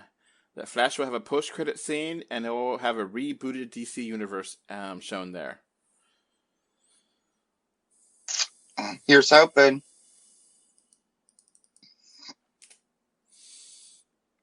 All right. Do you got another 3D one or no?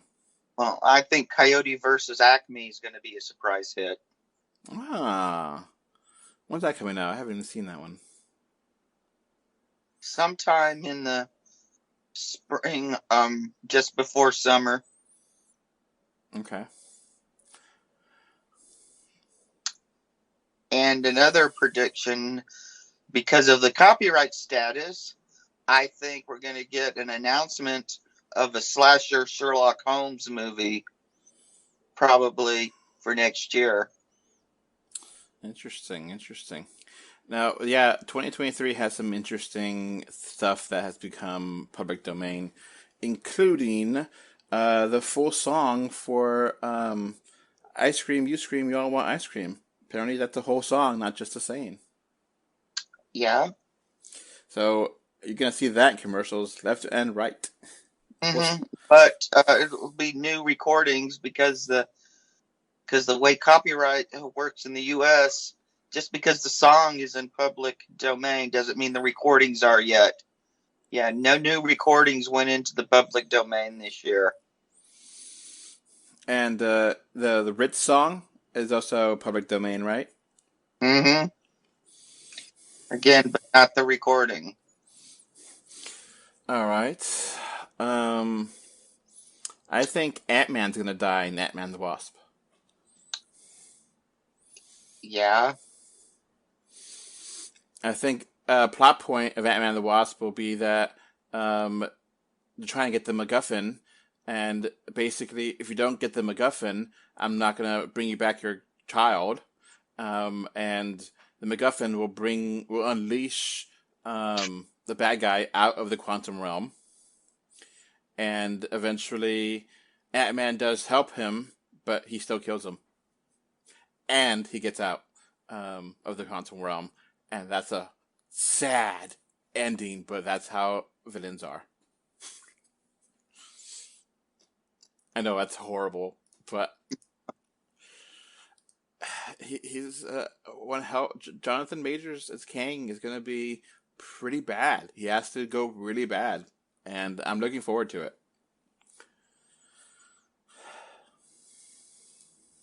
Yeah. Oh, and I think here's another. Disney's going to push the Steamboat Willie version of Mickey Mouse. They're going to shove it down our throat until next year because it's the last year they can make money off of it because he's the public domain and there ain't really much Disney can do about it at this point.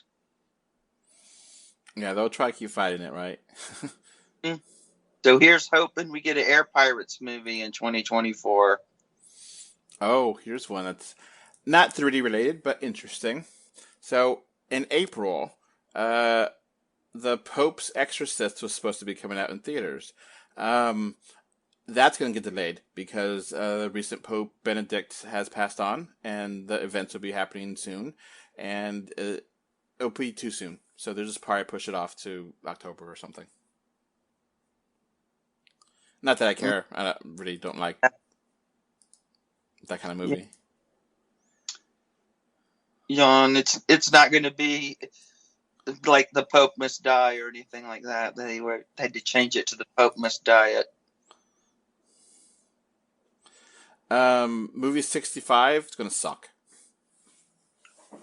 And it's going to bomb.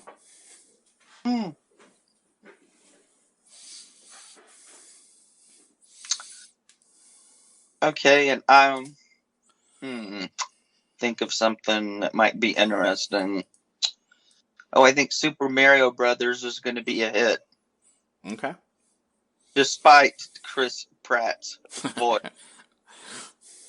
All right, here's going to be a first edgy one. This is a 2D movie. Now, I don't know if you've seen the trailer for this or not. It's a movie called Jesus Revolution. Okay, I haven't seen the trailer, but I've heard of it. So, this is a movie starring Silent Bob. Not Silent Bob. The actor. Man, I can't think of his real name. Kelsey Grammer? Yes, he plays a preacher, and the preacher is in the 60s, and his daughter is a hippie, and he's like, I want to be with the hippies. I want to get to know these hippies and see why they live this lifestyle they live. And slowly but surely, he starts incorporating the hippies into their church, and people get mad that he's having the hippies be in their church. And the hippies are happy that they have a place they could call home as a church. So that's the movie. I think that Fox News is going to attack this movie as a quote-unquote woke Christian movie, and they will say with a straight face, Jesus would never love hippies. Even though he looked like a hippie. Yep. They won't even see the irony in any of it.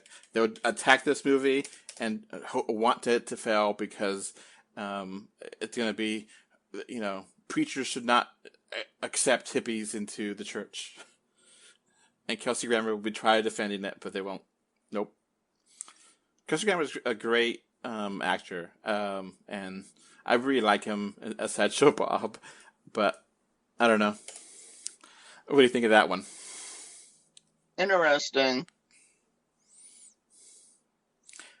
All right. You have any more? Fox's and the right-wing Mighty Wurlitzer press machine's going to go after Kraven the Hunter. Oh, okay. They're going to say it's because he was too woke. Not enough blood. Maybe because Kraven wants to save creatures by killing them instead of just killing them for sport. Or I'm vegan and is going to hunt hunters. Ooh, that would be edgy. Have you heard of that practice, though? That they allow hunters to hunt endangered animals, so that way they just have to pay a lot of money, and the animals are going to, almost near death anyway, and that gives them a lot more money to give them to be able to take care of the other animals that are not as close to death. Well, they've been claiming that for years, but we know it's bullshit. They're just taking money and letting guys just kill endangered animals. All right. Here's a big one that maybe some of it is more I hope it will happen, but I think it's within the realm of possibility that could be a lot of fun. Now, I think you know this character from the original series and from the 90s show. This comic book character is kind of ridiculous, and his TV show was extremely weird. In fact, it even partly started the Adult Swim series as a thing. Do you know who I'm talking about? Not yet. Now, this TV show was broadcast coast to coast and combined live action and animation. Ooh, Space Ghost, coast to coast. Space Ghost. James Gunn will announce a live-action Space Ghost movie that he is directing and writing for DC. Oh, that would be awesome. And Space Ghost will cameo in the season 2 of Peacemaker. That would be incredible. What about that one? You like that one? Oh, yeah. I didn't even know that Space Ghost was a DC character until I did research on him. I was like, what? I was like, yeah. He wasn't. He was Hanna-Barbera. But then, didn't DC buy him or something? Or, I don't know. Yeah, got him. I mean, when they started buying up everything, like Disney does nowadays. So, yeah, I think that will be a pretty huge announcement, and a lot of people will be happy because Coast to Coast has a lot of love over the years. Yeah, heck, I love the original Space Ghost. It was one of my favorite shows when I was 2 years old. Yeah, it's a fun show, both shows, and it's ridiculous. It's a just good time. Mm-hmm. And I just love Space Ghost shooting Zorak, I think it was, right? I hope if they go with giving him his talk show, we have more stuff with him behind the scenes. And also doing super heroics. Yeah. And Harvey Birdman, attorney at law, shows up. Yep. So those stuff will be referenced, but the main thing will be a full-on adventure for Space Ghost. And, he did for Guardians of the Galaxy. He could do it for Space Ghost and make it a successful, huge movie. Oh, if we're going to go that crazy. And then it's so successful, James Gunn then announces a spin-off movie of Space Ghost, The Impossibles. Oh, okay. Yeah, they're a 60 cartoon, same studio, Hanna-Barbera. And it was a rock band that were superheroes. Oh, it's one of those things. Just like Josie, huh? Yeah. Except these guys got superpowers. Including Coil Man. Uh-huh. Fluid Man. Multi-Man. Some of the villains include Spinner and Paper Doll Man and Professor Stretch. Yeah. Woo! Some basic stuff there. Some basic shit. Oh, you should look up Secret Squirrel if you really want to see some awesome stuff. Okay. Oh, speaking of squirrels, Marvel will announce a Squirrel Girl movie. Cool. And it's going to be super wholesome and sweet, and she's going to be badass. That was a TV show that was supposed to happen, but it didn't happen. I think they're going to make it into a movie instead. And, Squirrel Girl has a lot of love, and she's really interesting. Yeah, Squirrel Girl's awesome. All right. Do you have any more movies predictions, or do you want to go to news and or politics? Yeah, let's move to news. All right. This might be considered a dark and twisted one, depending on your point of view. But I'll say the first one is, after a series of unfortunate events, Republicans lose the House before the end of the year. Interesting.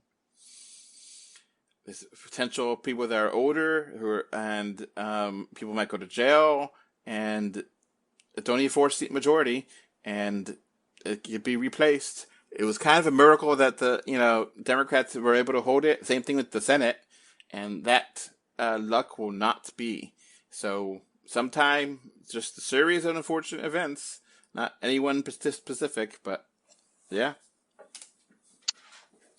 Oh, I'll go one further. I will say Kevin McCarthy is elected speaker, gets the gavel, but loses it in a month. All right.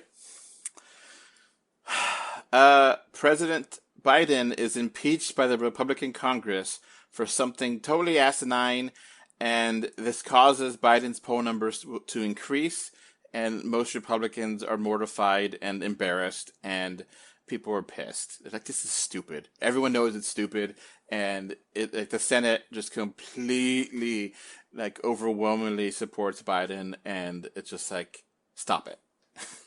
Yeah. That's kind of an easy one to predict, though, because he might be impeached multiple times just for stupid shit. Mm-hmm. Yeah, it'll become weekly impeachment. Just to eat up all the time. All right, got another one? Yeah, I think that cannabis is going to be rescheduled. It won't become legal, but will be decriminalized on a federal level. Okay. I guess if it is rescheduled to be a lesser drug, like alcohol, that's progress, at least. Yeah. That could be done administratively without Congress. Probably the only thing both sides of the aisle will agree on, and it will make money. All right, here's another one with the Supreme Court. You ready for this one? Yep. The Supreme Court completely and utterly destroys affirmative action. Ooh, I hope you're wrong, but I think you're not. Yep. All right. Do you got any other ones?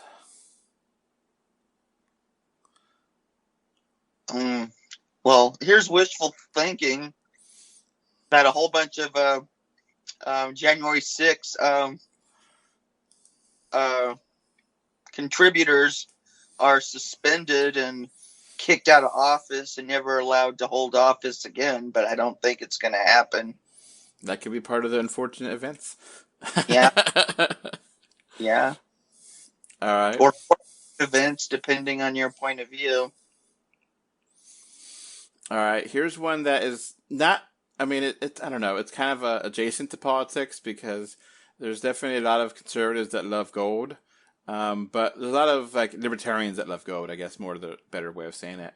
The world will find a massive supply of gold, like a huge amount, and it will completely and utterly ruin the gold market, and gold will be low to the lowest part in recorded history. Yay, be awesome. So it would just be like, oh shit, you can get a gold necklace for $5. I could try electroplating or all sorts of gold casting and things that there's no way I could afford to even attempt now. Because gold right now is how much is gold worth right now? An ounce as we're recording this. I don't know. I have to look it up. But yeah, just kind of a random ass thing. I don't know. Gold price is $1,826. Damn, I would have guessed it was like 1,000 an ounce, not nearly 2,000. So yeah, something like that. All right, are you ready to go into some dark and/or twisted predictions? Yeah, that sounds like a plan. All right, some noteworthy deaths.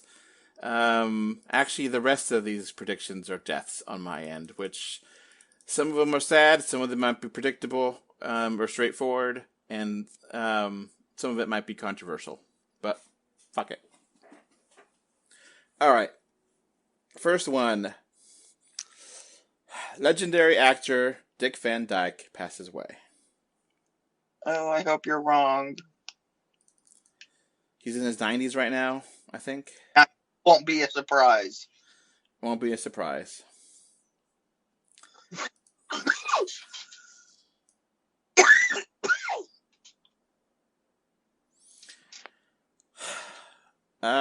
Comedian Bill Cosby dies.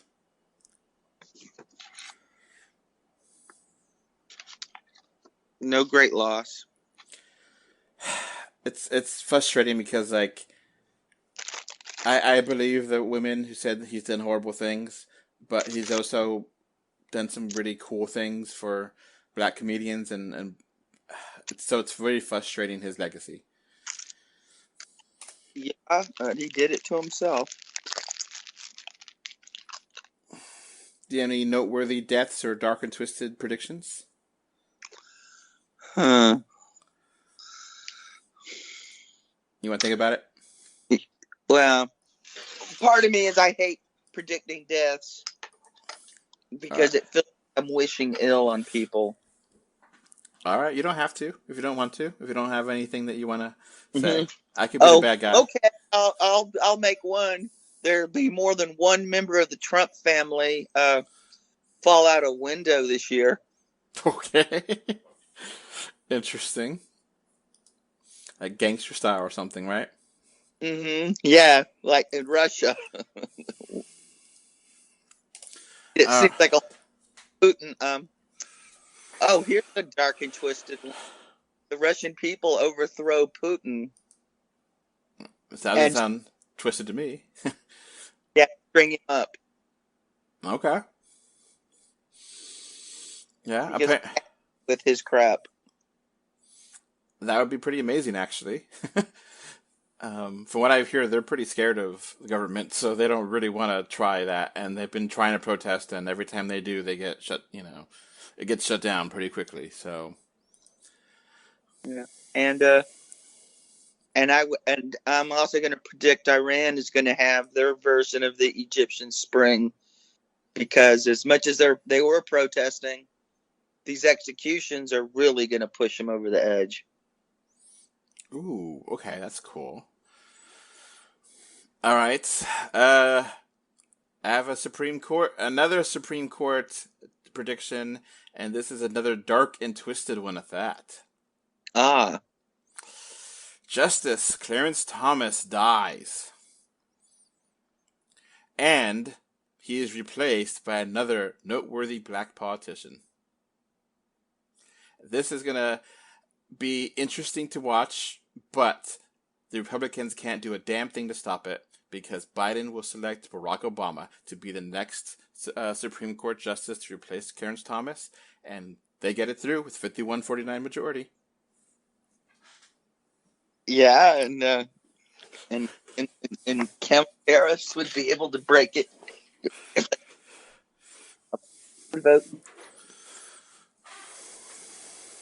I mean, they don't even need Harris because they got 51 senators already.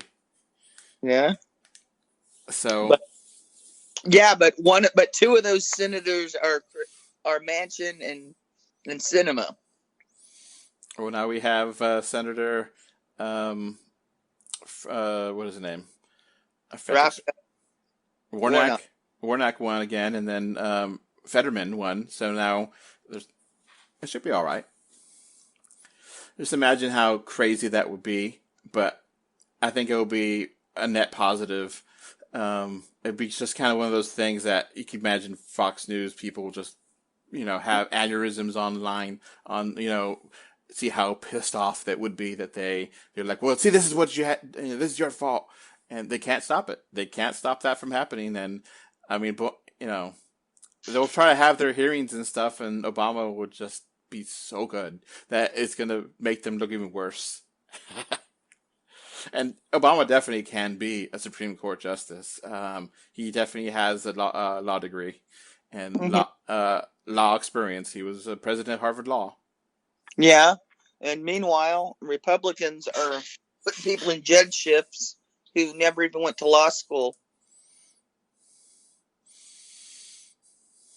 And that would be an ultimate thing as a revenge for Merrick Garland never being seated.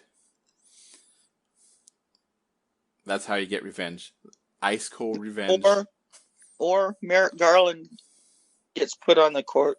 Of course, Mitch McConnell did us a favor by holding him back.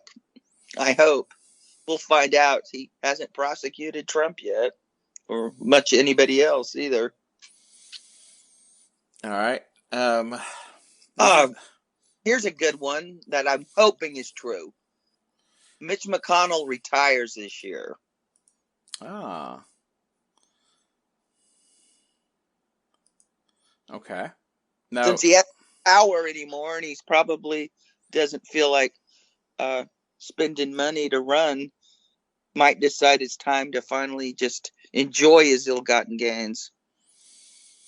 I mean, did he win re-election in 2018, I think?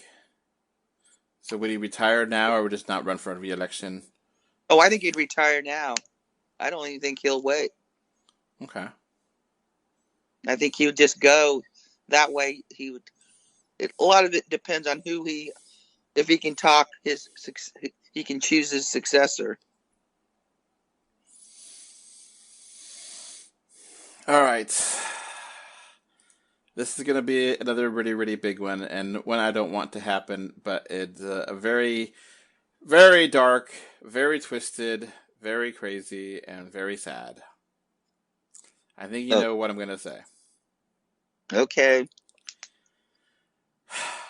President Biden will be assassinated. Ooh. By a crazed Trump supporter. And and Men in Black, don't come visit Adolph. And we'll have cameras on, and conservatives will be cheering it on. And there'll be outrage around the world as they see different Republicans cheer the death of a president. And it will be disgusting, and that will happen. And to continue this, President Harris will be sworn in, and she will pick Pete Buttigieg as vice president. And that will be controversial, as the House will struggle to vote that in, but they will. And because he'll be the first gay vice president. But Pete Buttigieg would be the next vice president. Harris would be the next president. And it'll happen this year. And I don't want it to happen. That's not something I want to see. But a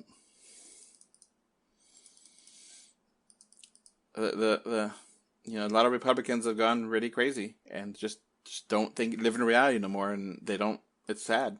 I want to be friends with a lot of them, and I want to be decent with them. But it's a prediction I don't want to happen. And I don't want this to happen. I don't want the death of all these people that have said will die to happen. But just predicting it, like they say, it's just saying things, and I don't want things to happen. I've really come around to really liking Biden, so yeah, he got a lot of things done that I was not thinking he would be able to get done. Yeah, well, the guy was in the Senate longer than most, so we knew how power worked. BP for 8 years, so I mean, the guy came in with experience and the credentials and got stuff done. And the Trump supporter that will kill him will be, he will be obviously a Trump supporter, and he will be like screaming, "I did this for Trump! I did this for Trump! I did this for Trump!" And that'll be on video, so that no one could just say, "Oh, it was Antifa or whatever." Nope. It is 100%, and people will look him up, and you'll have a Facebook, all this crap that he was going to do, and this is the straw that breaks people's back, and be like, enough of this, enough of Trump, enough of Republicans, and Harris will win 2024 in a landslide, just like LBJ did. Sad, but yeah. Yeah. And this is why I don't want to do. That's why we haven't done dark and twisted ones in the past, because it sucks all the energy out of the room. Yeah. That's why I don't predict deaths before. This is the first time we're doing this because it sucks all the energy out of the room and this leaves us all sad and depressed because it's so tacky and distasteful to predict death and suffering of human life. Yeah.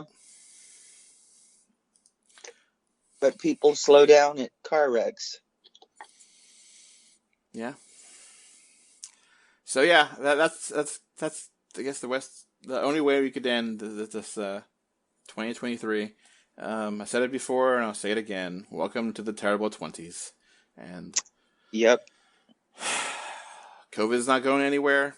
And I mean, I guess it's good that monkeypox kind of was tamped down and able to get, squashed out. But yeah. Yeah. But it's not over yet.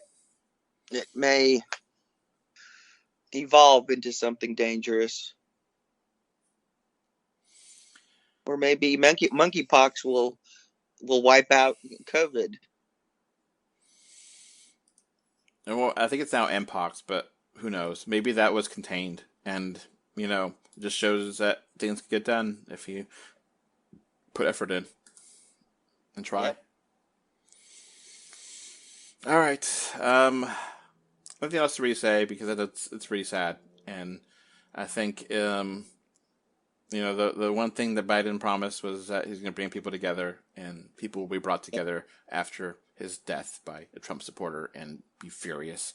And it might be the end of the Republican Party for a long time because they know this is because of them. So, yeah, the horrible, toxic nature it's been building up to this, which is horrible.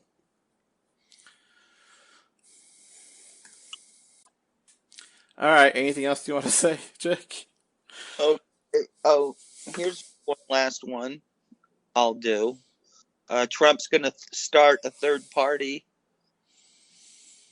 Of course, it's going to be called the Trump Party. Mm. The symbol will probably be a golden T. And Biden will easily win re-election in 2024 because of this. And it'll turn the Republican Party into the Whigs, basically. Yeah, this is probably going to be the last prediction show from us. And that's fine. We had our fun, to a degree. We had our laughs. We had some craziness. We got some shit right. We got a lot of things wrong, and Yeah. So. Yeah, I guess I could predict that this will probably be the last prediction show that we ever do. Oh, probably. I mean, we're going to leave with a 3-hour podcast, so... Okay. This is getting to be too depressing, so I've got to think of a nice prediction.